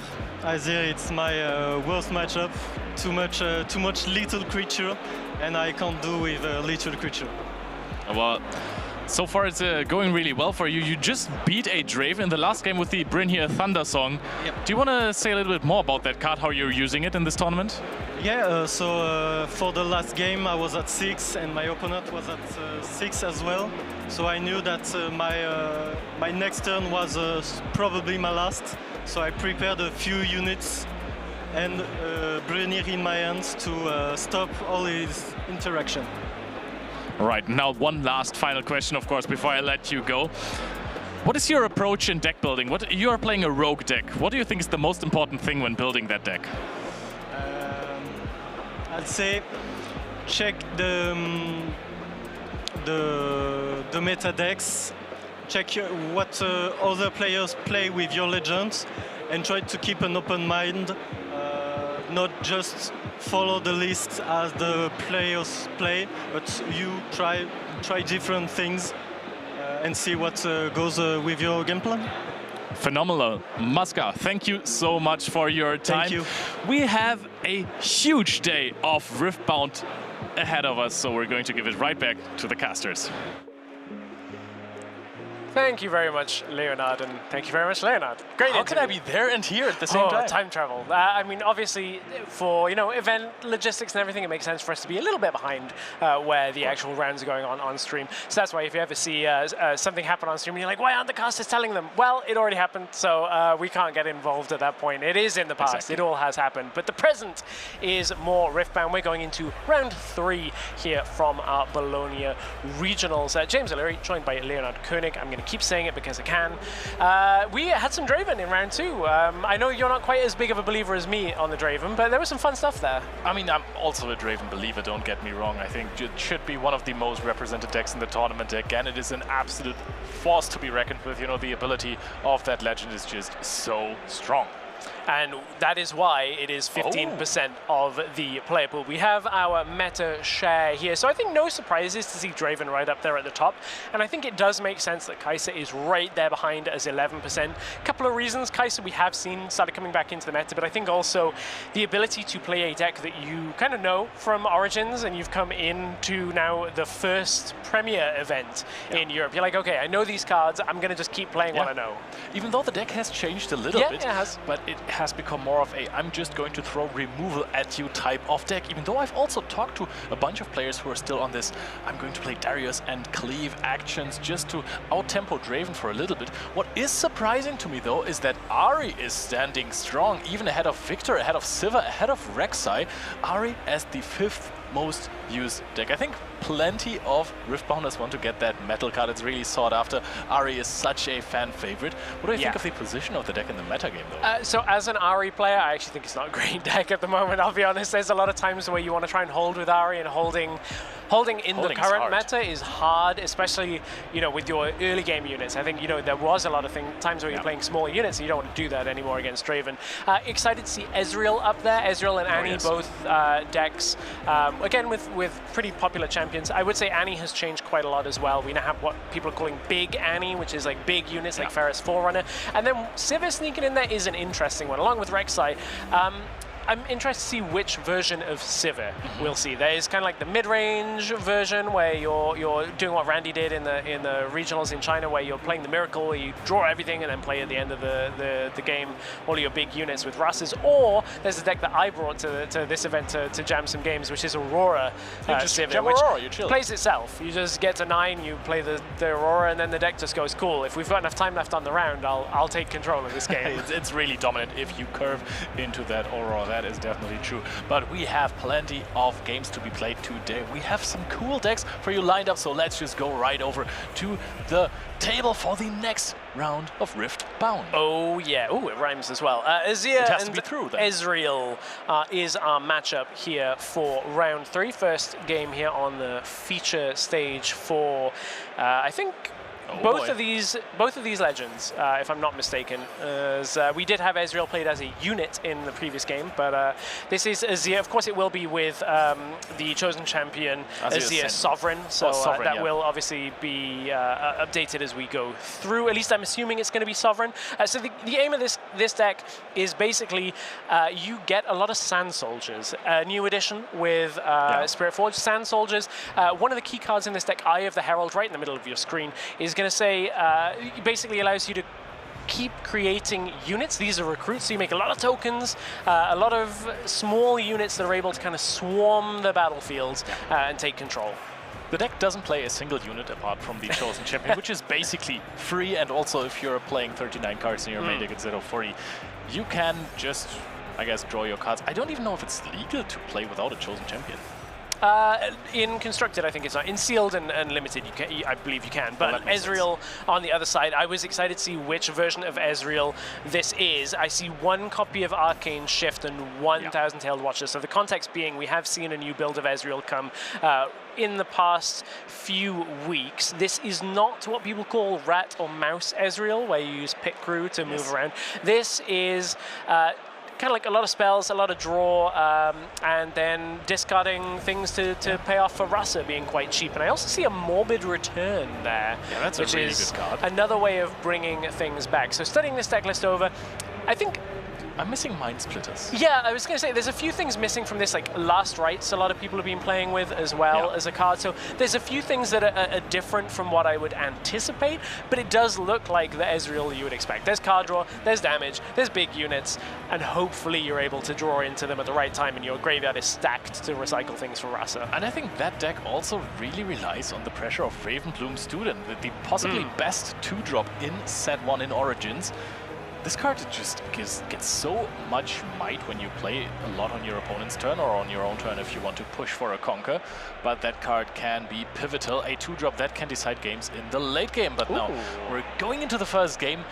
Okay, Vilemore Slayer this makes sense. Void Gate. These battlefields to me make somewhat sense. Vilemore is one that you play on Azir because your tokens are expendable. You're fine to just play a recruit and have it die. You're fine to have a Sand Soldier die. One of the things that Azir does is it plays quite a lot of equipment, typically. It doesn't play a unit. Yeah, exactly. It's spells and equipment. So you essentially are turning 1 and 2 might units into 4 and 5 might units with things like BF Sword or Brutalizer on particular turns. And then on the Ezreal side, Void Gate, you are playing a lot of direct damage spells. You have Arcane Shift, Wages of Pain, Singularity. This is going to make your spells more potent, but I would say Azir's units tend to be small enough that you can deal with them, but maybe we'll see situations where that'll take them over the top. But as soon as you have a BF Sword in play, it gets really, really tough for your opponent to remove it, especially for Ezreal. That is one of the target matchups. I've talked to some Azir players for the Azir deck, because removal is just so tough to find against it. Void Gate helps you though, so I think that we're going to see a lot of play in the Vilemore Slayer eventually. But the coolest thing is about this deck, you have the best 2-drop in the game, and that is a token that has Weapon Master and has 2 might and just drags out a Doran's Shield or whatever other 1-drop. Yeah, and in this case, now having the Brutalizer, something that on the first turn doesn't do too much the first time you equip it, because as you said, you're probably getting it onto a unit that is exhausted. But when you get it on multiple units on later turns and you're equipping, you can keep things alive. There's a discipline in order to get a draw, keep something alive. Wages of Pain doesn't do what they needed it to. I like that play of Lukash. because he just deliberately went into the Void Gate predicting a Wages of Pain there, knowing, okay, it's gonna deal 4 damage to me because of the Void Gate, but with the Discipline I have in my hand, I can actually go up to 5, so I can take the maximum amount of value out of this. And there we're going to see Ludwig just getting that gold token, because Wages of Pain, while the damage does not matter, it still generates you some gold. And now you basically say to your opponent, well, if you want to remove this, you need to spend another spell. And I already redrew the card that I just played, right? So I've gone kind of even in some way. You've played one ability, I've played a spell, I now hold Eye of the Herald comes out. What would help here is a Stupefy on the side of Ludwig, because then you actually get to reduce the might, the damage counter stay the same, so you actually get to kill that Sand Soldier. You actually target a unit for the 2nd time this turn, so Ezreal triggers as well. You get another draw, so you get 2 draws off of 1 Stupefy. Doesn't happen. Yeah, there wasn't one in hand, unfortunately, and I'm glad you touched on the Ezreal Legend ability. It can be difficult to use. There are certain cards that do activate it quite well, like Singularity is one that is good, allows you to kind of shortcut that. Bellows Breath. And get, Bellows Breath as well. But when you're just kind of playing what I would say is like fair Riftbound of like 1 spell targets 1 unit, you really have to push to get that card draw. And something that we didn't notice in the deck before, I think it might actually be a slight difference. I was expecting to see Fizz in this deck. It is a relatively important part of the deck, just like Last Rites is, to recur things from the graveyard. Bring a spell back from the graveyard and be able to cast it again. And there we go. It takes care of the unit at the Void Gate with the Wages of Pain coming from the graveyard. It's really nice tempo play from that Fizz. Already developing a little bit more of a board here. We have a gold token, we have a seal. So while it was a very slow start with passing and passing again, it does not look bad for the Ezreal, but I mean, these Sand Soldiers, they haven't started running away yet. Void Gate usually does not matter too much for you because you're still out of Bellows Breath range. That's still fine for you most of the time. And you can just conquer battlefields that easily. Your units are expendable. You are really forcing your opponent to throw removal at free tokens that you got.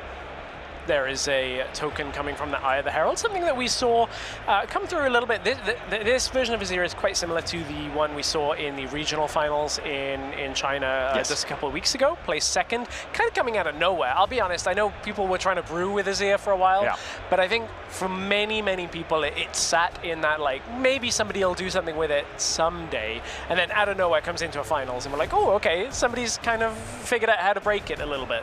What I really like is that we're playing, as we've seen earlier, Salvage in the main deck. I don't know if that was the case in China, but gear removal is so incredibly important and actually saves you some matchups. If you're playing versus something like a Sivir with the Aurora and you do not have any gear hate in your main deck, things are going to get rough in game 1. Once again, though, we're seeing the importance of Cull the Weak in this situation. Uses it, takes out a recruit, and trades it for a Fizz. So you're trading up in that exchange every single time. And I love that you mentioned gear removal, because in this matchup, I would be feeling, if I was on the Azir side, of like, if I can deal with Last Rites, there's a finite amount of them in the deck, and once they're out of that, and once I've got rid of the Rasses, suddenly then the deck loses a lot of the potency of being able to keep bringing them back and keep bringing units, but we'll see whether it actually comes through. The card we've already seen today, but the first time coming out of the Champion Zone, and that is Ezreal Prodigy. Get the discard, get the draw, reduce optional costs, and just sit in base forever. Yeah, it's just a good time, unless you're playing into another Cull the Weak. That is one of the few cards that, I mean, not so few, but one of the fewer cards that can actually get removal into the base, taking out some of the units that your opponent wants to protect. Cull the Weak has been absolutely massive ever since its release, which is always in case of Riftbound, but this card is something to really play around, especially decks that generate tokens. It's great. Yeah, one thing I would say is Ezreal for now has been keeping up with the pace of the units, but hasn't yet been able to score, which is kind of expected. Ezreal does score a little bit slower in the game. There are, decks that are quite a lot slower. In that, this is one of them that is in the meta. I would say one of the things that the Azir we haven't really seen too much from is we haven't seen the cards like Arise.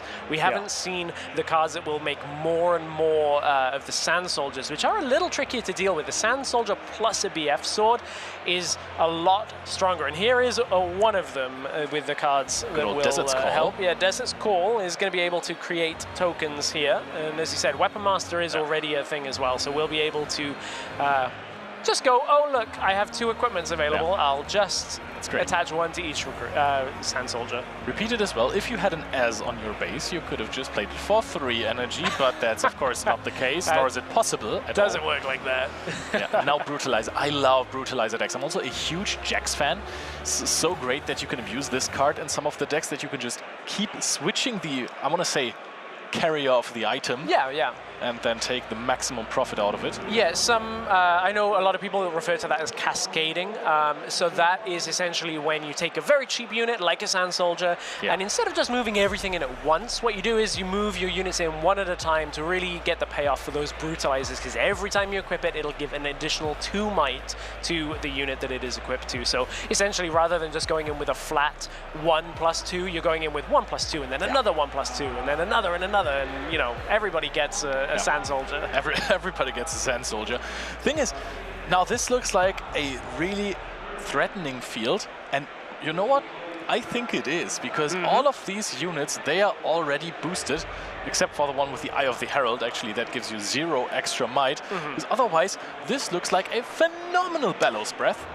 Oh, I am Ludwig. You are a player of my own heart. I see a Vex in hand, I think, which is one of my favorite cards. I don't think it's going to affect too much in this game, unfortunately, but I am a big fan of the design of Vex. We'll get to that when it's played. But there was a Stupefy on the Sand Soldier to set it lower.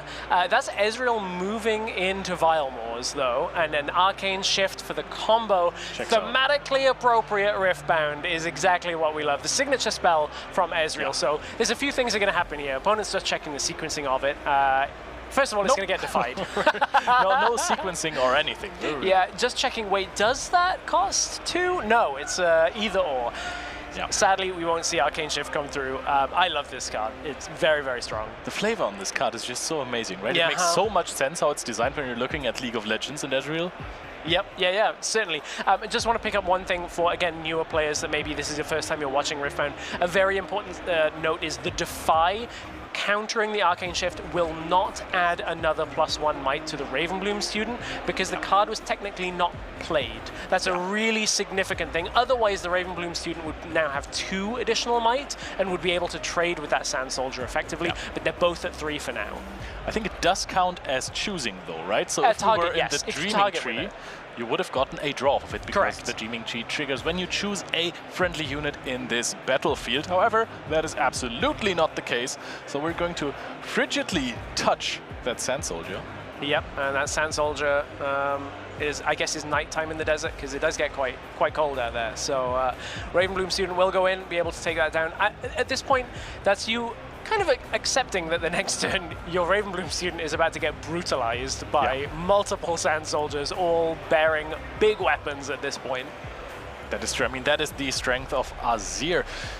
You're sitting there with your few tokens, but look at how strong they are. The thing is that the Brutalizer, I mean, it only gets really, really strong in the turn you are playing it, you're equipping it to your units. So if your Sand Soldiers do not have the good old acceleration, or they do not enter ready, then it's just a +1 in the end. I think that's another Frigid Touch in hand. I think so. On the BF sword, that is a lot. So you would have to actually choose twice here. You pay 3 energy, of course, because your Ezreal allows you to skip one of the costs, and then your Ezreal Prodigal Explorer, which is currently exhausted, could get you another draw. And the difficult thing here is there's a lot of outs here from this situation, and another one of those outs is playing another Sand Soldier.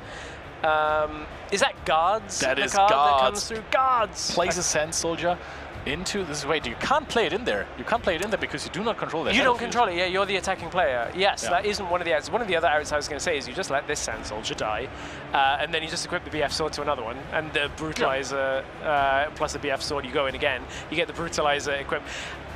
Now you know Guards is coming. Yeah, that is true. But I mean, you're very much fine with that. It's a hidden card, so it can throw you off guard. That's also so crazy. If you're hiding this card, you're all of a sudden for 1 power, you get a 5 might unit. That's the other thing, is it's hidden, but I refer to it as like slow speed, where there's no action or reaction tag on it. So unless it's hidden, you can't use it within, even if you did control the battlefield, you can't use it during a showdown unless it's hidden, of course. at that point it would be. But yeah, this is the second part of that, is you just re-equip the Brutalizer again and go, okay, we'll go again. It's fine. Well, the big kerfuffle there in the beginning, but in the end you can just go at it again. And I think that while our opponent is completely exhausted on runes except for one, what else could there be? I think you can just push for the Raven Bloom here by equipping the BF Sword and then just try to go again. Also, probably better to not forget the good old Azir, your legend ability. You want to keep making those tokens. Yeah, Recruit comes in, Recruit goes out.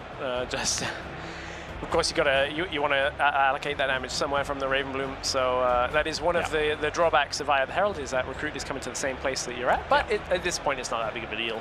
Would be crazy if you could choose, right? I know. But you know, Guards is coming through again. That is very interesting, because we are on very low amount of cards in hand, right? So Guards really doesn't do anything right now. Also with the Weapon Master equipping the BF Sword, okay, you know, it's a 5 might unit, that's very nice. I think we haven't played a gear this turn, I think, so that's why we can't use Azir. The other card in hand is, I mean, I think we could have hidden the Guards, because our ceiling in the deck is incredibly low when it comes to energy cost. You could top deck a Rise, but you could still play that on the next turn. And you get more effective might if you do that. If you use Weapon Master to equip the Brutalizer, it counts as equipping that turn. So you get an additional 2 might compared to if you just sit with a BF Sword and 2 Brutalizers. So I think with perfect information on the game, I quite like that line, but it's difficult to know because there's a singularity in hand from Ezreal. So that could be one of the outs we're looking for. Yeah, it has already been played. So it's going to be those 2. At this point, you'd be able to hold with the Sand Soldier, but again, we have the information that was an opportunity, whereas our players don't. And I think Lucas should just consider to activate a Hidden Blade in response, which would not work because you can only play that on showdowns. Because it is an action, not a reaction. Now we have Morbid Return, so we're getting a unit from the trash back into our hand. And I know that there has been a Raza discarded in the beginning by the Ezreal. And there was a Fizz, so we might be looking for Fizz, Wages of Pain again.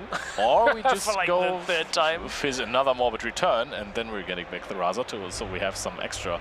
There's a lot of stuff we can do here. I feel like at that point we're looping for the... Yeah, I guess you get 1 extra unit out of it if you get the Raza. Or you go Wages of Pain, you're right, and your opponent is not going to hold. Ooh, you could also take an Arcane Shift. Way better, actually. Yeah, actually, there's a way better line than that. And then you get another Fizz. Yeah. Because you flicker the Fizz, and then you get another reaction from it. But importantly, Arcane Shift, the card that gets...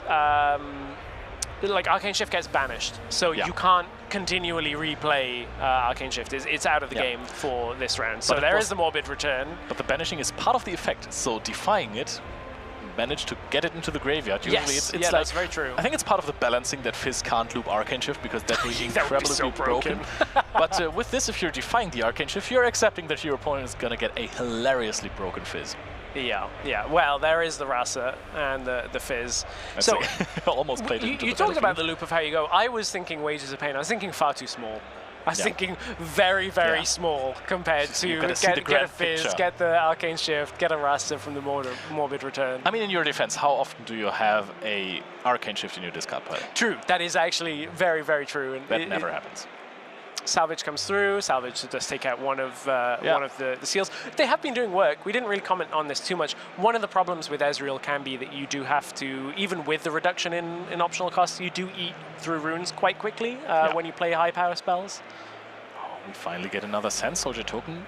Missed out on using that ability in the last turn. Of course, we didn't forget it. We just didn't play any gear. And now the thing is, you're out of steam, out of sand in the Azir deck, because, well, you can make a token each turn now. That's great. You can boost that token up if you want to in the next turn. Make one really big Sand Soldier. Yeah, you can make one heck of a Sand Soldier there, but that card can also very easily be removed. And one thing that Azir does struggle a little bit with, depending on the battlefield choice and a few other things, card draw is a premium in this deck. Like, you have to kill your own units very frequently with Hidden Blade to get the card draw. You do stagnate in just the ability to see more things, whereas Ezreal, the other side of the table, is like, cool, I'll stack deck. I'll repeat a cold shot. I'll do it again. I'll do it again. Oh, I'll get another card draw card off the top. Yeah, I'll just take whatever I want. I'm just going to plus off. And this is sometimes the thing with those token decks. I mean, we've seen that before. I think we're casting all of the token decks today. I know. With the Victors, sometimes you're just running out of steam. It's great that you can make a token every round. It's great value, it truly is.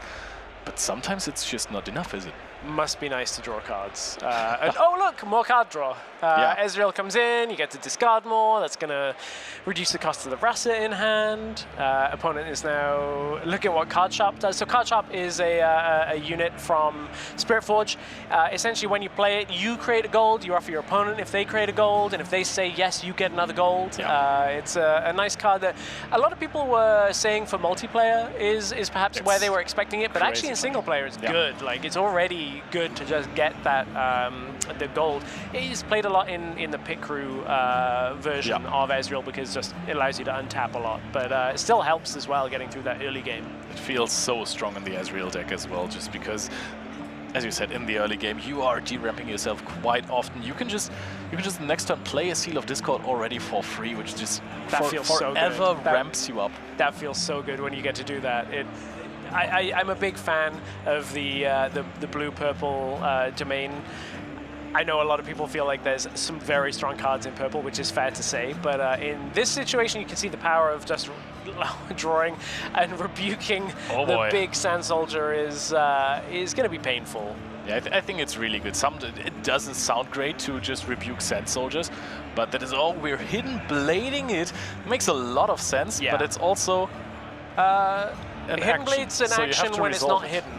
So again, it has to be hidden in order to play at reaction speed. So it is the first time we're playing a regional here on the ground in Bologna. So there are a few things with timing issues like that where you kind of have a read on a card in one way and then it actually doesn't quite play out like that. So that is something to keep an eye of if you are playing those spells that have different speeds. And speaking of speeds, that is a Fiora worthy coming through.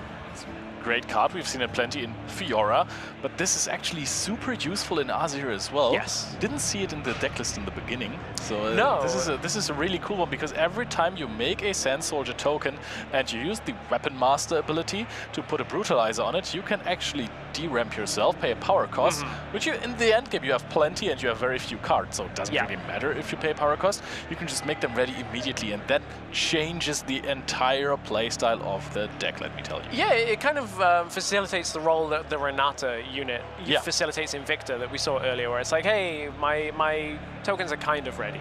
They're not really ready. They're like, you still have to pay a little bit for it, but it's a whole lot better than coming in and then just sitting there for a turn exhausted. The thing is now it looks like, okay, Lukash has to get a little bit lucky to just find equips and keep on playing those tokens. If he rips and rise from the top, all hell breaks loose. Is that the way back in? That is, you get an extra Sand Soldier for each equipment you have, right? So that would be 5 plus the 2 you get anyways, if I'm not mistaken. So that would be 7, and you get 2 that are ready anyways. So the other 3, you take 2 Brutalizers and BF slots. You have 5 ready units, but you need to draw the card first. Now danger moment, because we've talked about how important in decks running Fiora worthy it is to keep the Fiora alive.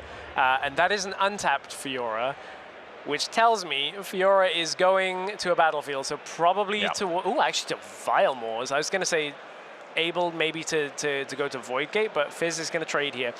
It's the crackback now on Ezreal's turn of like, what does Ezreal have in order to deal with this Fiora? And then suddenly that accelerated unit function is gone. And look at how much Lukash has de-ramped down to 4, whereas Ezreal is basically going to draw his last runes in the rune deck as we go into the next turn.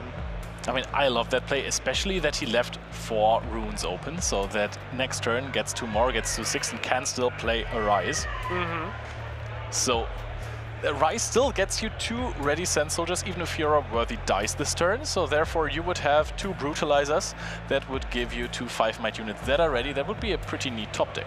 I guess the key point to look at the game state fully, going to 6, knowing a Rise is a possibility is actually significant, because from 5 you can't challenge to win the game, right? At this point, Ludwig has to now play around, okay, what is the out that Lukash has in order to hold these battlefields or conquer both on his next turn? So having a Rasa on the Void Gate is okay, but 6 is not above that threshold for being fine. It's quite funny to see, actually, because it looks like Lukasz hasn't had a lot going on in the last 5 turns, basically. But if he rips an Arise from the top, that is great. Oh, now we're going in with the Thousand-Tailed Watcher. Yeah. Of course, your opponent is at 4 runes. You know that they have the Hidden Blade in hand, because, you know, it was revealed earlier by Lukasz trying to activate that. But there is going to be a possible push here. Are you going to get out that... Oh, if that gets Hidden Bladed, the next turn can't be an Arise turn. I want to make that very clear, that you're going down to 3. So if you draw Arise from the top, it's not helping you. There is the Hidden Blade, though, on Thousand-Tailed Watcher in order to just maintain the board state with the Fiora. I like that. Because also your opponent's tapped a lot out, so there's now no Singularity, can't cast that this turn. And most of the spells that are left, I mean, you're looking at Wages of Pain, you're looking at Arcane Shift, those are 3 damage. Yeah. There's not really too much, aside from your opponent like saying, okay, well, I guess I just have to trade my Ezreal at this point. And I mean, the Fiora is at 4 might right now, right? Yeah. Because of the Thousand-Tailed Watcher, so Ezreal plus removal would definitely get rid of the Fiora. I think that while you still have the Raza, you're in a decent shape here, just because... Another Fizz, so that helps. Oh, yeah, that really, really helps. Do you even... blink out? Do you maybe blink out the Raza? There was a Frigid Touch. Oh, there's a Stupefy as well. That'll get you around the corner of trading 3 might into 3 might. Yeah, I like that. I like that. And draws a card, so... So it's an even trade. Right, okay, that's great. You've got to draw a card, you have an even trade, you still control the Void Gate, your Fizz is in the backline, so you're gonna... That's...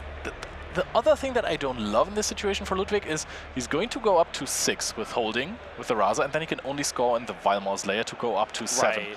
And then on the next turn after that, Lukasz, who is on 6, is going to be able to draw an Arise. Arise is going to really do a lot of damage there, because... Actually, is Weapon Master mandatory? Wait a second. I believe there's a May on it. I would have to reread the actual text again, but I think there's...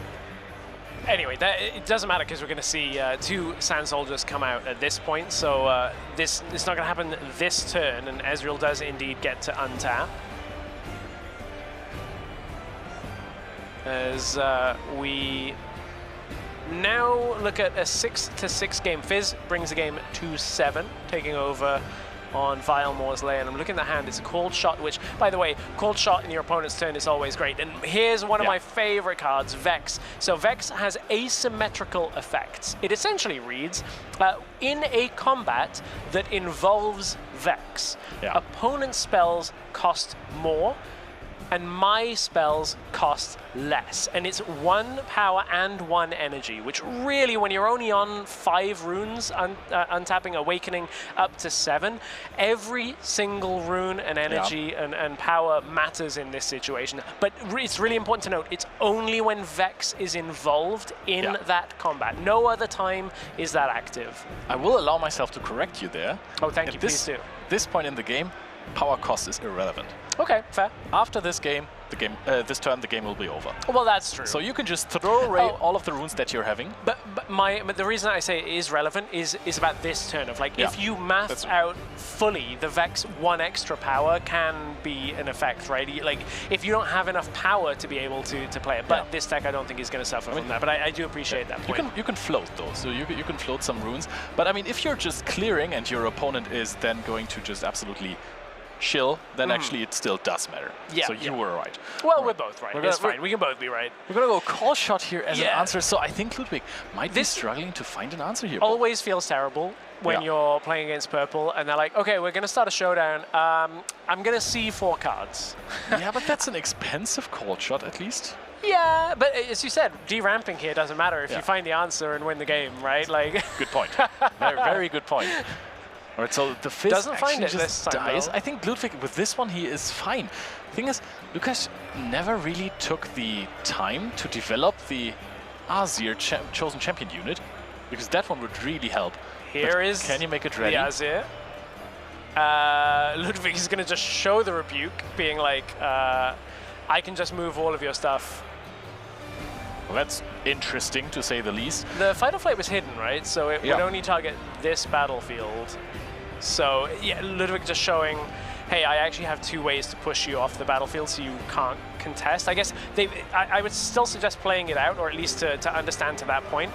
But I think it is valid at that point to say, hey, I actually do have the answers here for this move. And we might need some time, because this was a pretty long game 1 actually, so let's not try to make a really huge turn there. Because as you know, that as soon as the Aussie was played, I think that's the moment you know, okay, Arise is not going to happen. This is their win condition. I can just stop that immediately. So I think fair game by Ludwig here. And that is something that I find really, really cool. The 1 side deck Dr. Mundo Expert. This card is phenomenal. If you are milling yourself, you are playing call shots, you're playing stack decks, you get a bunch of cards into your discard pile, Dr. Mundo hits hard. Yeah, Dr. Mundo does indeed hit hard. There are some changes to this deck list that I think are important to know. We did see the Fizz, we did see a few other cards that came out within that matchup. Vex. Vex, yeah, thank you. Thank you for reminding me of one of my own favorite cards. Gotcha. I'm too in the hole here for focusing on things. Here's the sideboard for Lukashu. Windwall, a card that has somewhat fallen off, because a lot of the targets that you're looking to Windwall, you can not so fast. However, Windwall is a little bit more of a catch-all spell. Very expensive, but it will catch things like Time Warp, it will catch Singularities, and a lot of other things. Obviously, that would get caught by not so fast. I think Windwall is a target side decking cards against those decks that also every single Fury deck right now in competition has the option to side deck Thermo Beam. Oh yeah. If you get Thermo Beamed on Azir, you can do basically nothing else except for giving your opponent your hand and saying, good job. Yeah, that's very true, actually. That because of course Thermo Beam is destroy all gear, right? Yeah, There's so no it's not targeting about it, so you can't. Yeah, exactly. You will be able to take that out. We'll see what battlefields we're playing for game 2 as well, between Lukashu and Ludrox. I'm quite curious to see what Lukashu is also running. Valmor's Lair is, of course, also almost a given in those token-heavy decks, because you don't want your opponent, if they conquer over your tokens, you don't want them to retreat their units. So Treferian Warcamp also helps as well if you play many token units that you want to push somewhere. Warcamp for a wide board game. I think one that I've seen a lot of people playing is Ornn's Forge, which is reducing the cost of gear. So it's kind of asymmetrical in that you're playing a lot of gear, your opponent probably isn't playing a lot of gear, so it can kind of even that out.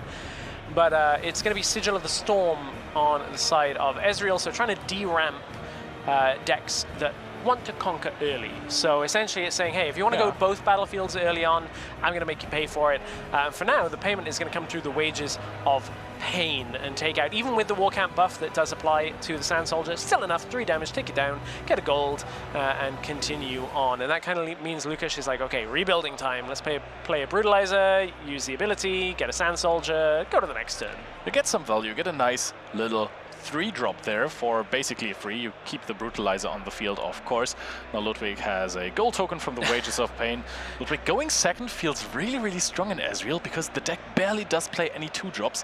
And after playtesting a little bit versus Ezreal, I felt like letting this deck go first is actually not the worst idea. We saw that, I think, in the last game. I think Ezreal actually started there and just passed twice. Yeah, are you advocating for going second? Is that what I'm hearing? I don't hate it. Okay. I don't hate it to let the Ezreal player start, because usually they don't do anything. It's ingrained in me that going first is like just unequivocally, even if there was a reason to do it, I'm like, I don't want to let my opponent go first. I want to be playing first. Oh, goodness. Seal into Seal. Oh, we are never going to pay power cost this game. Yeah, with a cold shot in hand as well. And an untapped Seal. Oh, it's not untapped, sorry. The Seal was tapped for Ezreal. I was getting ahead of myself, but... Starting with discarding a Raza. Next card, stacked deck.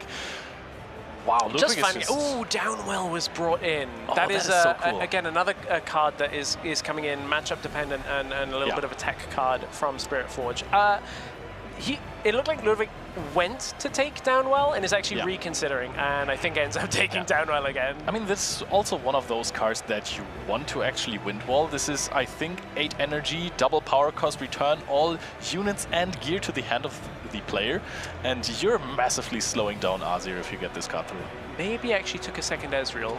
I actually, like, as Ludwig was flicking the cards, I think that decision actually changed. So we'll take a look.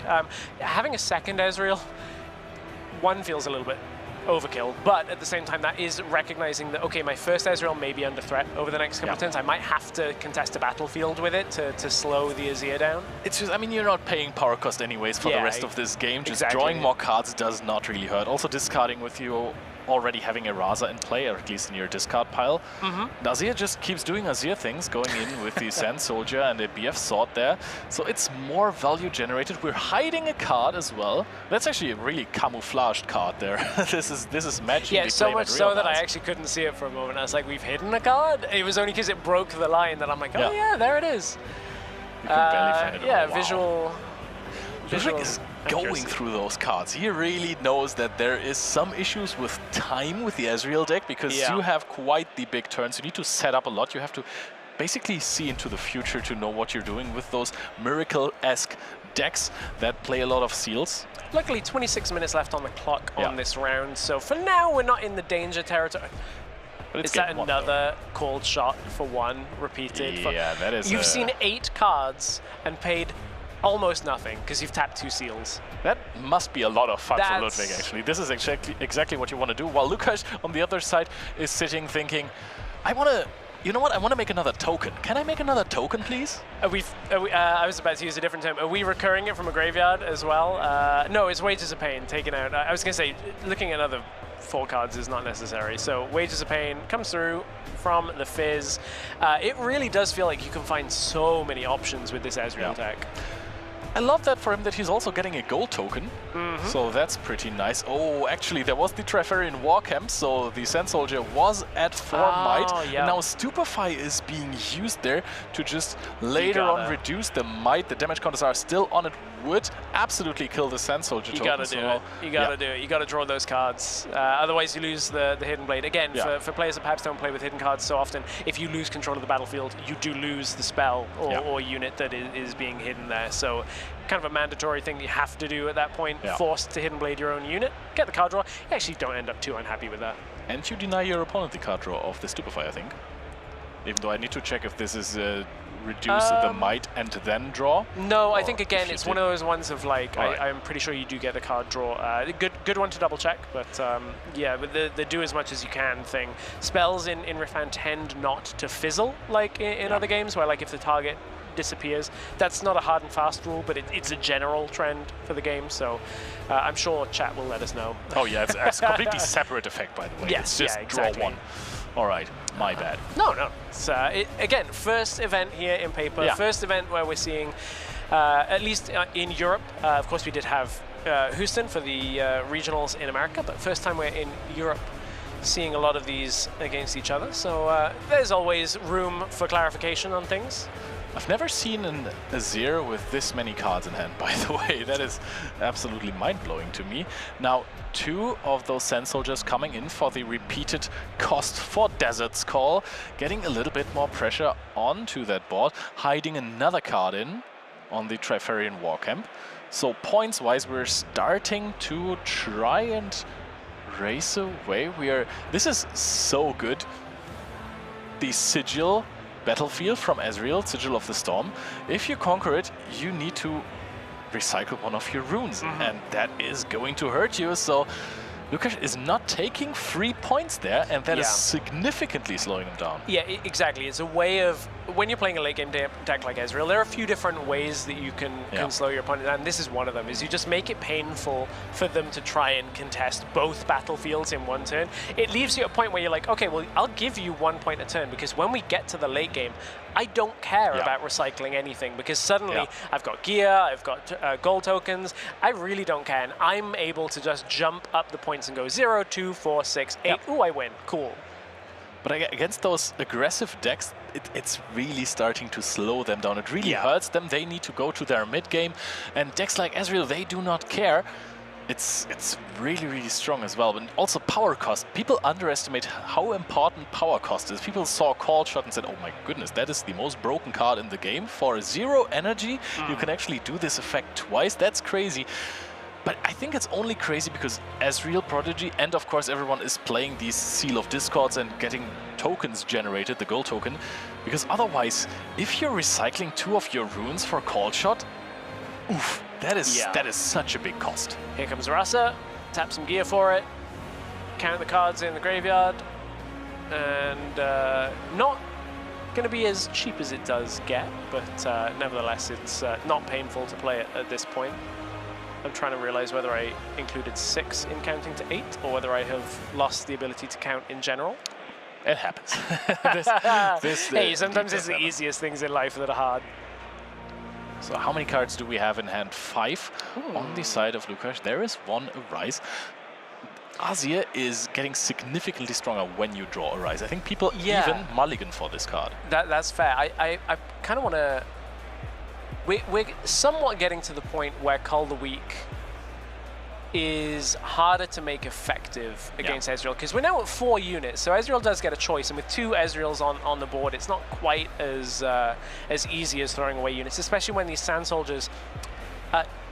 Azir is kind of playing low economy right now with the number of equipment, the number of Sand Soldiers. You're definitely kind of like struggling a little bit from behind, so you don't really want to Cull the Weak until you have to. If you can get some cheaper units, that'd be great. Like if you can play an equipment, get a fresh Sand Soldier, Cull the Weak then you're trading up. But if you're trading off the battlefield, that's not ideal. I don't think you want to activate this card at all in this game state, because paying a power cost in your Azir deck, first of all, hurts you significantly more than it does Ezreal. And also, you pay a power cost, 1 of your Sand Soldier tokens, plus 2 energy just to get rid of what? A Fizz that has used its effect? Yeah, there are 2 Sand Soldiers come through. Look at the triple seal of Discord, by the way. Yeah, I know, that's flexing. Flexing to get him out, flexing to have the fancy one as well from Spiritforge. Yep, the overnumbered, incredibly cool. Now Ezreal is already at 10 runes. I mean, at this point you don't even really care about not paying power cost anymore. Yeah, you don't care. You're gonna get to a point where you're paying Mind power cost for something like a 1,000-tailed Watcher. There it's good also to have some gold tokens still, but also if you keep not paying your Chaos power cost, then the Watcher is just absolutely free later on. If you're at 12 runes and you pay 2 power cost, you're basically just being efficient. Brasso goes in, takes the Sigil of the Storm, and you're like, yep, fine, I'll just tuck that and float 1 for now.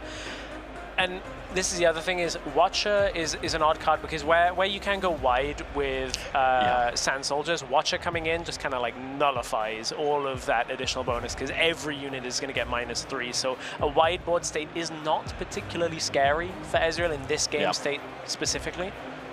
What Watcher doesn't help with is big pushes from the Azir deck. Yes. So if you're keeping your units in your base, Watcher really needs a backup Bellows Breath to really work wonders versus the deck, because you can put them to 2 might if they're equipped with a BF sword. They do not care unless you Bellows Breath, and then they care very much. That's some tech that people I think need to be aware of as we go and see more Ezreals.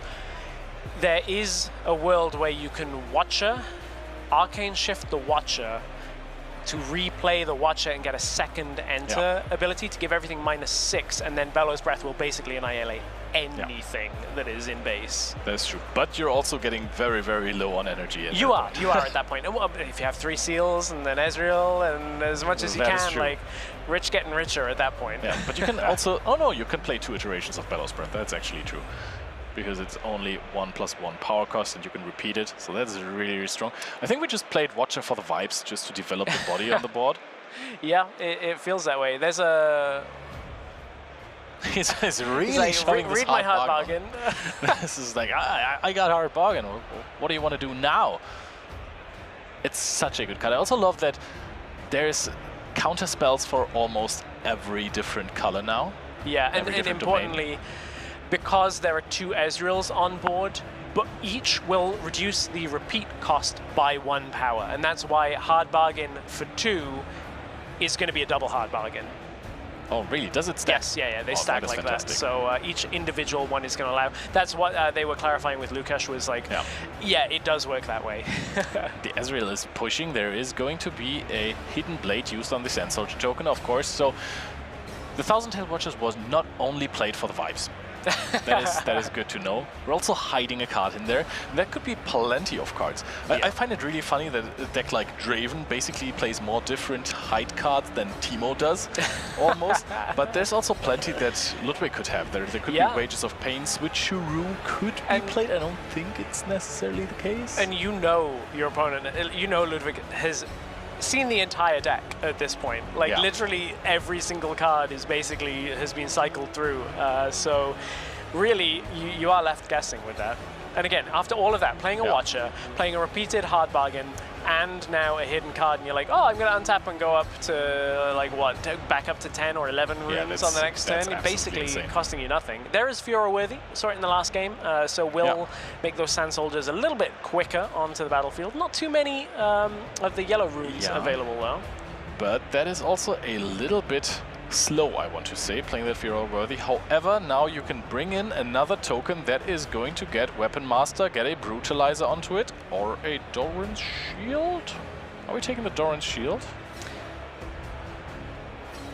ABF Sword. Oh yeah, okay. And just trying to stack everything as much as we can. Fiora is in base, so that is important, even though it is overlaid over the legend. Yeah, at this point, there's just too many cards, right? So you can't really keep everything tidy if it's everywhere. Sand Soldier is pushing in with the BF Sword. Are we going to see something like a Fight or Flight? Yeah. Not... Okay, so saves the own Ezreal. Again, you're saying, okay, I've still slowed you down. You're still not going to be able to really conquer Sigil of the Storm at this point, at least not without expending a lot for it. You can get it, but it's going to cost you. That would be a lot. So I'm thinking about putting Brutalizer onto one of these Sand Soldiers, and then you have the option to go in with both. So that means you pay 1 power cost for the Brutalizer, you pay 1 power cost for Sigil of the Storm, and you would sacrifice 1 of your Sand Soldiers. So and that's don't you a need lot. Oh yeah, no, both of them we're just together. passing. You're correct. Yeah, I miscounted, but yeah, it would have been costly to do that. You deramp heavily into the next round. I think it's a good choice of Lukáš to just say, hey, that is maybe way too much that I'm paying for just 1 point. But then again, Ludwig, the Ezreal deck is already at 3 points. That is very unusual that there's this little discrepancy. And oh my days, is it going to go down well for Ezreal, or is it going to be the downfall of Ezreal with his new top deck? Oh wait, actually that is so many cards in hand. For 1 second I thought he was at 2 cards in hand. I was like, where did all the cards go? Ezreal at 2 cards in hand? What has gone horribly wrong? But it feels like Ezreal is so comfortable in this position, because now at this point you're outvaluing your opponent like absolutely crazy. You have so many 2 cards. copies of Rebuke. Do you ever need to play out more units? 2 copies of Rebuke are down well. That's ridiculous. I think there's a card shop in hand, which is not so significant, but yeah, you're just constantly going to be able to control these battlefields. That is just so incredibly powerful, especially like cards like Downwell with 2 power cost. Yes, they are costly, but you have 2 seals, so that doesn't even really matter. There's only 3 equips so far, so I think Lukáš has been missing a little bit of steam there. Still has those 2 soldiers from, I think it was from the Arise turn. And now we're going to continue with 3 energy, considering to play the card sharp in hand, perhaps, but it's going to stupefy. Draw a card. The Fiora first. If in doubt, you're playing Ezreal, get another card. Of all the cards, it's already like cool. That gives me an out next turn. There are so few cards in this deck that you don't want to see on top when you're just like drawing into them. You're like, cool, another Watcher, great, another late game possibility. Card sharp gonna shore up a little bit of this battlefield. Make 10 is quite a lot harder than 7 to beat. It's going to cost a lot for Fiora to start equipping things in the next turn. And what's better than 10? 13. In fact, it's Treferian Warcamp as well, so it's 13, 14, 15, 16. I'm in awe of how well Ludwig is playing this, because he does not care about power cost. Sigil of the Storm thinks he might not be able to hold it, wants to go for more pushes next turn, puts the Raza back, so offers the free battlefield to his opponent, which is at this point already, that's actually not happening too many times when your opponent is at 5 points already. Pushes so much into the Trifarian Warcamp to look good. Eye of the Herald is being played by Lukáš, so perhaps another bigger push. We're going to see a power cost being paid there soon, but he has Bellows Breath plus the Watcher in hand. Possibly, if he has an Arcane Shift, it could be Arcane Shift.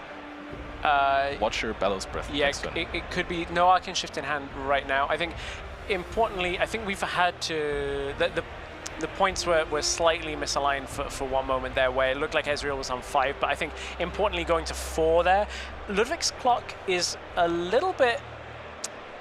There is a world where Lukáš kind of like sneaks to the side and is able to jump from 6 to 8 on a following turn. So it's not like it is a done deal, especially with that Azir from the champion zone potentially as a finish for Lukash.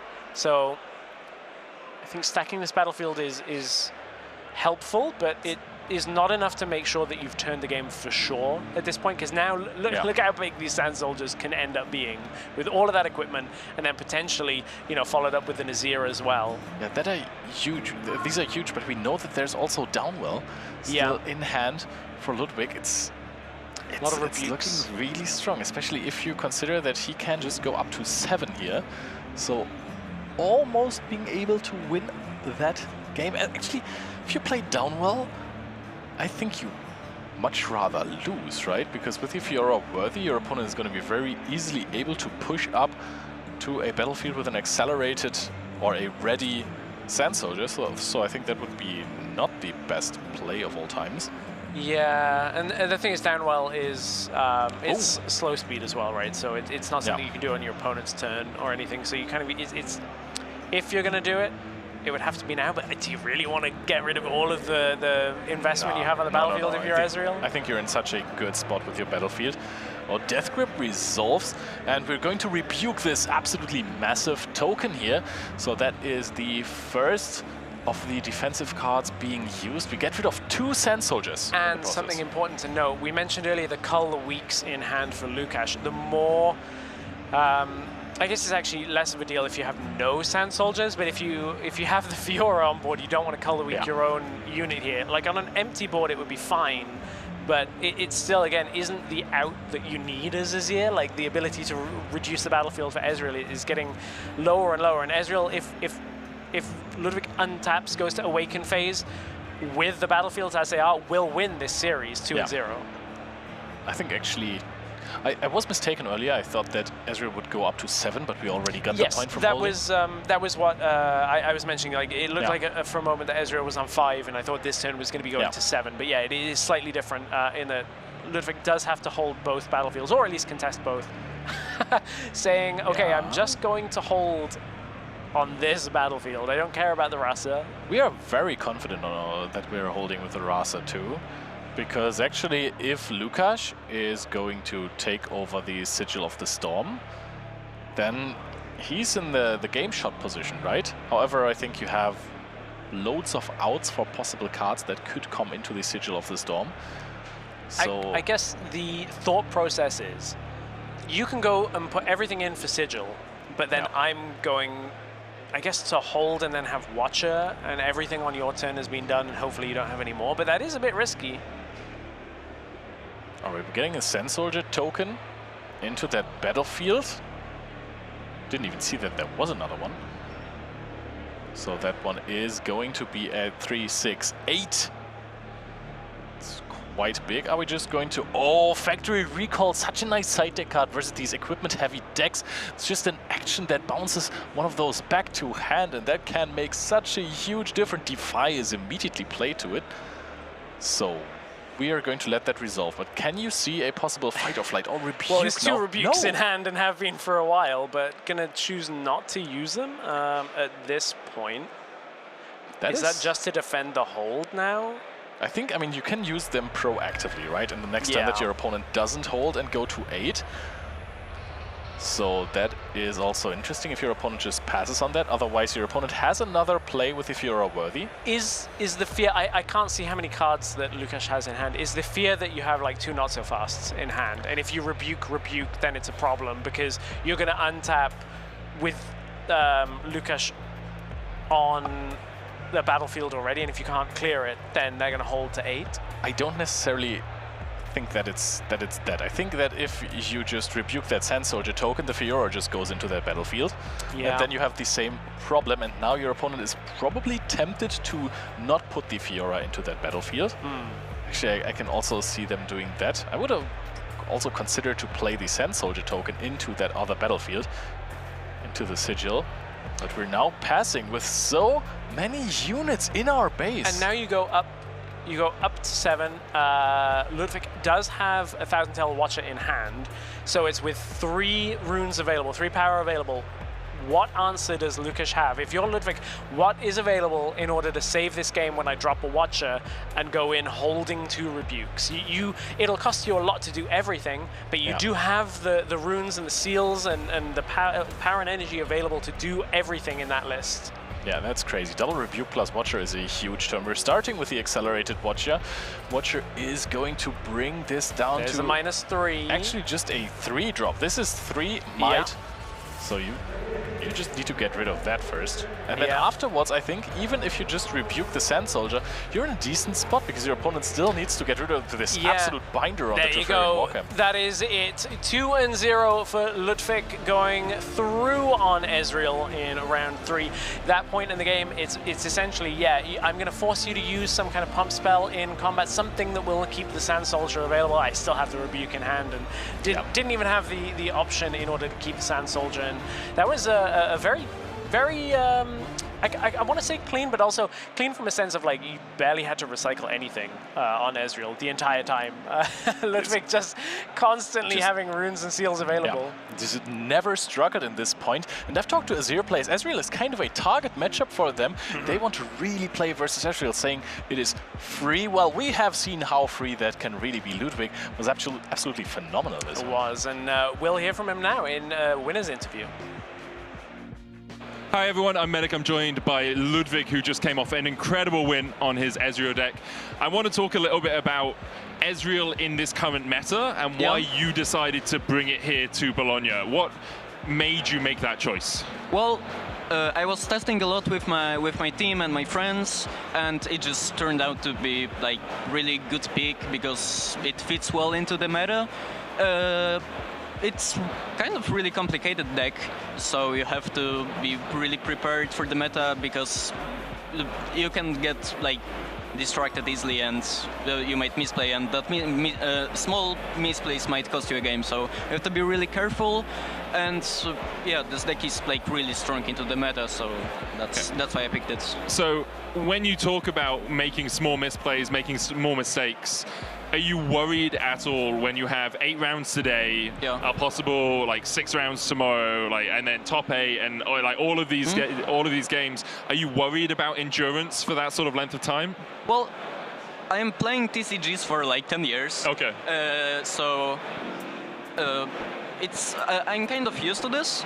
I like playing the card games that TCGs a lot, so I don't really get tired that much, and I can think properly even after like 6-7 rounds and things like that. That's really good, right? Because for me, my old brain is like I have to play like Ornn or something. It just has to be really easy for me. You played into Azir. How do you find that matchup goes? It seemed like he just didn't really have the ability to get anything to stick on the battlefield at all. Well, the matchup goes for me kind of onto my favorite.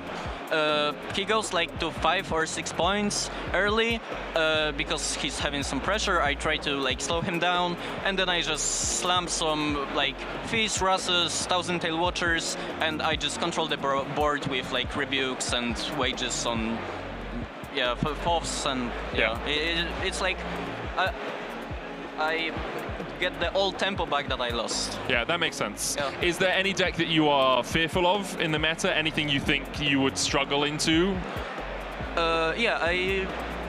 From our testing, it turns out that the Miracle Draven is like the hardest matchup. So I'm kind of scared of this particular matchup. I managed to win it yesterday on the pre-regional event, but it was really, really tough. And I'm also kind of scared of Aurora, because it's a deck that if you just high roll, you win. But on the rest, I think I'm pretty well prepared. Awesome. And, well, thank you so much for joining us. Is there anything you want to say to your friends, your fans out there before we conclude the interview? Well, I would like to thanks to all of my friends that were testing with me, and that's mostly it. Thank you very much. Sweet. Thanks so much for joining us. Good luck on the rest of the tournament.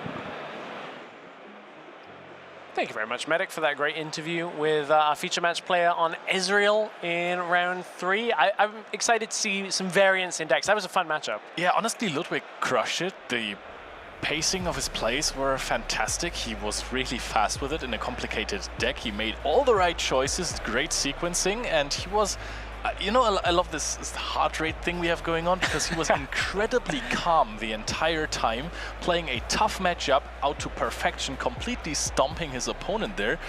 That was top player mentality, top player contention actually. So I think that this was not the last time we see from him. I'm glad we don't have heart rate monitors on us, I'm going to be honest. As we go in with the fear of seeing what we're going to be playing, or at least casting. And our second feature match for round 3 is going to be an interesting matchup. Two champions that we haven't seen today, you and I, and that is Misfortune playing up against Lucian, I believe it is, which is an interesting battle of the AD carries from League of Legends traditionally, as we will get into game shortly. Who has more lane pressure? Depends on the patch, no? Most of the time that I was casting, it was Lucian. There were some times where MF was good, and especially there were some like clunky AP builds that made MF really good. But I think this is Aurora MF, which I love. But I think in this meta, some people think it can be quite slow. Aurora decks are always like, if you get to the Aurora point, you're going to turn that corner, play big units and run away with it. Lucian, however, is like, yeah, I'm going to try and combo out. A lot of the decks, as hopefully we'll see as we go through this, a lot of the decks are trying to play that kind of one-turn kill Lucian, where you jump from 4 points to 8 points to win the game. So we'll see as we go through in this matchup. And see how things are going. We're seeing sideboards here between the two. We'll see what matchup we are jumping into. Of course, this is our backup feature match, meaning that this was playing at the same time as our first series. Quite curious to see, as we have seen these sideboards, if we are going to see first game 3 or something, or if we are going to start we'll from find scratch. out what we're jumping into. This is what looks like the Lucian deck list. Bone Shiver, the promo card here for Bologna, for those that are in attendance. That's really cool. This version running the Ruin Runner, the camel deck that people were talking a lot coming into this set, and seeing how it's one of the only units, you know, it has a very unique effect where it's like, I can't be the target of abilities. I can't be chosen by abilities and spells, which is quite difficult to deal with. It gives Kaiser a run for her money. I want to say that. This is really, really strong. Also versus Draven, it's really good. You can't get rebuked. You're almost, I want to say, in control of the game when you have the Ruin Runner, so you can sit on the Ruin Runner in one of the battlefields. But also, if you have the Triforce and the Skyfall, you're in a good spot, because, you know, Triforce, when you're holding, you get an extra point, and Skyfall makes your hold effects your conquer effects, and your conquer effects your hold effects, and vice versa. You know, everything everything becomes everything, basically. So if you go into a battlefield, you conquer, you get 2 points, and then you can go over to another one with cards like Relentless Pursuit, and then you get 2 more. So that is the OTK, as you say. And I think versus Aurora decks, this is quite nice. If you get to set up your combo, if you draw into it, you know, Body is not really known for all the card draw, then you might be able to win the game. Now, one area that this Misfortune might be able to get to, I'm seeing there's Mind Splitters in the deck, which when you're playing a combo deck, or a deck that can rely on a combo, having hand destruction against it is very frustrating to play against. Like cards like Sabotage, cards like Mind Splitter that say, okay, if I can catch you before that Skyfall is on the battlefield, if I can use a card that'll let me take that out of your hand, well, suddenly your one-turn kill is no longer available until you draw into it. And as you said, sometimes you struggle with that draw. So it looks like we are going into game number 2 of this series, and Misfortune did take the first game. So we are post sideboard. All right. We are into a game in which Lucian is gonna come out first, and we on Obelisk, yes. So that will give Lucian that 3. Allows you to play Lucian straight away. Not the end of the world for that. That is quite nice to go into a turn 2 untapping with Lucian. Also, I want to mention, I love the High Noon skins. This is really, really cool. But also, of course, starting with the Obelisk of Power and Immobilize as well, just immediately ramping up. Misfortune is going to get to a turn 3 Aurora. Wait, hang on. Was that both Skyfall and Trinity Force in hand? Oh yeah, it is. The combo pieces are here, so now we're just hoping, like if you're the Lucian fan, you're hoping there is no Sabotage in hand. You got turn 1 Mobilized was fine. Gust is going to take Lucian back to hand. if it ends up resolving. Do you invest a punch first, or you just replay the Lucian? I was going to say that would be right? just a lot. At this point, you still already know that you're playing versus Aurora, so you are aware that you have to close out the game rather sooner than later. Quickly. Is it going to be Sabotage, looking for a Sabotage? This is one of my favorite interactions of when you have hand attack in a card game and you have to take hand attack. I think you're looking for Aurora. I mean, yeah, you take the Aurora because of Mind Splitter. 1, 2, 3, 4, 5. Oh, do you take the Mind Splitter, actually? Wait, Sabotage, you can't. Yeah, sorry. I'm so far. You're so Mind Splitter coded. I know, I'm coded. Everything. The problem is, coming from games where you do have early turns, where you can play a card that will let you take anything, and in this case, there are restrictions. So yeah, Aurora goes. But now I think that card value-wise, Lucian is in quite the nice spot. Also a Gust early on the Lucian. Yes, okay, it stops you from gaining tempo, but there is not really a lot happening on the other side. But this is a nice challenge of the chosen champion units there. Misfortune immediately taking out the Lucian. Is that... I'm losing track of what I wanted to say. Is that a sign? I mean, I think it's something I also overlooked, rushing to jump to first Mind Splitter and then Aurora. Yeah. I looked at it and thought, okay, well, the Mind Splitter can't be played until next turn, so if that comes out, the challenge isn't really available, but then forgetting that Misfortune from the champion zone was available. Do you see what I see on the right side of the hand of Drinkmaker? That is an Akshan, so if there's going to be a Dazzling Aurora, that could be nasty stuff. That is brutal if that happens. Imagine hitting a Ruin Runner of the Dazzling Aurora that your opponent just so neatly gave you. Oh, okay, the action gets played out, because I guess you're just going to try and end the game. You know that you took the Aurora anyway, so holding it in hand, you're like, the value, we got ahead of ourselves for a moment. Yeah. But I think that also keeping the Akshan would be a nice bait for a Mind Splitter target, right? Because Mind Splitter now can take away one of your combo pieces for later on, the Trinity Force or the Skyfall. And if there was an Akshan still, I mean, I agree with you, you have to play some units. We're seeing the challenge being taken, which is interesting. Now, is there a clarification here on the language? So, important to know, the legality of cards does include Chinese cards now, or other language printings, I think is the way I'll put it, because there are French cards as well now. So you can mix languages in a legal deck. So the Skyfall is in Chinese, I believe, in Drinkmaker's hand. So I think there was a moment of clarification there upon seeing it, just like, hey, can you remind me exactly the wording on that card? So it's always great that we also have some judges and some helpers at the table that can just get you where you want to be with all the card knowledge that you might have not acquired before the tournament, because some of these strategies are pretty niche. Now we're going to see one of the most iconic items from the history of League of Legends. Yeah, here comes Trinity Force. And the other thing about that is sometimes even like the best players are like, can you just remind me the exact wording? Like, there's always like a may or a up to that you're like, hey, I need to make sure I know exactly that and just double check. So I do find it interesting. It was a challenge. I think as a gut reaction, I'd be like, "Ooh, break the combo." But I guess the combo requires units to be able to actually like guide them around each battlefield. So I can definitely appreciate, like, if you can get board control in a different way, maybe there is a way to stay in this game. That's what I find really cool, pushing the Akshan with the Triforce and then going into the Orn's Forge. Actually, also equipping the Skyfall, really, should we have done that before? Did we do that before?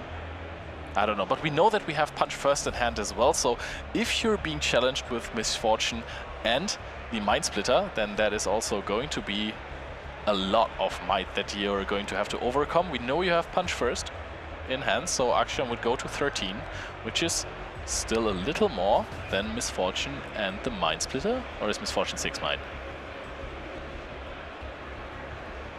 We're gonna find out soon.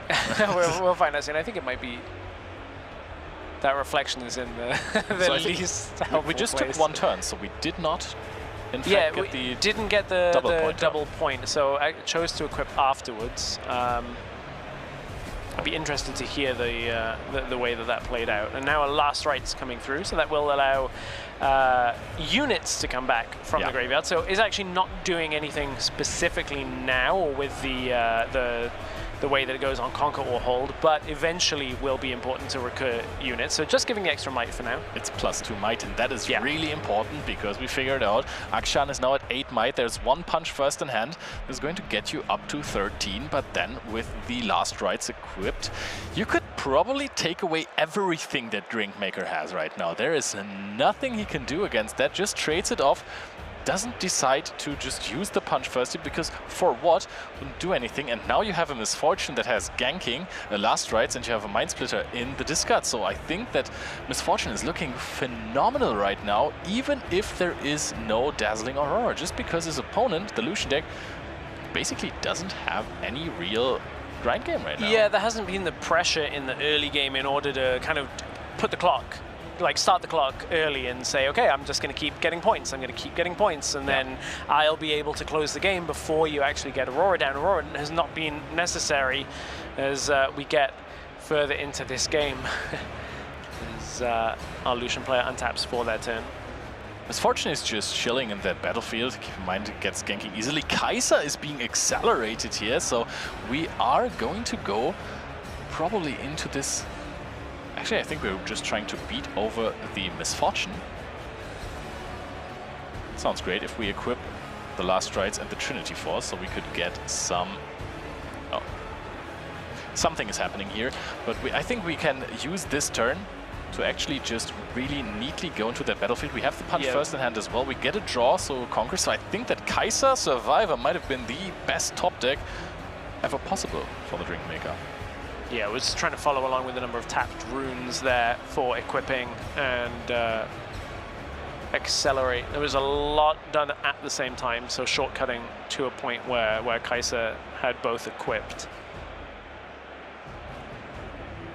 I believe, if I'm not mistaken, Skyfall costs 1 and a recycle to equip, or is that Trinity Force? It's one of the two, I think, does cost an additional 1, which is where that extra power comes from. Now we'll get the card draw, of course, off the Kai'Sa Conquering. And we go back over to Misfortune, who has a lot now thanks to the Mobilize getting the extra rune channel. Needs something to do with it, though. It's like having runes is great. A Cold Shot will get you there, or potentially. So we're going to find some cards, but we do not have anything to stop the DRAM. So Call Shot, while it is a great card, and I think if you're playing Aurora, it's even better if you have it in play. Like, while you already have this card that generates you big units from your deck for free, you can just recycle all of your runes. It doesn't really matter. You keep the pressure up, so you can find the removal, the outs to certain situations. Okay, double catalyst off the top. Our Misfortune player Sebi just says, yeah, okay, no, that's not good. This is going to be the one time when I see... Am I reading that correct? It was a concession? It was for sure something. Yeah, okay, because Misfortune won the first game, so we came into game 2, and then even though it didn't look like it, maybe this is playing for time. I would love, actually now that it's not on screen, I realized I should have looked at it before, but to know how much time we had left in the game, because Misfortune Aurora, even when winning, does take a while. So saying, okay, I didn't get anything good off my Cold Shots, so yeah, we're done. Like, get out of this game, get into game 3. And it's so interesting because it looked really good for Misfortune, setting up with the rights and the Mind Splitter in the discard pile, but then this top deck of Kai'Sa Survivor, immediately equipping it with the best combination of equipments you can have, which is really expensive, but when it's on the field, it's on the field. So getting the Triforce and the Skyfall on it just immediately made this card so good, so you're going to just hold for 2 points, then you're putting your opponent on a real clock. There's a really interesting card in the sideboard, the Fading Memories, which is not a card we see very often. Was one of like the cards from Origins that allowed you to basically have single target removal, because it gives a unit temporary, so it dies essentially on your opponent's upkeep. Dies in the beginning phase before scoring is the important part of that. So not something we see too much in decks, but it is one thing that Purple and Chaos, that domain does struggle with, is the ability to permanently remove units. There's a lot of bouncing, a lot of pushing, a lot of rebuking, but actually getting units into the graveyard is a lot trickier. I mean, if you're playing versus something that has the Last Rites in the deck, permanently getting rid of them, is always a pretty difficult thing to do. It just recycles them so much. Also, I've just gone back thinking how important this Kaiser top deck actually was, because you had no out for the Misfortune. Misfortune gets you back a Mind Splitter even when holding. So I think if you do not find anything to just out it immediately, which the deck has very few options to do so, it's just over. Finding that Kaiser Survivor that even gives you a draw then was absolutely massive. There's an Aurora in hand to begin the game. It's going to be a stack deck to start things off. I didn't quite see which card was taken, but we'll find out in just a moment when we get it revealed. The Mobilize comes through. That's actually so good with the Obelisk of Power that you can stack deck into Mobilize in the first turn with Sivir, or of course with the Bounty Hunter Misfortune. There's a really strong play, especially if so many people are on Obelisk of Power right now. I think this is really where those decks profit from it. That's why Aurora is making a bit of a comeback. Yeah. Because almost everyone is playing Obelisk of Power. It's great. I do like that combination. There's the Sabotage, and we take we sigh, and we say, I guess I'm losing the Aurora again. Yeah.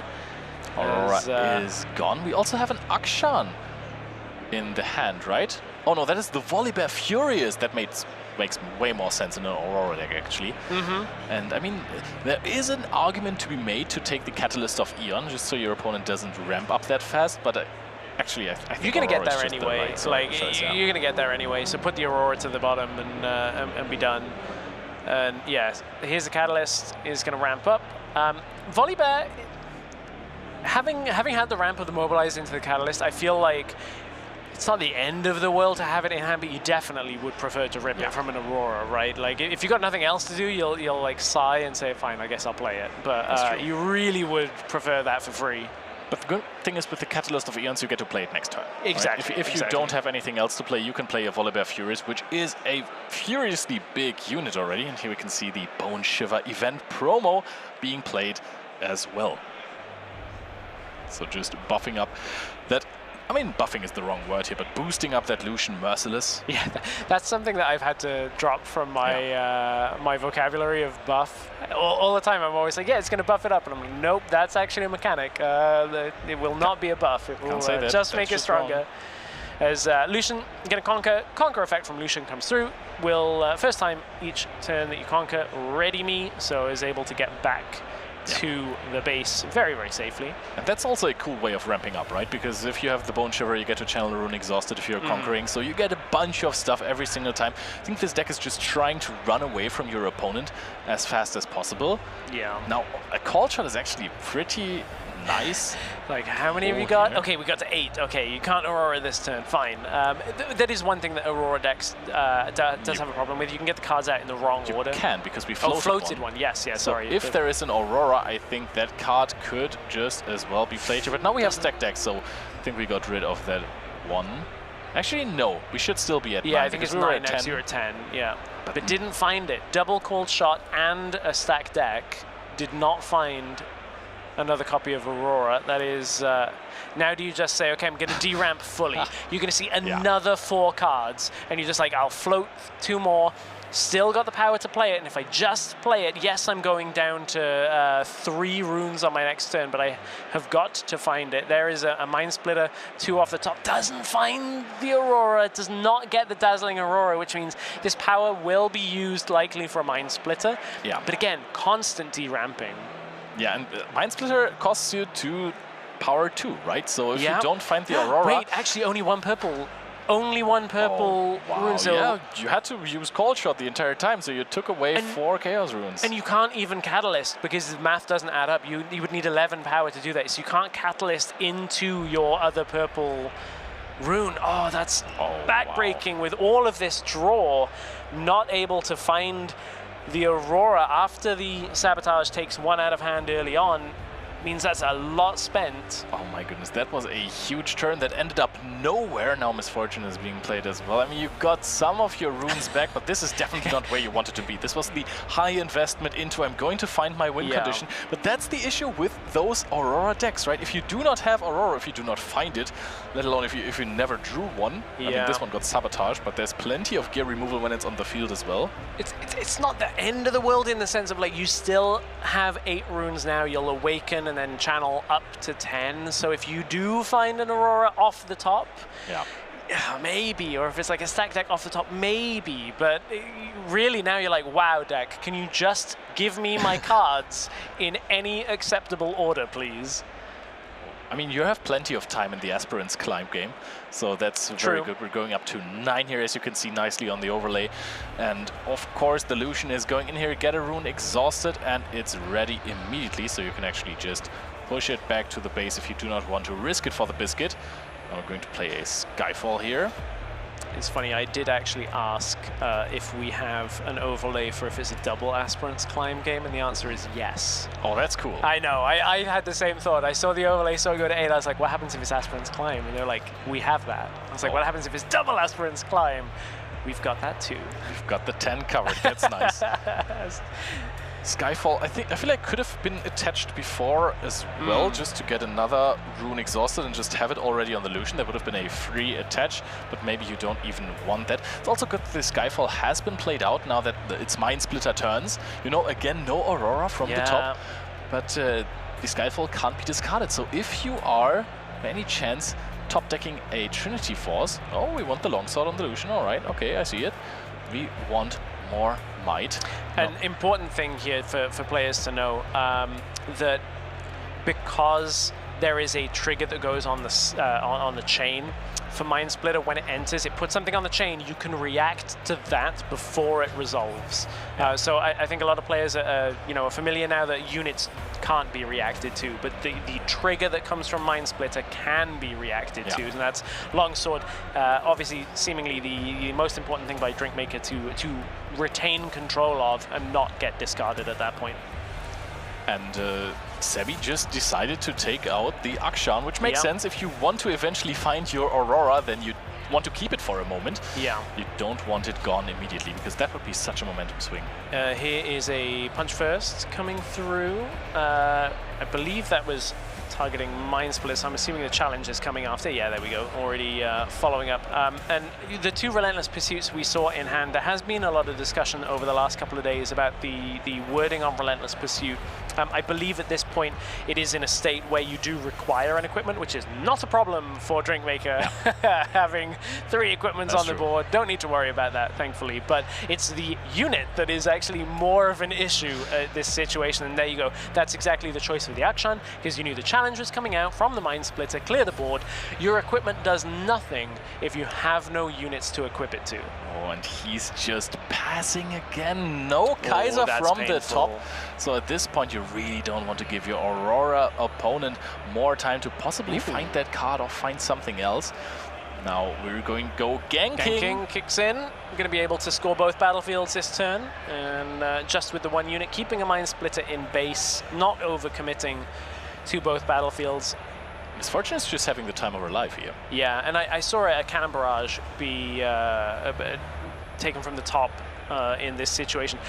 A Misfortune deck that is running Aurora, that has not found Auroras, is managing to stabilize, which is impressive. I believe earlier we said that Volibear was playable, but it's actually it's a 12 power. It's 12 power, 10 might.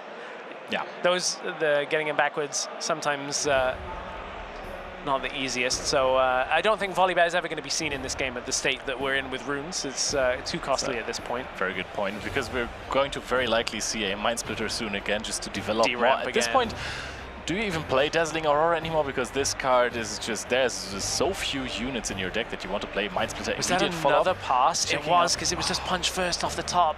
Yeah. Just takes the Punch First. I know you're probably not taking the Relentless Pursuit. This is really painful for Drinkmaker, just not able to draw more cards. That is a really rough spot to be in. Accept the turn pass, draw 1, doesn't get what they needed, and every time that something is in hand, it either gets Mind Splittered or then played and challenged. Really difficult. I gotta kind of commend the our Misfortune player Sebi for accurately attacking the hand of Drinkmaker and just making sure that there are no options here. Yeah, I love how Drinkmaker is playing with the cards. He was praying for it. He was really, really hoping that there was going to be something to play with. Gets the Ruin Runner. So there might be a chance. And for a Ruin good Runner play. turns off a lot of the interaction that Misfortune has. You can't fight or flight it. You can't challenge it. The only real way around it is through it with like a punch first, or you know, committing multiple units to it. Still got 5 minutes on the round, so there is still enough time for both players to kind of get back into this, but that is a consideration at this point. I think you can also take it out with the bullet time, right? Bullet time shouldn't target. It's all the units at the battlefield that take the damage. As long as it doesn't target the Ruin Runner, that is fine. If it's targeting the battlefield, that would be okay. Costly, costly bullet time. That's true. To make it work. Now, Drinkmaker is setting up for a rather huge turn and is now discussing with his opponent. There's 4 more minutes on the clock. And then overtime rules, as they were recently changed, just as a clarification for everybody, it is an additional 3 turns starting after the 60 minutes has elapsed, and it is you have to be ahead by 2 points in order to win, otherwise the game does end in a tie. So for instance, if it ended now, Sebi would take the win, but we still have 4 minutes of regular time plus overtime. Here's Relentless Pursuit. And now we have looked at this card plenty of times on the side of Sebi, but definitely decides to read it again one more time. Still has the option to fight or flight his own Misfortune to just save up that unit and then perhaps conquer the other battlefield. But because you can't fight or flight the Ruin Runner, right? No, Ruin you Runner cannot. is It specifically reads, I can't be the target of enemy spells and abilities. And enemy is the active word here, which is why Relentless Pursuit is able to do it. So fight or flight your own unit, that's perfectly fine. You can definitely do that. Preserve the might that you have on this Misfortune. You have 2 of those Mind Splitters, so even if this is a huge Ruin Runner, there's a good chance that you can overpower it with all of your units that have been hard played. All right, pulls back the Ruin Runner. Okay, doesn't want to go into combat. Is really hoping for another top deck on the next turn. And Sebi might just have a really, really good turn here. This is always when you draw Aurora on the Aurora player. When you don't want it, you're like, oh. Again, count the runes, double check what we're at, 2, 4, 6, 8. Okay, no Aurora, even if it was possible. But importantly, there is the opportunity to go one of the units onto the battlefield, onto Obelisk, or you know, onto Aspirant's Climb. I guess we got to keep remembering we're going to 9, so it is important to try and score both of these battlefields if you are Sebi this turn, to try and get yourself up to 9. I guess the question is, are you looking at the clock at this point and saying, okay, well, regardless of what I'm doing with getting to 9, I have to stay 2 points ahead at all times, which getting to 9 is the fastest way to do that. That's true. I mean, Sebi is just at this point, Relentless Pursuit on the Misfortune move. But so the fight or flight is going to come through here. Again, same thing if needed. Yeah, it drew it off the top this, either this turn or last turn. I think it might have been the last rights this turn, actually. But I think you could have even just let it go and then equip a Mind Splitter with the rights and then take over the Aspirant's Climb and get the Misfortune back that way. But I think using Fight or Flight is also fine. I don't think we have any units in the discard pile, right? That is a really good question. I'm trying to remember what was played this game. I think you might be right. I think rights is just there for the vibes right now. The question is, do we just now go to 7 by pushing into Aspirant's Climb and the Obelisk of Power? We do it at the same time. You know the opponent is has all the runes exhausted, so no real response from this. So saying, well, let's just go to 7. I'll see how you can deal with that on your turn. 90 seconds left on the clock of regulation time on this round. Being at 7 is a good spot for Sebi, but we'll see what Drinkmaker can actually make work here with his giant camel. Drinkmaker is just also taking his sweet time just in this turn, just 1 minute before the timeout, and being so far behind in those points is tough. Sebi is just leaning back in the chair He's at chilling. this point. He's like, well, let's see what you can do. See what you got. He knows he's not going to lose this game because he's so far ahead in points, but could this become a tie? What are we going to see next? Which is the next card? A Trinity Force. Does that change anything? Here's where you have to get in the tank and do the math of like, okay, what can you actually do with a Trinity Force with this many turns left on the Ruin Runner? So if you go and conquer, that is going to give you an additional point. You'll jump. I believe you go to 6 here, right? Yeah. And then we've seen both Relentless Pursuits, if I'm not mistaken, so you can't get to the other battlefield yet without it. But if you were able to, you would jump up to 8 and be in a great position, but I think that's going to be it. But now Sebir just really needs to get it going there in timeout before... I mean, that's 6 runes. There's the Aurora. You've been wanting it all game, and as you go into turns, you draw the Aurora. Not this time. Not this time, but now also you won't be able to get another draw this turn. The Rights is going on to this Mind Splitter. This is also something you could have done in the last turn, but then again, this would have been the battlefield that would be targeted. Just for the extra might. Do some counting. We know that Drinkmaster should have no card in hand, so we're checking 5 plus 2 plus 2. There's a lot open, and it looks like the math does math for Sebi, able to take out the giant camel, and without Aurora up until the last moment where it was far too late. We never even revealed it. Wins game 3 on the Misfortune, able to take that one down.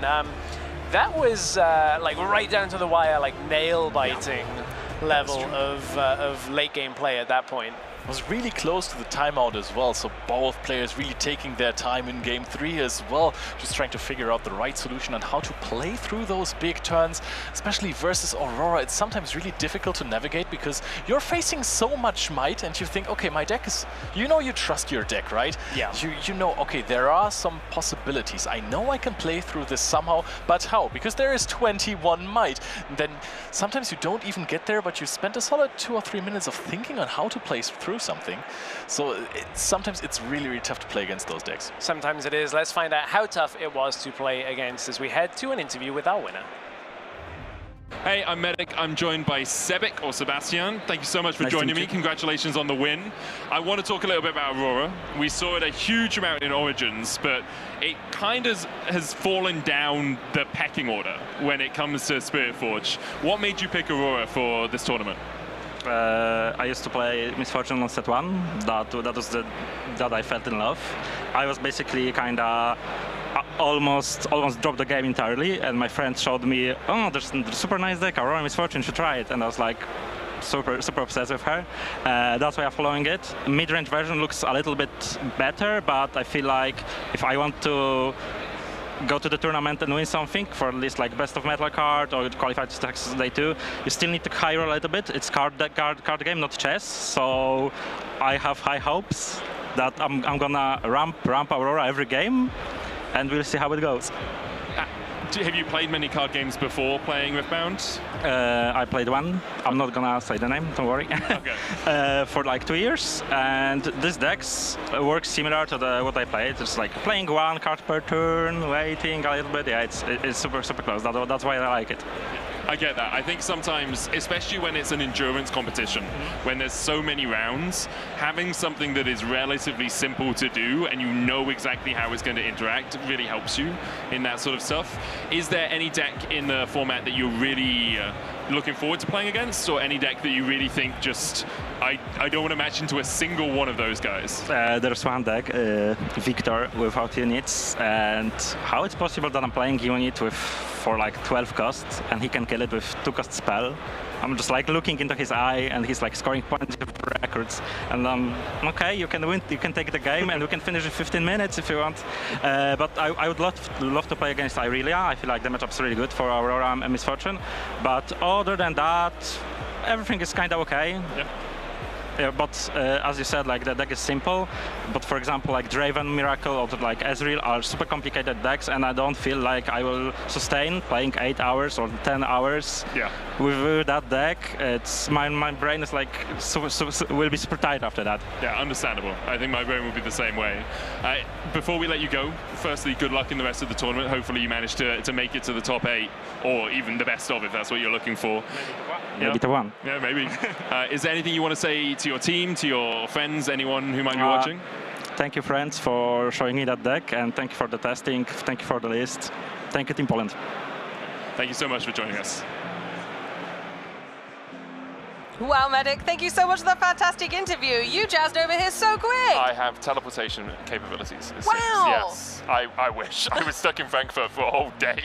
If I had teleportation capabilities, I definitely would be gallivanting. Problem, no, gallivanting all over the world. But it's great to be back. We are here for round 4 of the RQ here in Bologna, and we've had some really good games so far, some really interesting matchups as well, and I believe that continues as we get into our first matchup of round 4 in a few moments' time. Irelia into Lee Sin, which is not something we too commonly see these days. No, but actually I'm really curious of the tussle between those two because they kind of have the same goal mid-game, right? And they have similar tactics that they employ to try and buff their units to make something so big that their opponent can't deal with it, to hold the battlefields, and then kind of take the lead and stay in the lead.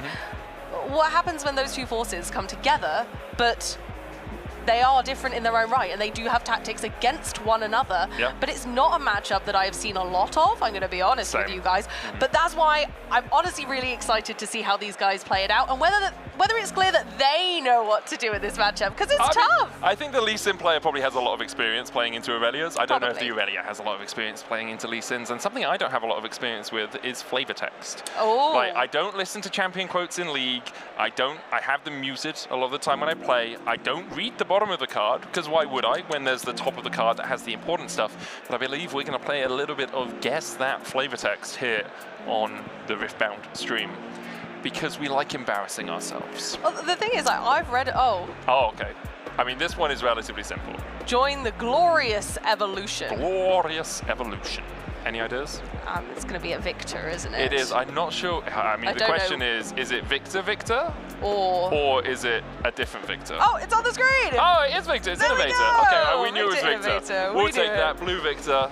Close enough, you know? Yeah, that's a point. I feel like production is just kind of giving us a little bit of benefit. Okay, so new flavor text. Here we go. Here we go. Can you guys get it quicker than we can? Let's find out. It's nothing. Okay, I know there's nothing on... Buff token. No, there is actually. Kaiser Evolution Remade.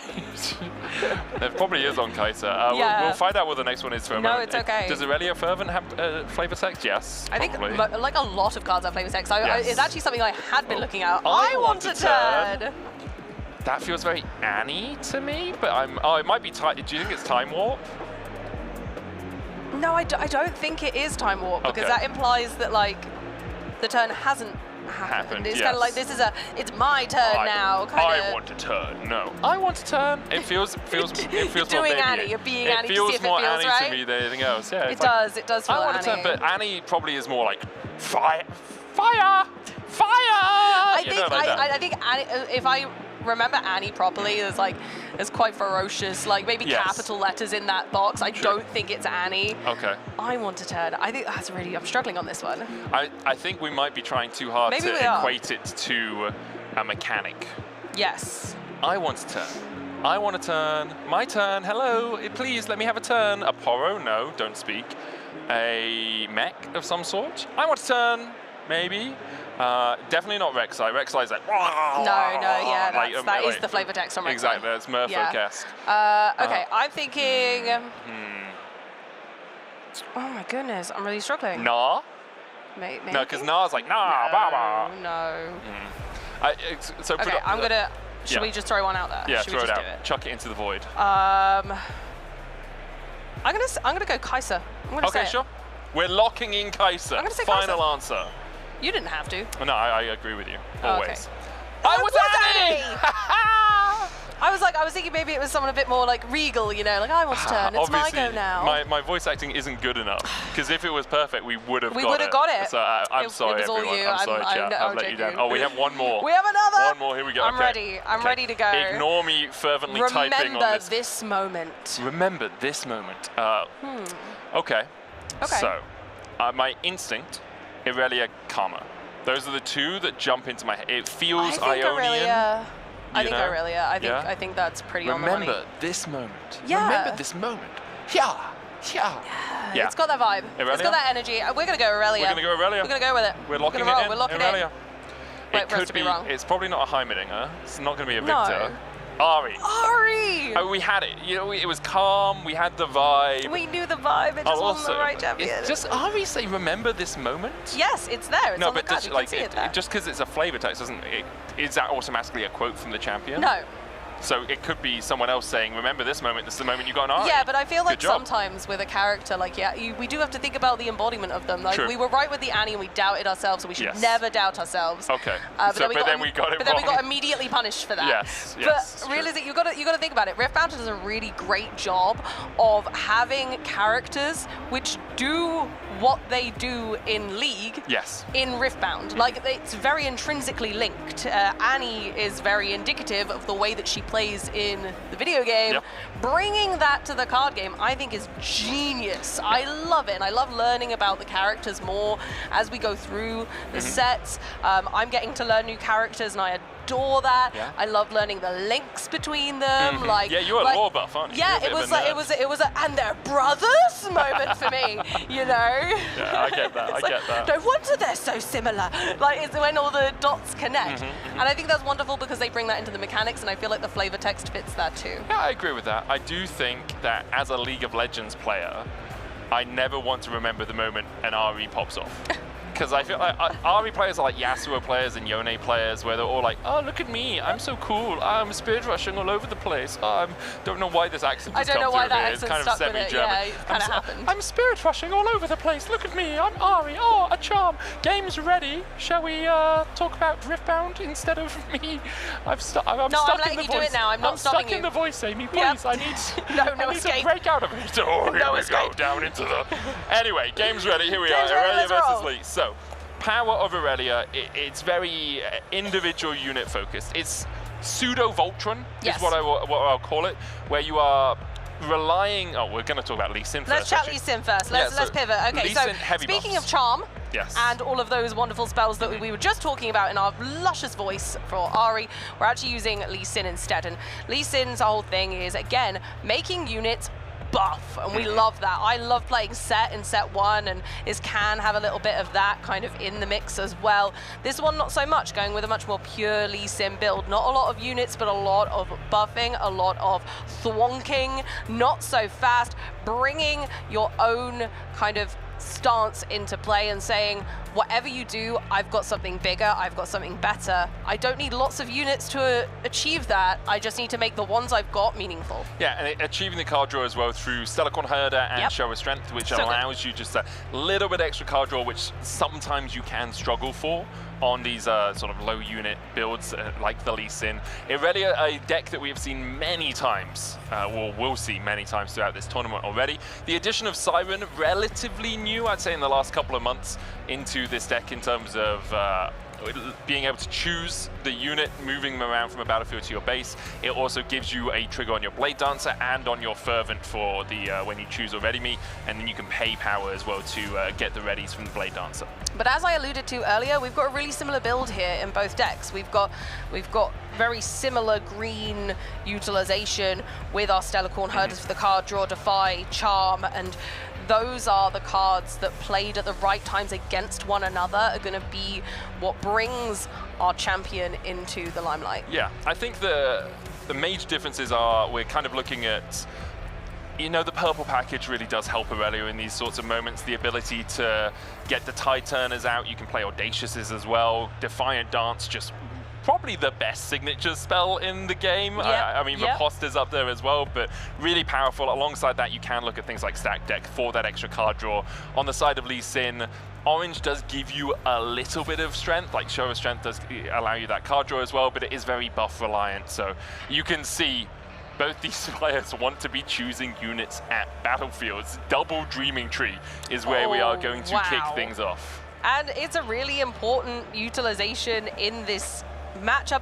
It kind of makes game one important now because you know you're not going to have access to Dreaming Tree either of the other two games. So picking your battlefield and choosing the right one for the right game is imperative. And I think this actually puts much more pressure on game one than either of these players particularly want. Starting out with a Lonely Poro, of course, he's going to get buff. So that's our first buff in play for Lee Sin, who absolutely wants to make sure that we're getting those buff tokens all across the board. I mean, buffs like this are actually really helpful when you think of trading patterns, right? If the Aurelia can be playing Stellarcorn Herder that comes out at 3 might, might, and you're paying 4 energy to equal the 3 energy cost of a Lonely Poro that now matches you in terms of might. So Lonely Poro obviously wants to be dying alone, but if you can manage to get a trade in on something like the Stellarcorn Herder, it actually allows you just that little bit of advantage. And Lee Sin really nice in these sorts of spaces. It does look like we had maybe a slight judge call as after the Lonely Poro came down and got buffed.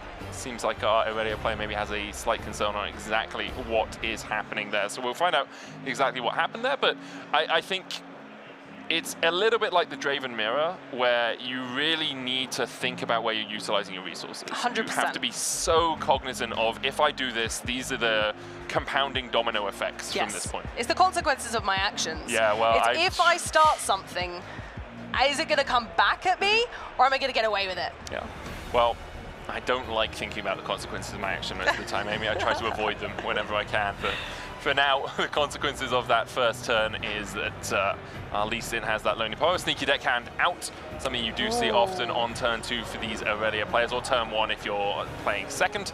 Sneaky Deckhand onto the Dreaming Tree will get you a draw. Still all chaos on the side of the Irelia, but thankfully actually not too much power usage in terms of her buffs. You're looking at Discipline, does cost 2, but On Guard is only 1. So if you want to On Guard just for the Dreaming Tree trigger, you can get that draw with that Chaos Rune. Very worthwhile kind of first point there, just kind of getting in there, because again, both of these decks rely on trying to use those combat tricks against one another to be able to take the battlefield. We still have the other Dreaming Tree, so Poro, not being quite so lonely, could hop over into there to maybe find some friends, but at the moment, it just kind of is a clear game, or we can go and try and start dealing with Yugarichi's Sneaky Deckhand, but again, there's one standing over on their side, so it can be a bit risky. We're just going for the Poro into the open Dreaming Tree for that first one as well. And then, ooh, a spicy pick, going in with a Sona, straight in there with the Lonely Poro, not so lonely no more. That is a bit of a surprise. Don't usually see Sona in these Lee Sin decks, but what it does allow you to do is have those spell battles when it's not your turn, right? Irelia very reliant on, I put my Irelia in, I'm choosing her, I'm readying her, I'm, you know, discipline and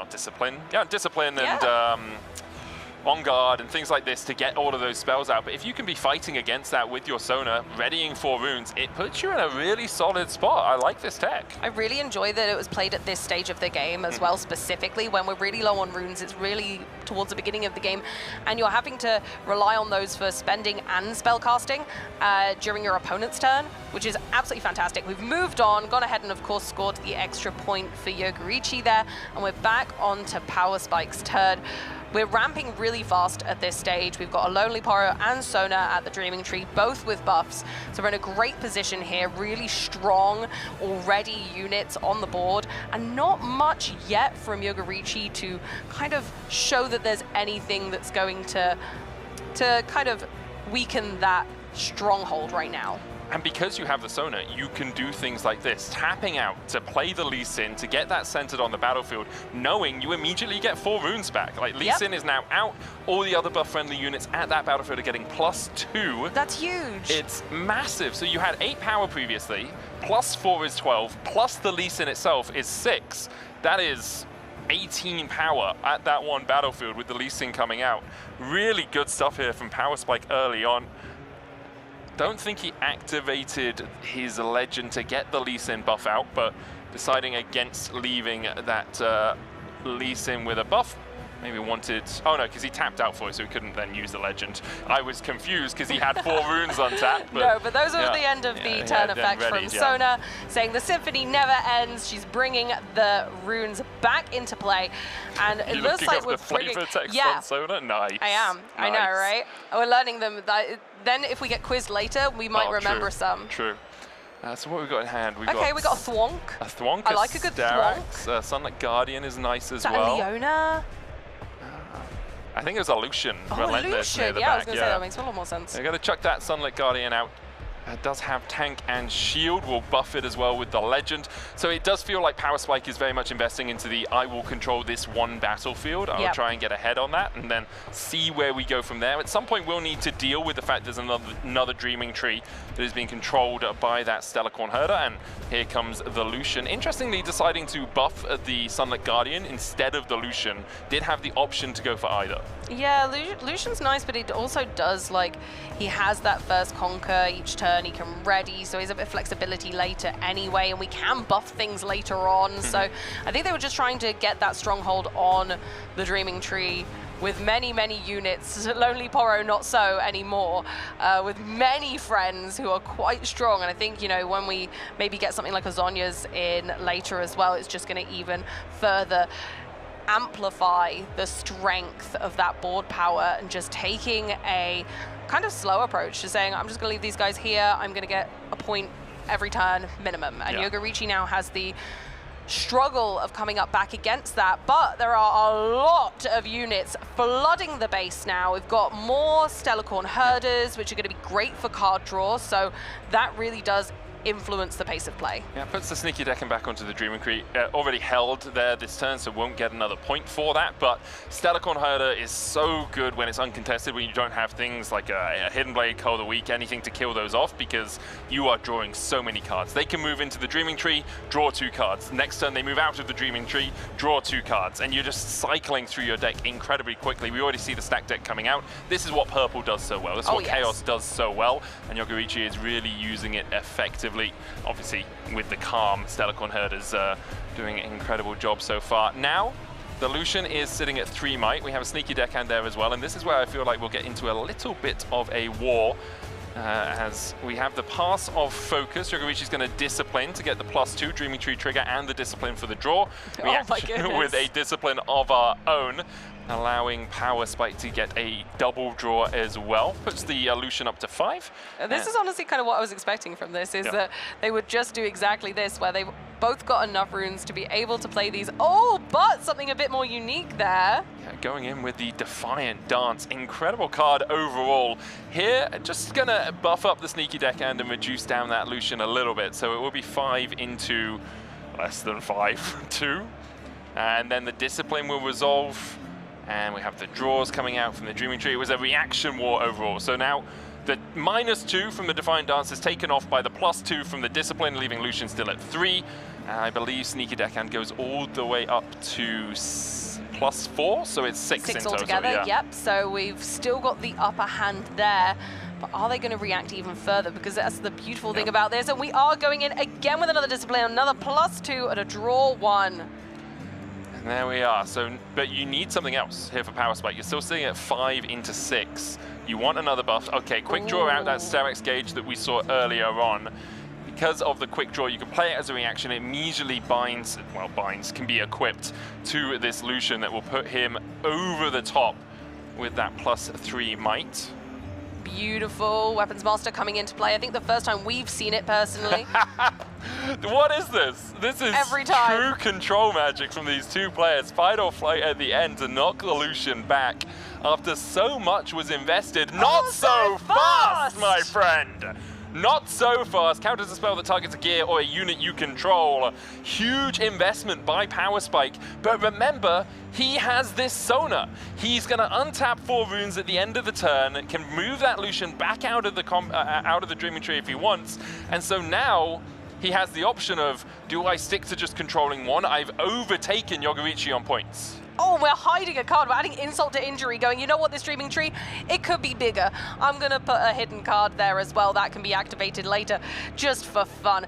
But you're right. I love this Sona choice of card in this deck, but I also love the pacing that it was played at right at the beginning of the game, just to give him that advantage, always being able to react back to Yogorichi's kind of really heavy combat tricks. Yeah.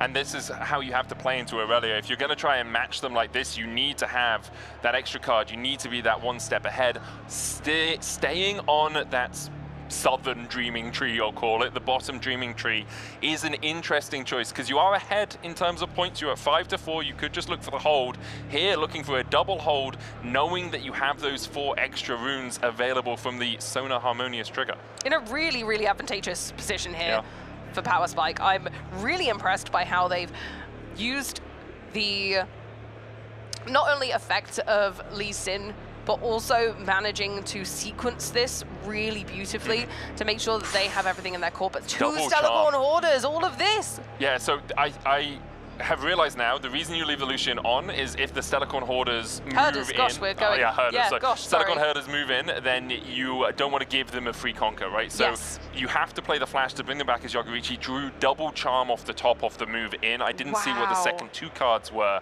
but now with the flash being used, you get another 2 cards from those Stellacorn Herders, but Power Spike still holds onto the battlefield, and you only have 1 unit that is ready this turn. You only have your Aurelia Fervent. It's just not enough, and that's the thing. When these kind of decks that want to hold their point on the battlefield manage to do that with such strength like Power Spike is, it can be really hard for Yogurichi to come back, even through drawing loads of cards. They have drawn so many cards this turn. I'm sure the mathematicians in chat will be able to tell me exactly how many cards they've drawn this turn. Is it 5 extra? That's wild. 4 extra and the 1 for the turn, and right? Because it's 2 and 2 and 5 then 1. so far. Yeah, 5 so That's huge. That's a lot of cards in this game. Remember, we've got smaller deck sizes than a lot of other games, and actually it can be really hard to cycle through those sometimes.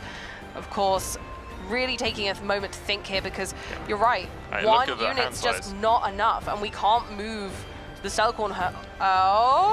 Fight or flight. Okay, trying to push back to try and not allow the extra hold point, and it's successful. I don't think you mind too much though, because you go to 6 and then it's 7-8. So I feel like that's kind of okay when we're thinking about the way the game will play out. And again, Yogurichi's got a long way to go to pull this game back in their favor. It pays for the fight or flight. We do have to remember with Blade Dancer, if you play an exhausted unit and then you choose it, you can ready it with the Blade Dancer, pay a power for that, so you could have a pseudo-accelerated extra unit out here, but you look at the size of that hand and you look at the energy costs on the top left corner of the cards whenever we see them from Yogurichi, they all look relatively cheap to me. I'm not seeing another Aurelia Fervent sitting there. I'm not seeing an easy way to get a lot of might out onto the battlefield. And using up your resources, the cheaper ones that are great for pushing things back and having those combat tricks, using them now to not a great effect is only weakening your play for later. And we need those bigger units at this point in the game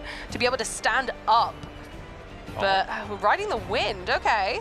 So once the extra move from the Stellacorn Herder, can choose it and is going to use the ready from the Ride the Wind as well. So there's a move, there's a draw, there's a point, taking us up to 5. Bring it back for another draw. That was a Defiant Dance. So we have 2 charms and a Defiant Dance at least in hand.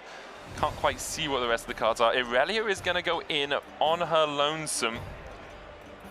And a Guardian Angel to be equipped. Okay, so Guardian Angel is Azonia's equipment in essence. If Aurelia would die, instead we recall her after healing and exhausting her, and she just goes back to base. Which is great. We're trying to say, okay, Power Spike, I know that you're going to ultimately need both battlefields. Now I'm playing Protect the Princess. We're going to make sure that Aurelia has as much as they can in their kind of armory to make sure that we can keep this base under wraps. They just can't give it over to Power Spike now. Now they've got it, they've got to hold it. I love Protect the Princess, by the way. That's great, because I automatically goes to President, but Protect the Princess for Aurelia. Really nice overall. 3 runes still available for Yogurichi. The problem is Power Spike is going to ready up with 8 in total. 4 more from the Harmonious, has a hidden card at that top battlefield as well, that top Dreaming Tree. Yogurichi taking their time right now. Just, you know, we've got to pontificate sometimes. We'll pass the turn. See all the readies coming out from Power Spike. It's going to move to 6 with the hold on that top Dreaming Tree. And then we will see what they decide to do with this Lucian. Yeah, we're in a bit Stellacorn Herder of their own, I believe, off the top. Not bad. We can get some card draw. Oh, no, it was a charm. It was a charm. Oh, it was. That's actually huge. Yeah, that is actually quite large. You can kind of force your opponent's Aurelia into a sticky situation. But first off, I can't quite see what that card is. Is that a Lee? The alt art is confusing. It's a bit out of my view. I'll have a quick mosey on the internet, and you can... No problem at all. We'll have a little looky. But that is what Shiny Cardboard does sometimes. We are taking the Lee Sin in now from our champion area. So we're going in... Or was that the Lucian, actually? That was the Lucian that went in. So, yeah, there's the Lucian, but there's also the really shiny... Yes. I think it might be Lee Sin Aesthetic. Yes. Oh, no, it's not. Is it Set Brawler? It could be Set Brawler. Actually, Set Brawler makes a lot of sense. Set Brawler makes a lot. No, but it's 6 and 6. Oh, it is 6. Yeah, Is no, it the Alt Art Lee? It's the Alt Art Lee then. Yes, yeah. must be, yeah. and that's buffed as well. So that's fantastic. Lee centered. So that's It's whole also battlefield is terrifying. Yeah. So that all the buffed units at this battlefield get +4. Yep. Alongside the buff. That is, I mean, you're just looking for the hold. Double hold is what you're playing for now. It's Power Spike. 100%. You want to double hold, and then you just want to take that other Dreaming Tree, and that's it. That's game. And that's why Yogarichi needs to start pummeling units into that lower Dreaming Tree to make sure that they do everything in their power to not allow Power Spike to get over there, because this is going to be the troublesome thing now. How is Power Spike going to take that Dreaming Tree if all of their units currently are over at the upper Dreaming Tree? Yes, Dreaming Tree A, Dreaming Tree B, south and north, however you want to call them. It's even then, even if all their units aren't there, how do you take this battlefield? Yeah, you don't. It's 4, 10, 15, plus another.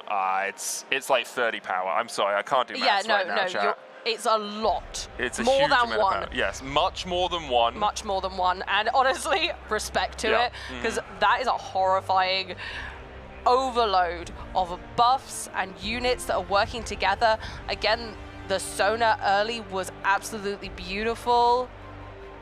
Ooh, there we go. Is that the Darius? Yeah, it's the Draven. It's the Draven art. Draven. I meant Draven. Or Audacious, isn't That's it? it. Is it Audacious? Yeah, when you win a combat and yeah. Yes, you get to score a point. Yeah. I believe, at least. The alternate arts are definitely confusing to me. We're going to have the charm come across. And yeah, it is. It's Draven Audacious alternate art, yeah. I'm going to have the charm come across. It will target the Lonely Poro, which... Oh, no! I mean, but like, a Lonely Poro dies. He can trade as well. Yeah. With his 3 might in the Telecon Herd. It's something we talked about 6 points ago, that ability to trade. We'll get a draw out. It's a Defy for Power Spike. It's just trying to like chip away at some of the strengths that Power Spike has at this top battlefield, but the power there is still absolutely ginormous.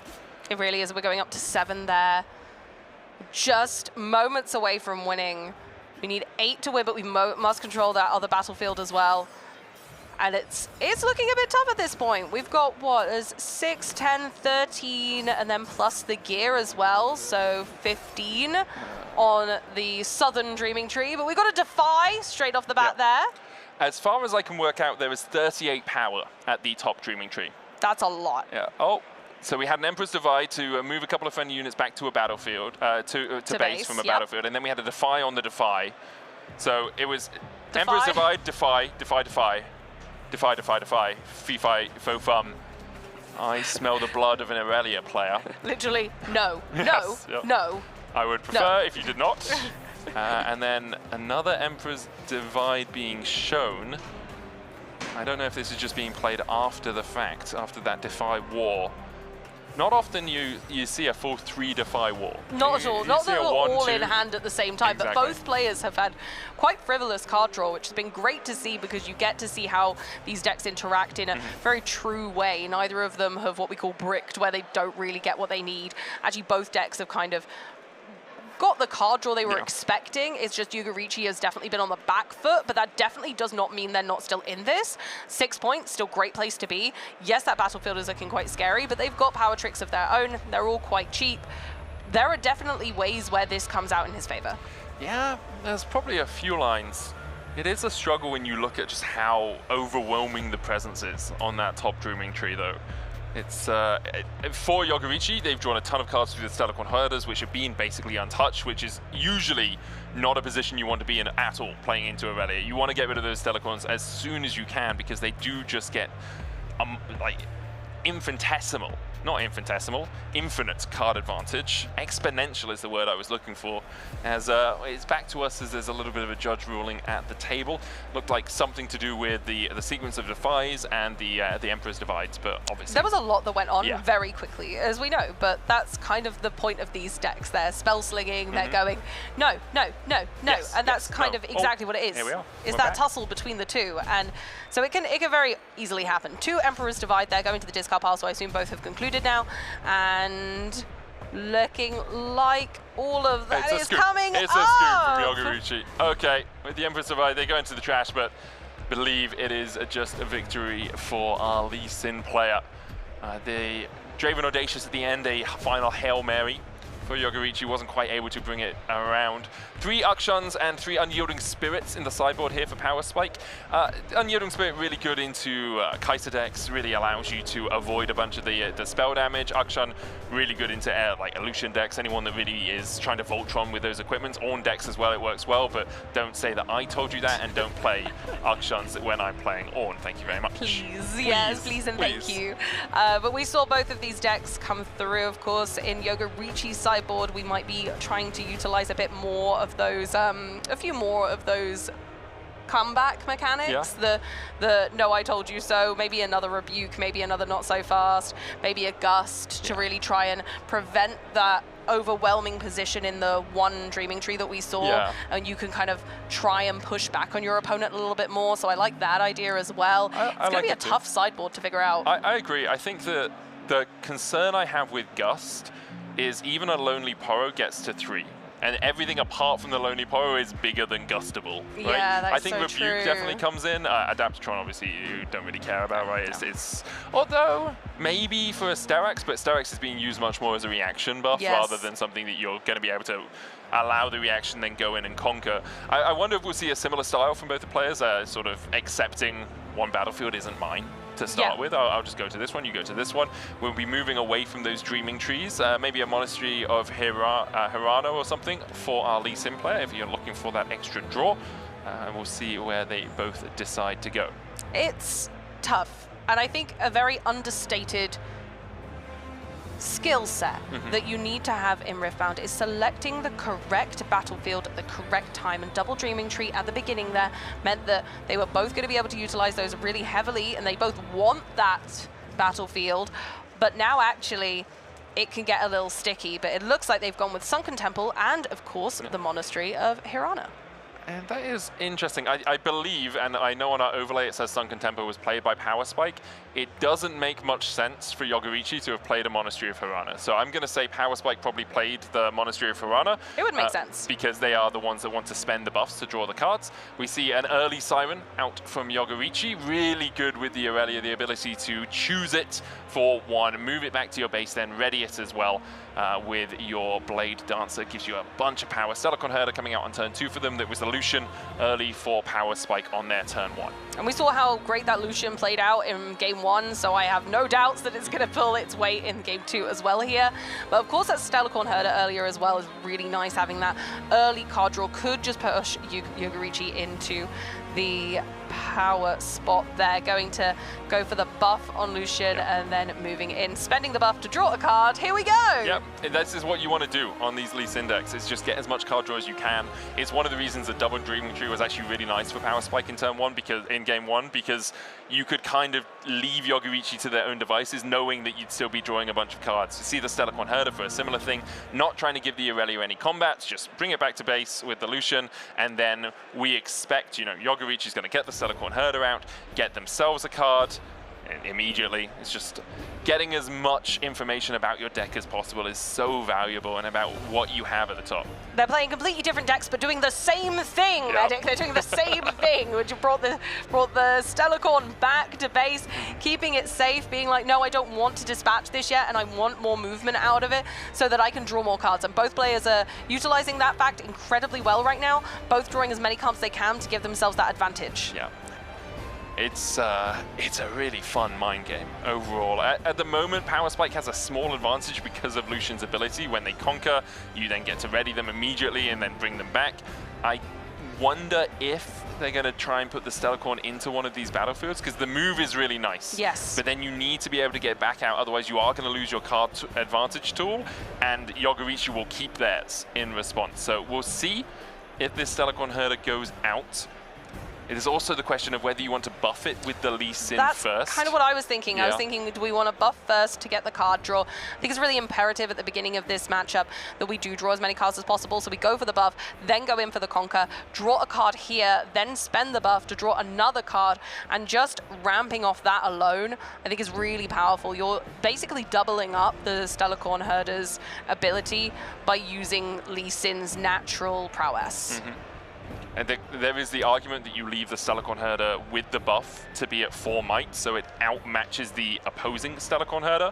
But because of the Aurelia, when you ready me, you get +1. The Aurelia can just go in at 5 might anyway, and it would beat out the Stellarcorn Herder. Sona, once again, though, coming out from Power Spike, a huge bit of tech that has worked so well for them so far this series. Honestly, early Sona is an absolute godsend. We love that, and it showed how strong it was. And it's not to be underestimated, and that's why it's gone in with that Herder to make sure that it kind of has backup. Mm-hmm.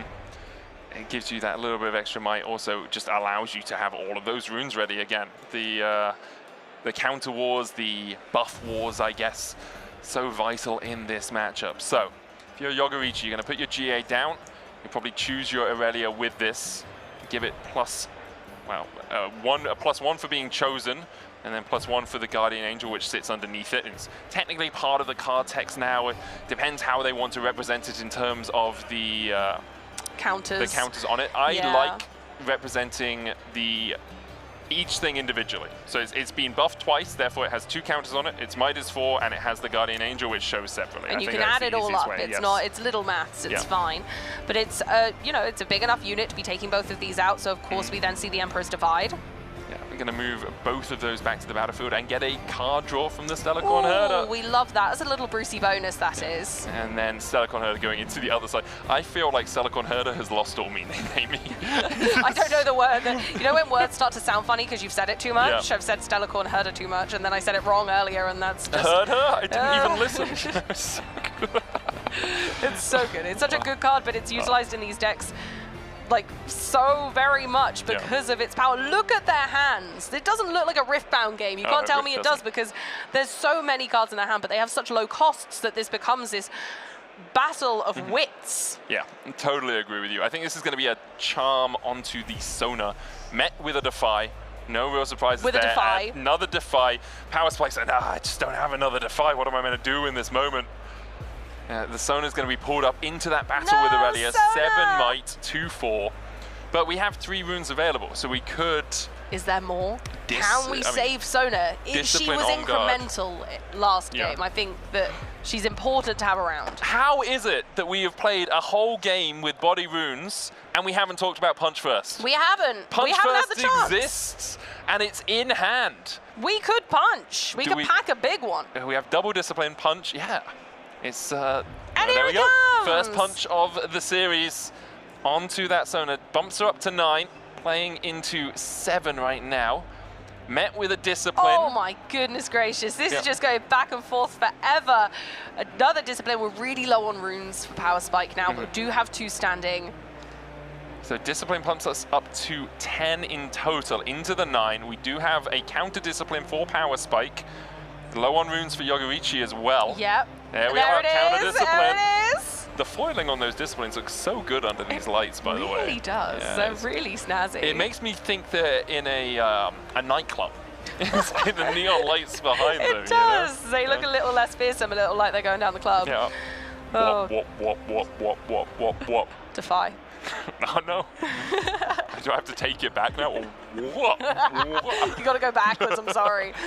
But we're making some, there are big decisions to be made here.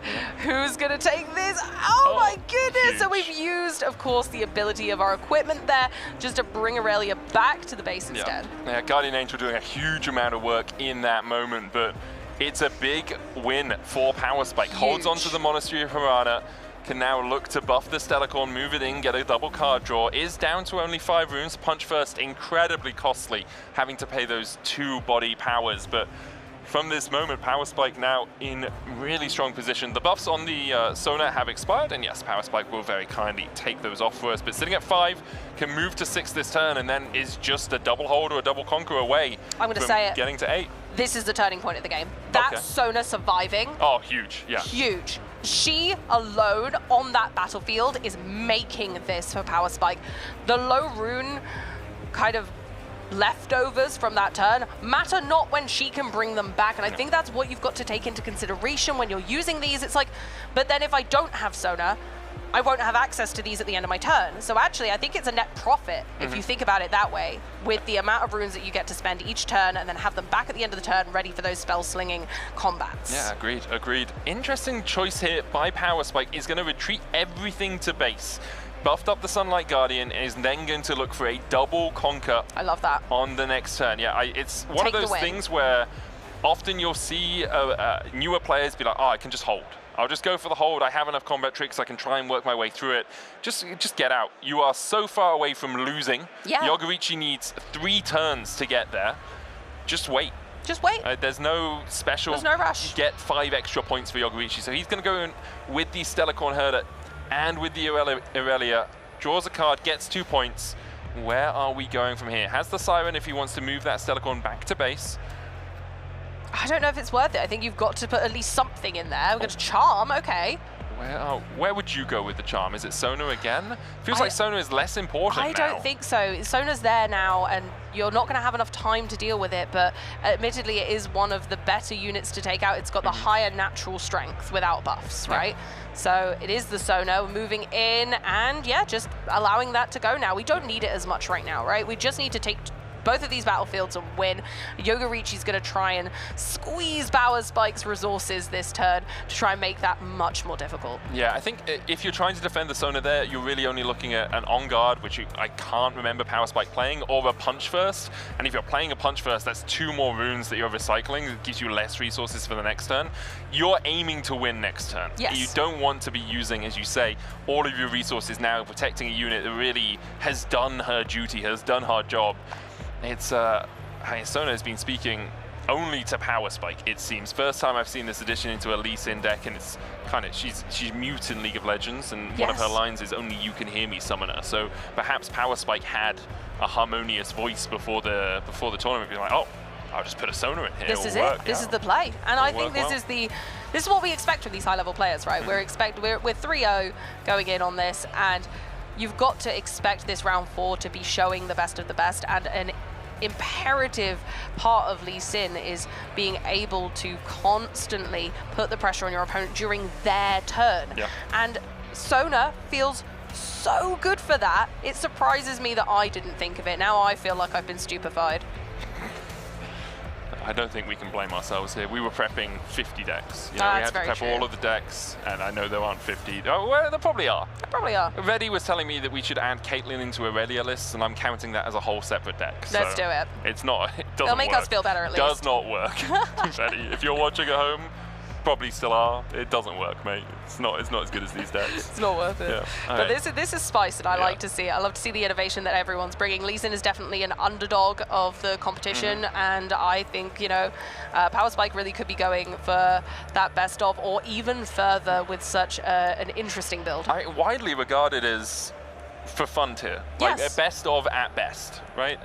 The way of seeing the meta and understanding that you can get to this position, obviously incredible stuff from Power Spike. Don't know what their matchups have been before this, so it could be that they've only played into advantageous matchups, but Into and Aurelia is having a great time overall.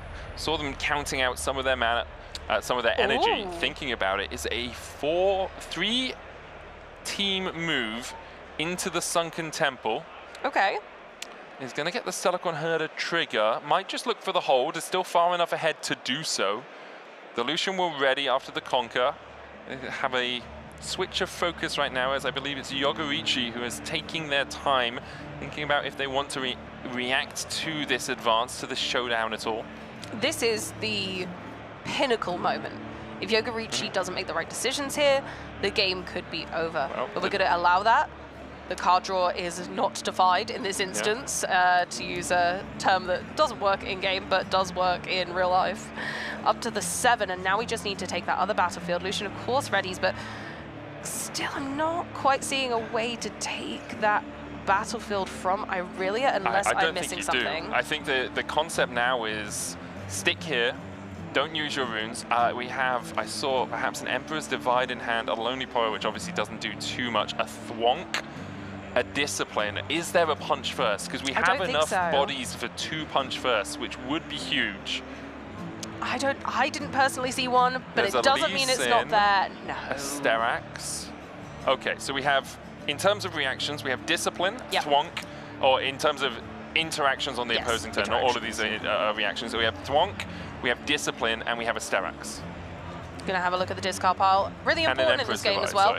Checking what your opponent has gone through. It could be really imperative to your decision making. Going in for, of course, yes, we can go ahead and just make that battlefield even stronger with our Lee Sin champion. Gives us that +2 on the Sunlit Guardian, who does have shield as well, remember. Ooh, hiding a card as well. Holding. Knowing that they can't take that Irelia down yet, doing what we saw in game 1, right? We're going, okay, well, I can't take the win right now. I know I can't take the win right now, so instead I'm going to make it so you can't take the win, my friend. But out of energy, out of runes, no Sona to revivify. That's a word that is very easy to trip over. That was actually really impressive that you went for that. I would skirt around the word personally. Oh, I can do that as well. No Sona to revitalize our runes. There we go. With her Song of Perseverance, her aria of joy. Has unfortunately left us with nothing more this turn. And again, taking a look at what your opponent has played, we know from game 1 kind of what to expect with those kind of defy battles. But actually we've used a lot of resources on both sides already. We're really coming towards the end of the game. Going for a Rebuke there, by the looks of things. Yeah. What are we knocking out? Honestly, I'm not sure. I think it's the Lee Sin. Yeah. Oh, okay. Yep.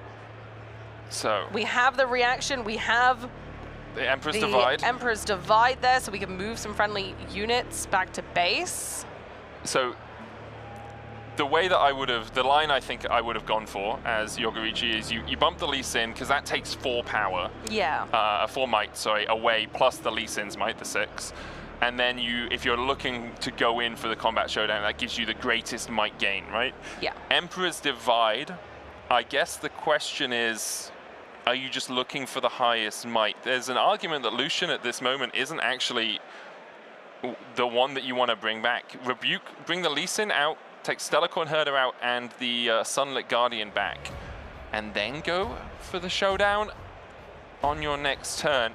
Yogorichi can only get to 7, can't win on this turn. No, that's the struggle right now for both players. They are both trying to sit in this top spot, but go, actually, no, I'm not going to let you take this battlefield. It's mine. So having to take... Oh, it's any number on Emperor's Divide. In my head, it was 2, so it just bounces the ball. Being able to bounce all of them back, actually kind of nice. You then have flexibility when you're going into your next combat, next turn, to potentially actually get to that 8. So actually, I don't dislike this, being able to bring everything back and then split it between the 2 battlefields and take hold. So it's a good tactic. A huge pivotal moment in the game. Right, really well played by Power Spike. Do you want to know why I think Emperor's Divide is only 2 units? Why? Because I play it in my Ornn deck. Oh my goodness, so the Ornn again! I only ever have to use it on Ornn and Tiana. So there's only ever 2 units of the battlefield. Okay, so there's any number of units, so we were able to bring it all back, which actually I think has really worked in Power Spike's favor. Yogorichi fell into the trap. Yeah, use the runes for the Rebuke, use the Rebuke as well, which could have been so impactful on this next turn. Did need to try and find a way to mitigate some of the power, some of the might that was on that battlefield, but it is going to be really tricky. You saw Yogorichi moving the Stellarcorn Herder in, trying to get that extra card draw. Has the Siren as well if they want to move it out, but you're using an energy. You only have 5 left. How many of those resources do you need on what is likely to be the final turn of the game, where Power Spike on this Lee Sin could be going 4-0. Turn is passed. Here we go.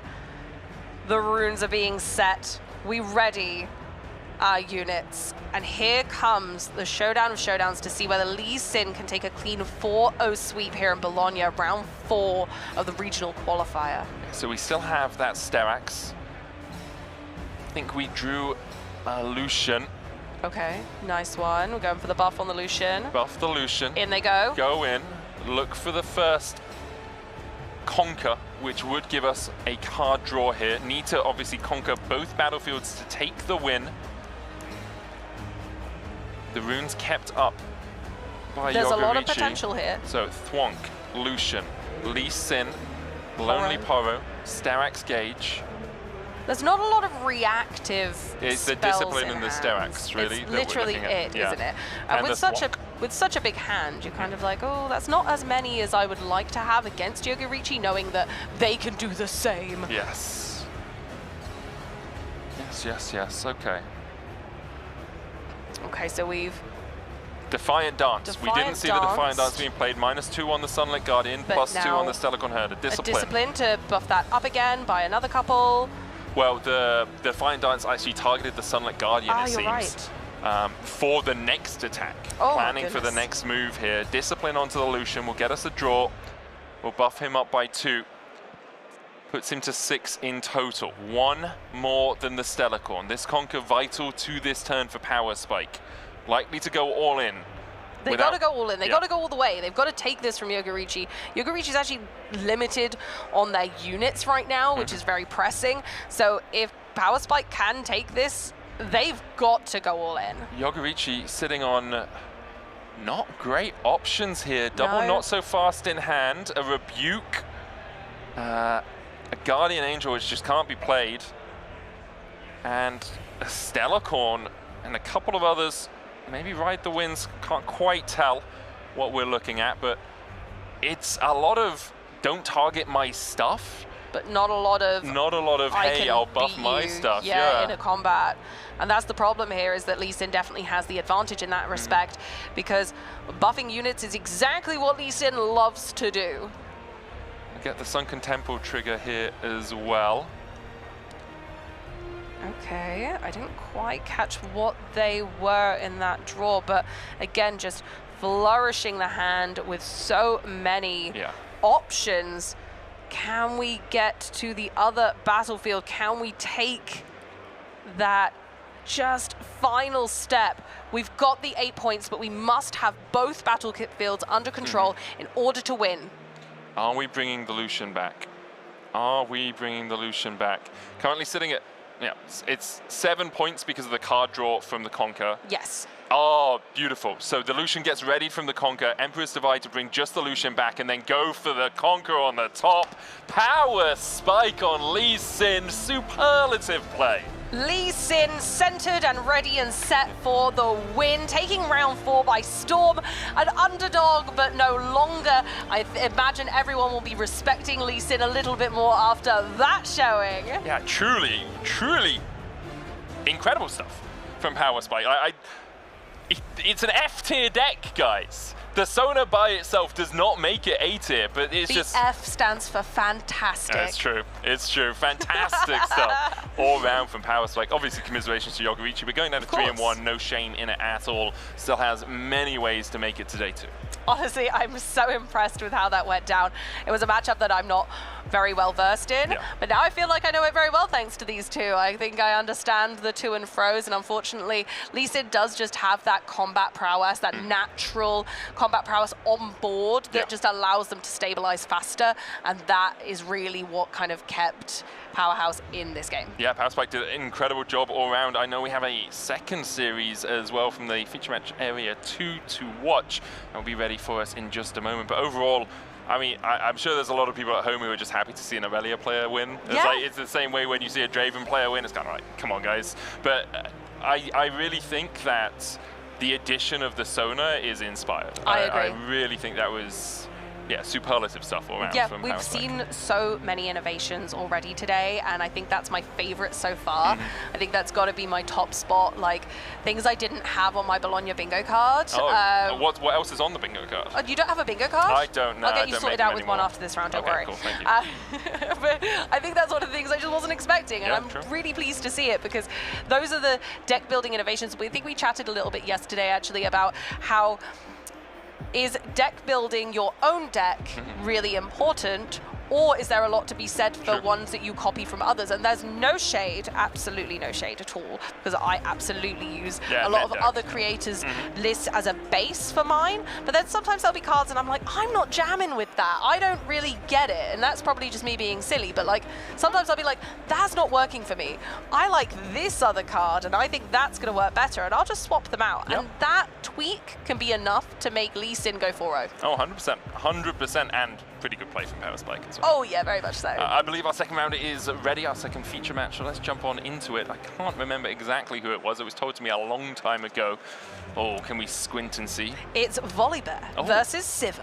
Volibear versus Sivir. Okay, Sivir, I think a lot of people look at as a deck that can definitely challenge at the top, but has a few problems when it comes to time, both in terms of its own management of time, because there's a lot of memorization of deck orders, but also in terms of other players playing into it. Volibear, big boys. Big guys, big bears. Big guys. Oh, they're the bare necessities, bringing everything and saying, I'm going to ramp hard, play some really heavy units.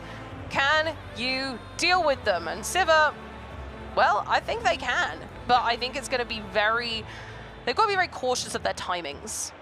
Yeah, totally agree. I think it is understanding what is a big threat and what isn't. You've got in the Volibear deck, you know, Cadgrins, Volibear, obviously Volibears, Magma Worms, kind of a Snapjaws, Deadbloom Predators, Ferris, Forerunners, Minotaurs. So many. There's a lot of stuff that you have word. to really think about. And we are going to jump onto, I was about to say Summoner's Rift, that is a muscle memory moment there for me as a caster. Gonna jump onto Summoner's Rift for the first game of the Riftbound Bologna. Now, in the laning phase, what we expect to see is these players channeling a few runes, awakening their runes, beginning, and also drawing cards.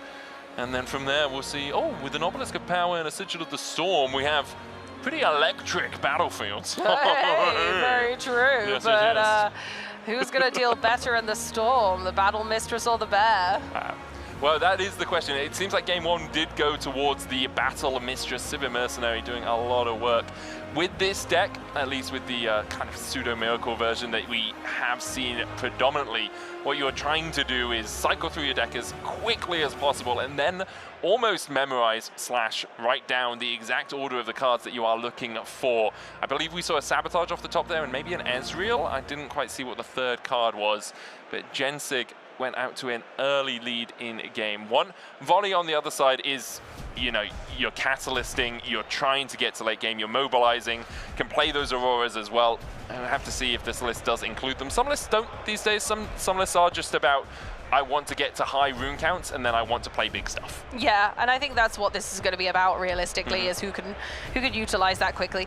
The nice thing about Sivir is it does go a little bit slower. You kind of set up for the mid game during the early game and develop the Sivir, dig for those Sabotage, which we managed to get already, which is great, Ezreal, Seals, and then you kind of start flying. And that might give Volibear time, the time that it needs to ramp these runes as quickly as possible so they can get to those bigger units. But a very typical Volibear turn of do some runes and not much else. Yep, I will put my runes down and then I will unfortunately not have a Catalyst. Catalyst of Aeons, when you have that Obelisk of Power, is such a nice play on turn one if you're going second. It's a really strong position to be in, but unable to get there.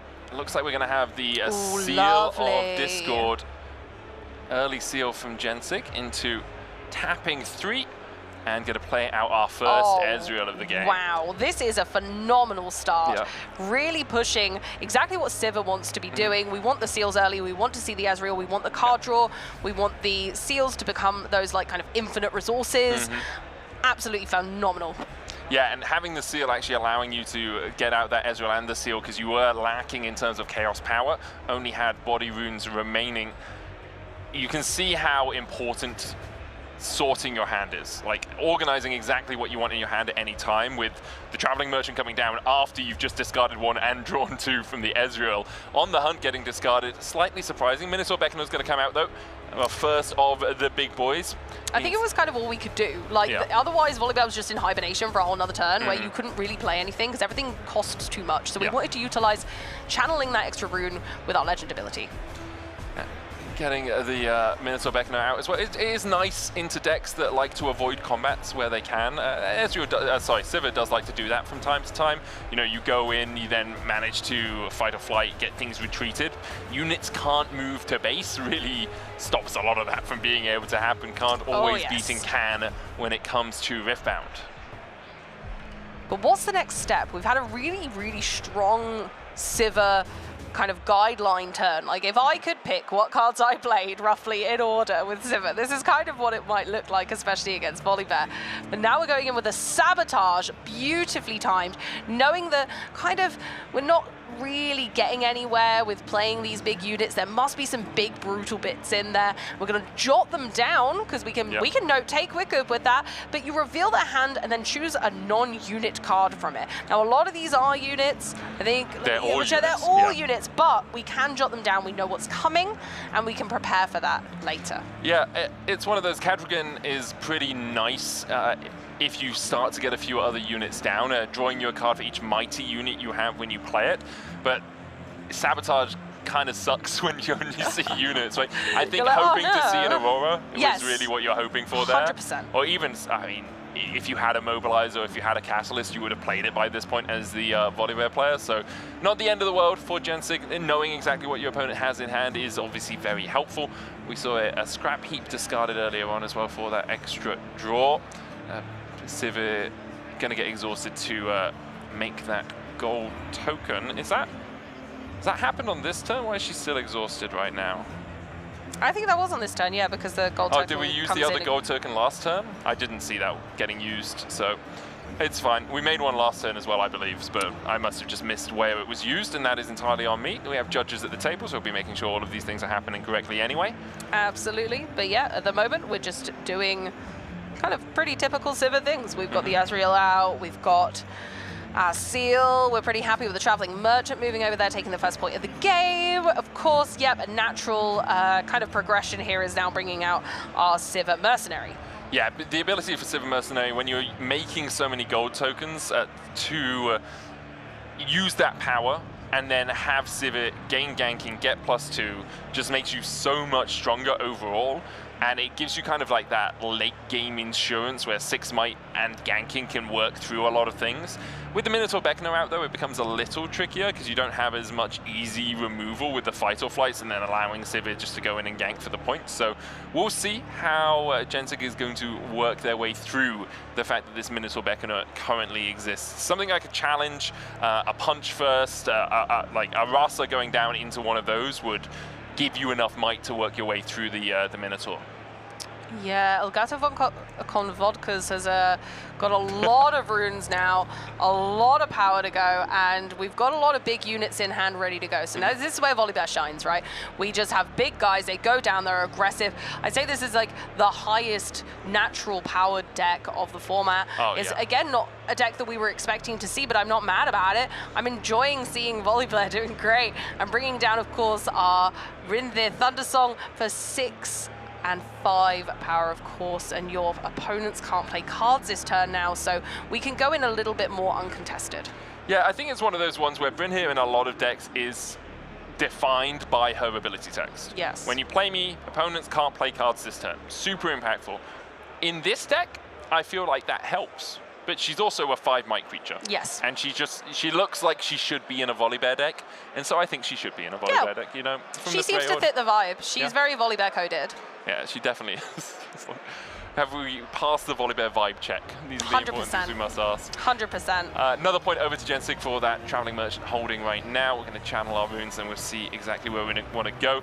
Did see another Catalyst, or a first Catalyst in Elgato's hand. Importantly for them, even though they have channeled so many runes, if you can't channel 2 runes with the Catalyst, you do get a card draw out of it, so it's not a dead card at that point, you just, you channel at least up to 2 runes, and if you can't do 2, you draw a card. Ooh, cold shot there. I believe it's a Rasa Oh, is it? in hand. It's a cold shot and a Rasa. Oh, it's a Rasa as well, but it kind of is not great right now. You want that later. You need that late game. We're not quite there yet.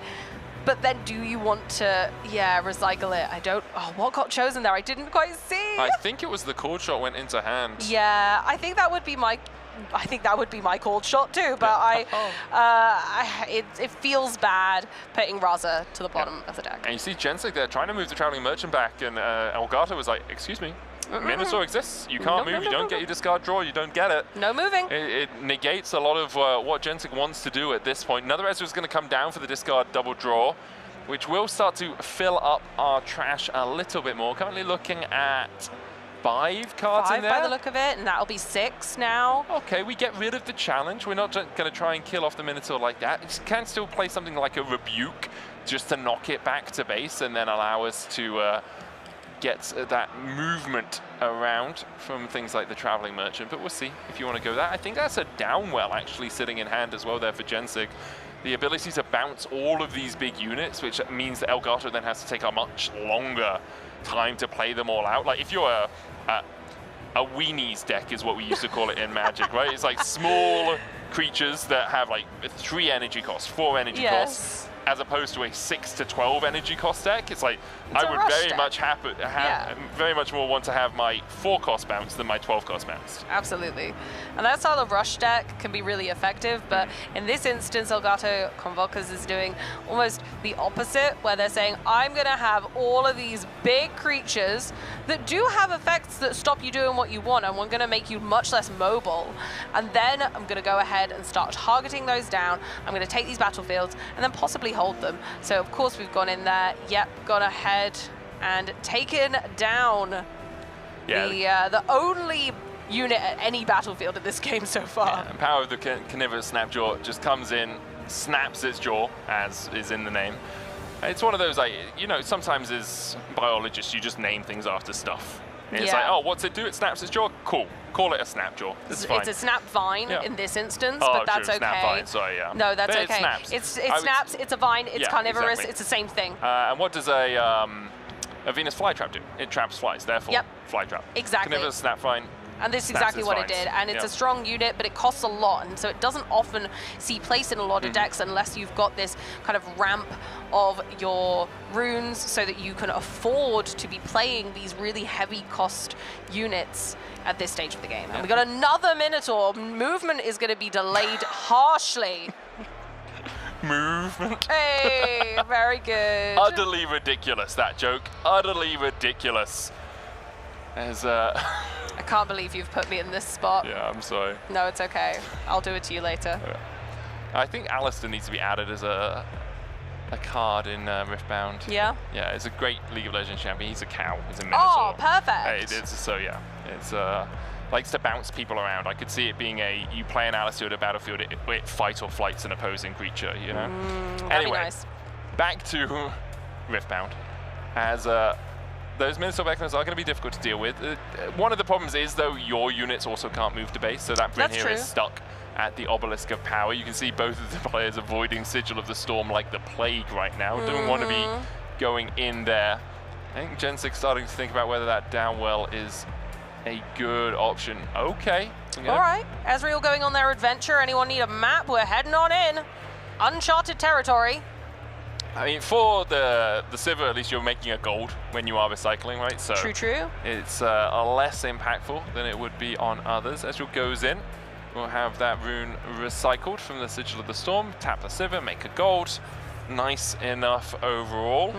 I think having almost battlefields that your opponent doesn't really want to touch is a great thing. Even if it's not, even if it doesn't exactly help you in your scenario, having to detriment them more than yourself is worthwhile. So playing a battlefield that isn't great for you, but is awful for your opponent is quite advantageous. Yeah, it definitely helps you out. I guess there's an argument for Elgato where it's like, if you have a good enough board state, you have things like Catalyst, you have things like Mobilize, maybe it is worth trying to fight for the Sigil. Because you can repopulate, but the repopulation for you is harder generally than it is for the Civet player. 100%. Yeah, it's this is kind of what you expect from both these decks, though. Both of them do like to go slow.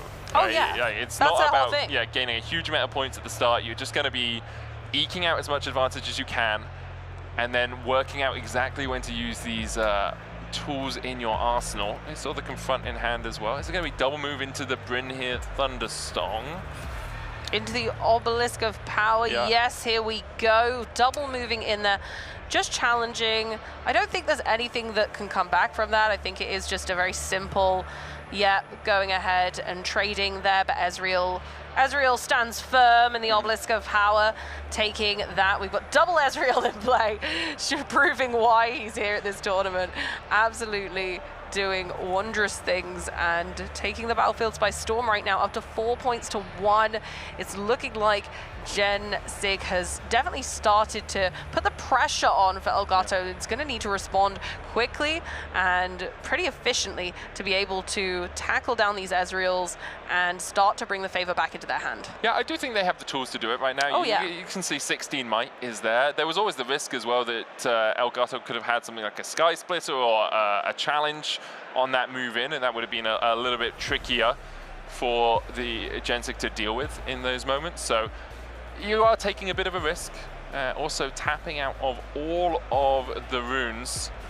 Okay. Quite a bit What of do we got? energy Is it Araza coming floating. out maybe? Or, oh, It's no. going to be the downwell. Okay.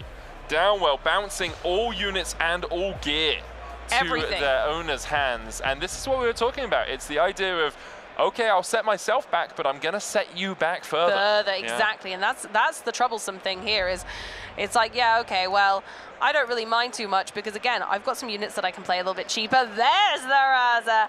And because we had plenty in discard, now it just became even cheaper to play as they cost less for each card in your trash. So those huge units, although they normally cost 10, you actually don't need quite as much. And for 6 might, that is a very great contender into a Volibear deck. And now as the Volibear, you're thinking, well, what do I do now? I can play maybe 2 Minotaurs this turn. I can try and get a little bit of power back onto, a little bit of might back onto the battlefield, but it's not going to be the easiest thing for me. I'm looking down the barrel of 2 6 might units. Okay, we'll go for the Mobilize, get that card draw. There's the Sky Splitter, a turn too late to deal with that Ezreal. That's a shame, that feels bad. When you pull the card from the top deck, the turn after it's useful, that happens to me a lot. We did go for the double Minotaur, really good call there. But is it too little too late? It might be. The thing is, Gen-Sig is still 2 turns away from winning and would need to split up their rosters to get there. That is a fact. Do you want to try and double hold? Probably not. You can't. As soon as you go in, you can't move back. Nope. Doubly so. You're stuck. Yeah, you are absolutely landlocked. So it's probably going to be a push 12 in to one of the battlefields. Obelisk of Power makes the most sense because you don't really want to be recycling on that Sigil of the Storm.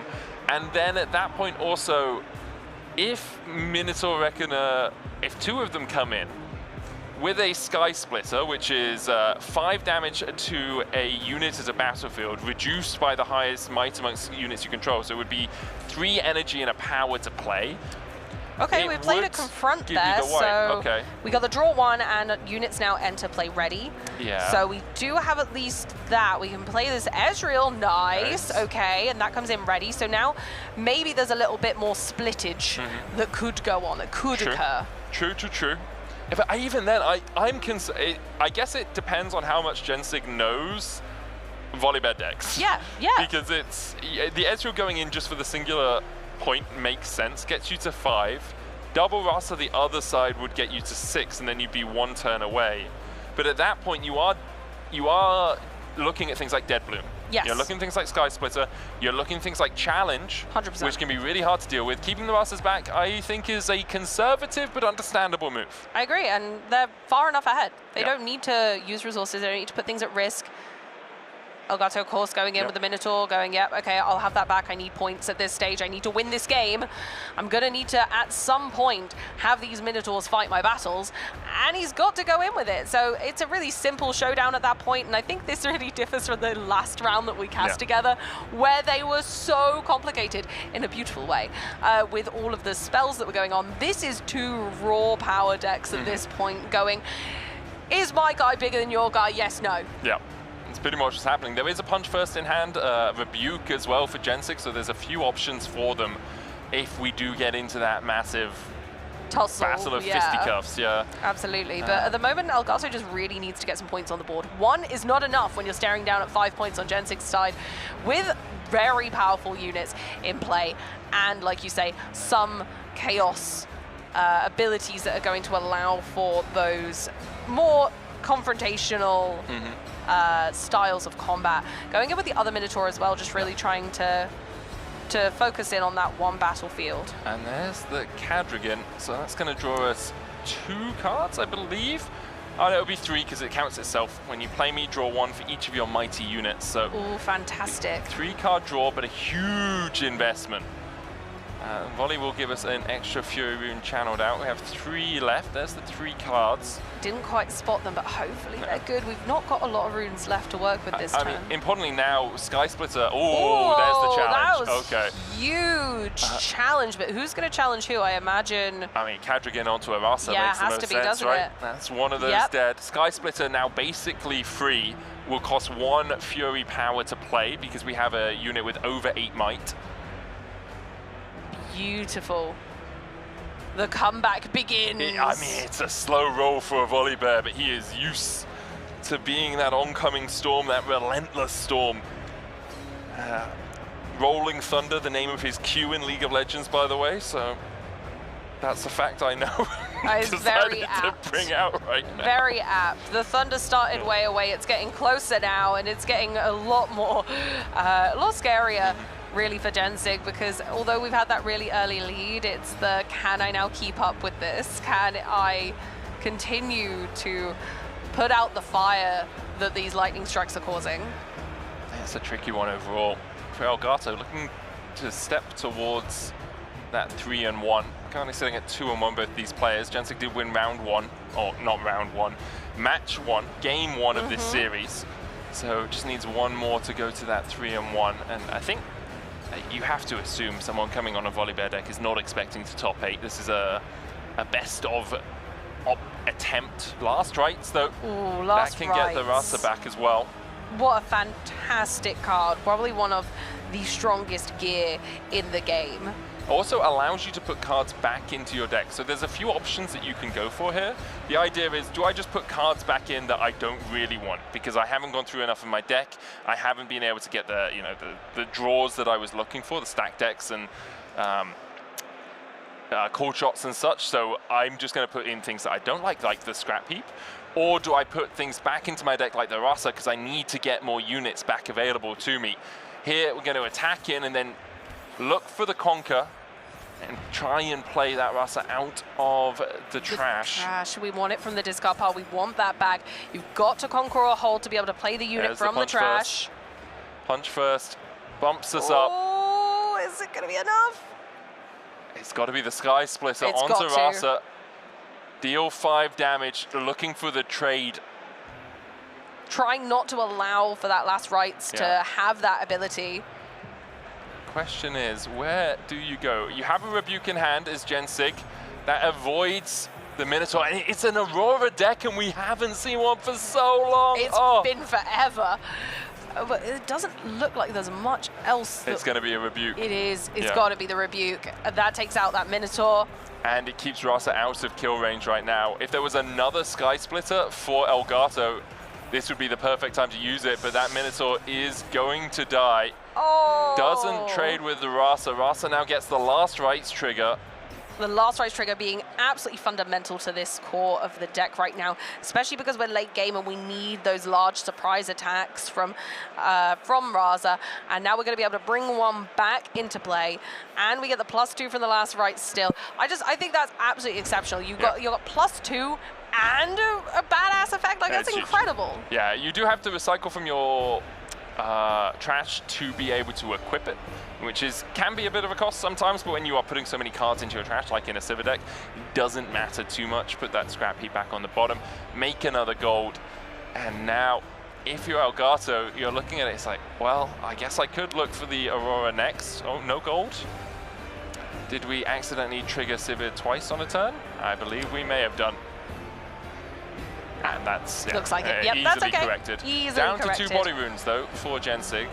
Going to use one of them for a stack deck, or are we not? I'm not sure at this point. I think having just the 2 body runes is kind of scary. You represent I think we just punch leave first, that. right? Yeah, exactly. And that's what you were talking about earlier, was that kind of pricey cost. And now we're in the situation where Elgato could now kind of stampede forward with their units because they just have more to play.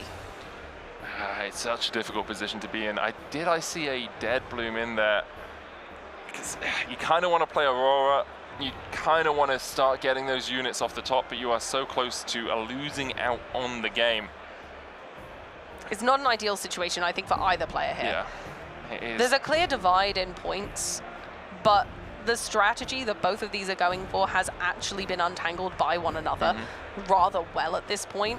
I think, if anything, Volibear's in a slightly more advantageous position in regards to cards in hand and what they can do, what they can play, what's available. Sure. But then, actually, we don't really have that presence on board or in points right now. They're so far behind in points, and it's getting really close for our Sivir player. Really close, and I just don't know if they're going to be able to keep it up. Yeah, I 100% understand.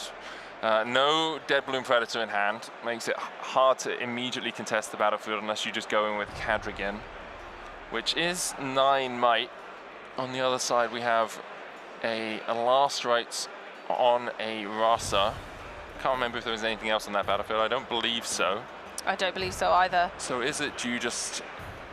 I think it's just it maybe is just a heavy kind of hard cast of a large unit and start to attempt to contest the Last Rites. You don't want the Last Rites to hold, right? That's the thing. That's the thing. You need really to get onto rid that of it. battlefield. And if you can't, then you are... hard pressed for the rest of the game. You just lose, right? Yeah, exactly. You just lose. I was saying it politely, but yeah, you just lose. Incredibly hard pressed. I mean, the other option is you go to Sigil of the Storm and try and hold there into the Rasa coming in. Yeah. And then you have to recycle. Maybe you Dazzling and then play whatever's coming out onto there as well. But then you risk the being rebuked, being fight or flighted, just getting bounced away from the battlefield. There's a with risk, no Minotaurs out. But it might be worth the reward. But then if you don't get what you need off of that Dazzling, then it was a waste. And because the right cards to play here are going to potentially be a win or loss situation. Yep. Where are we going? Okay. Going to Obelisk, taking the fight to this Rasa. Seeing if there's anything that they can do to kind of outweigh the just 9 might, the strength of that. We're 6, 7, 8, so 8 to 9. Like, just going for it, seeing if it works, and it is stuck. That was all it needed to happen.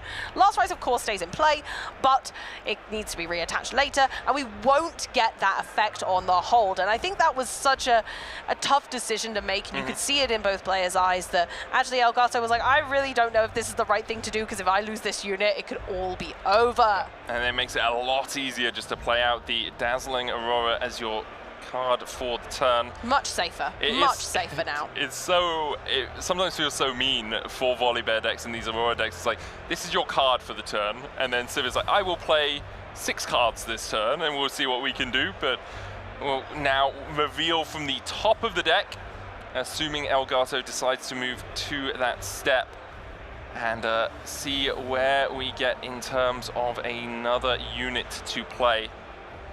And see Taking how far we first. get. Because we've got quite a lot of units in hand. I think that's the thing. So how long will it take us to get there?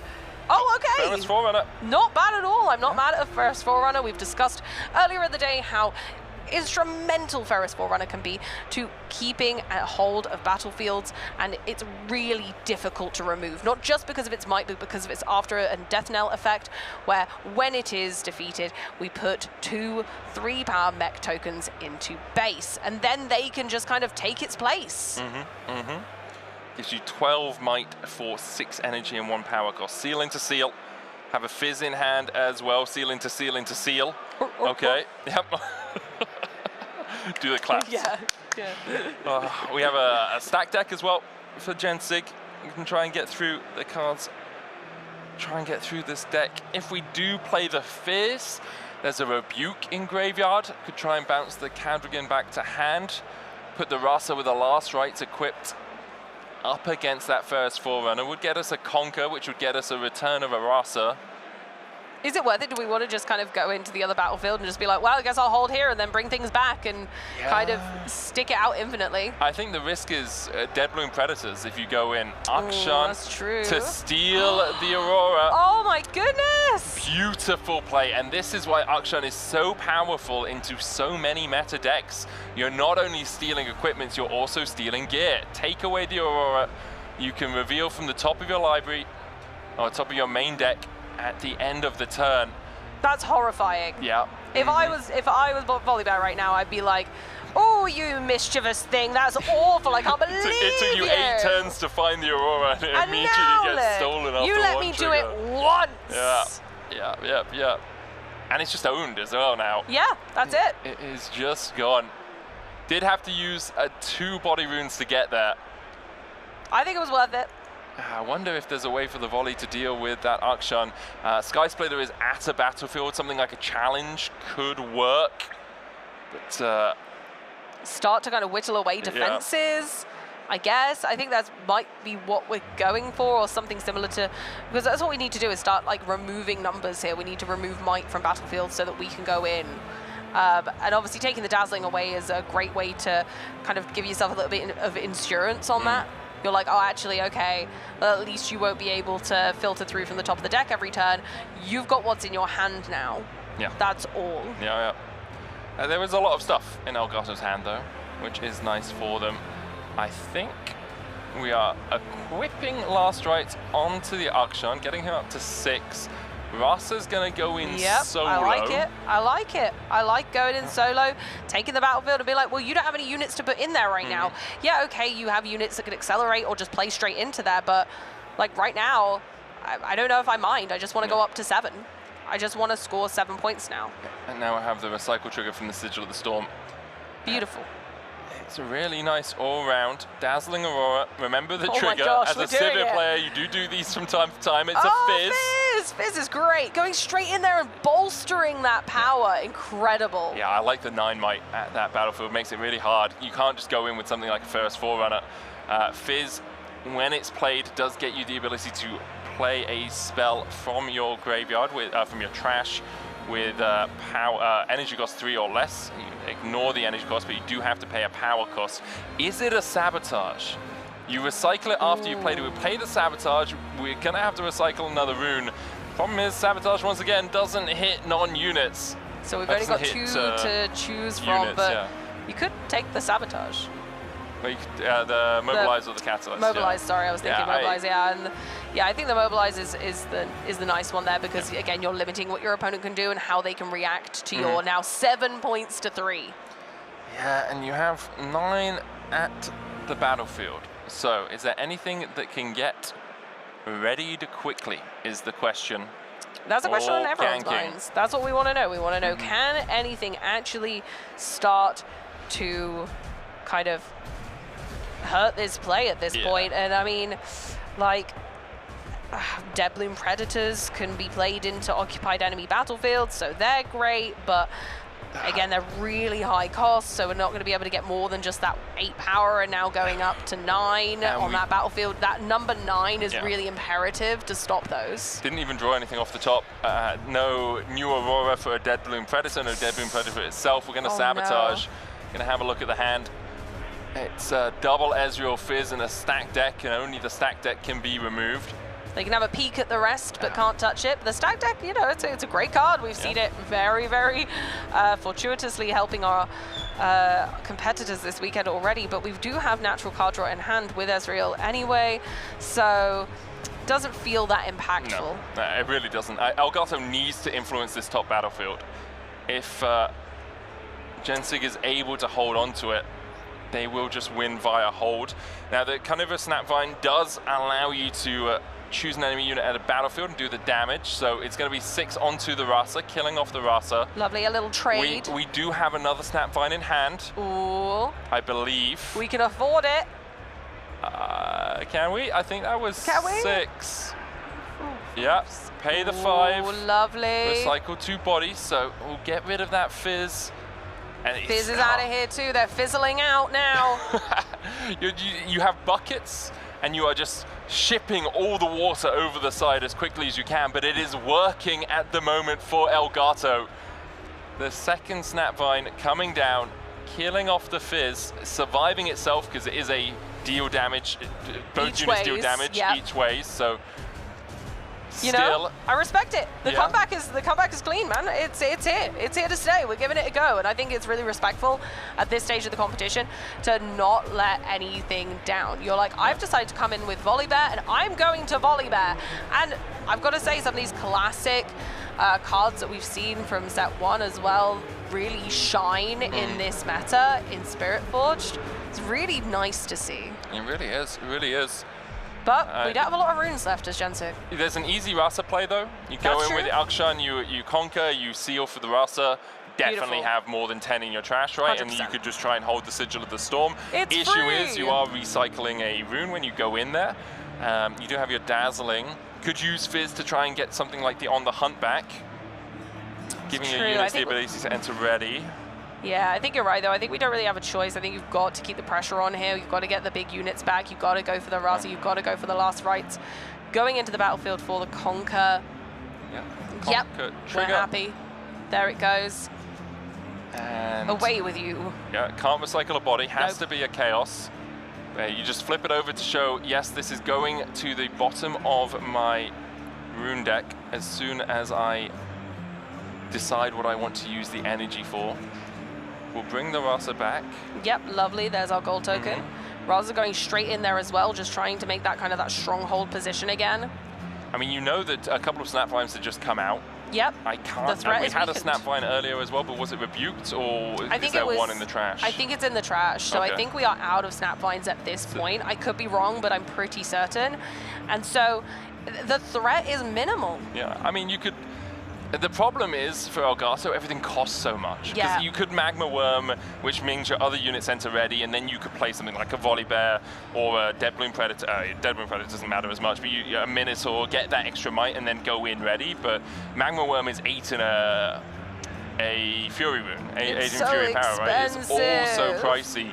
Now, a fully stacked up Sigil of the Storm. We're going searching. We'll find a Rasa from it with the Dazzling Aurora. That's 6, 12, 18, 21 might, holding down the fort for Sivir at that top battlefield. Where are we going, Elgato?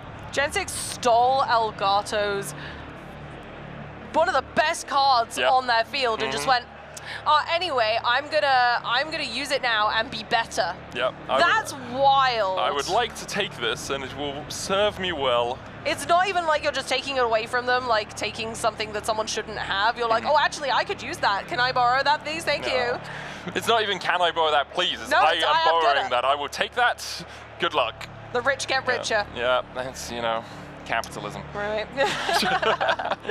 Minotaur Vecna coming out will mean that units can't move to base. I don't think Jensik had any intentions of moving units to base. I think they are happy to be there and wanting to say, no, okay, you managed to push me out last time, but I'm staying this time.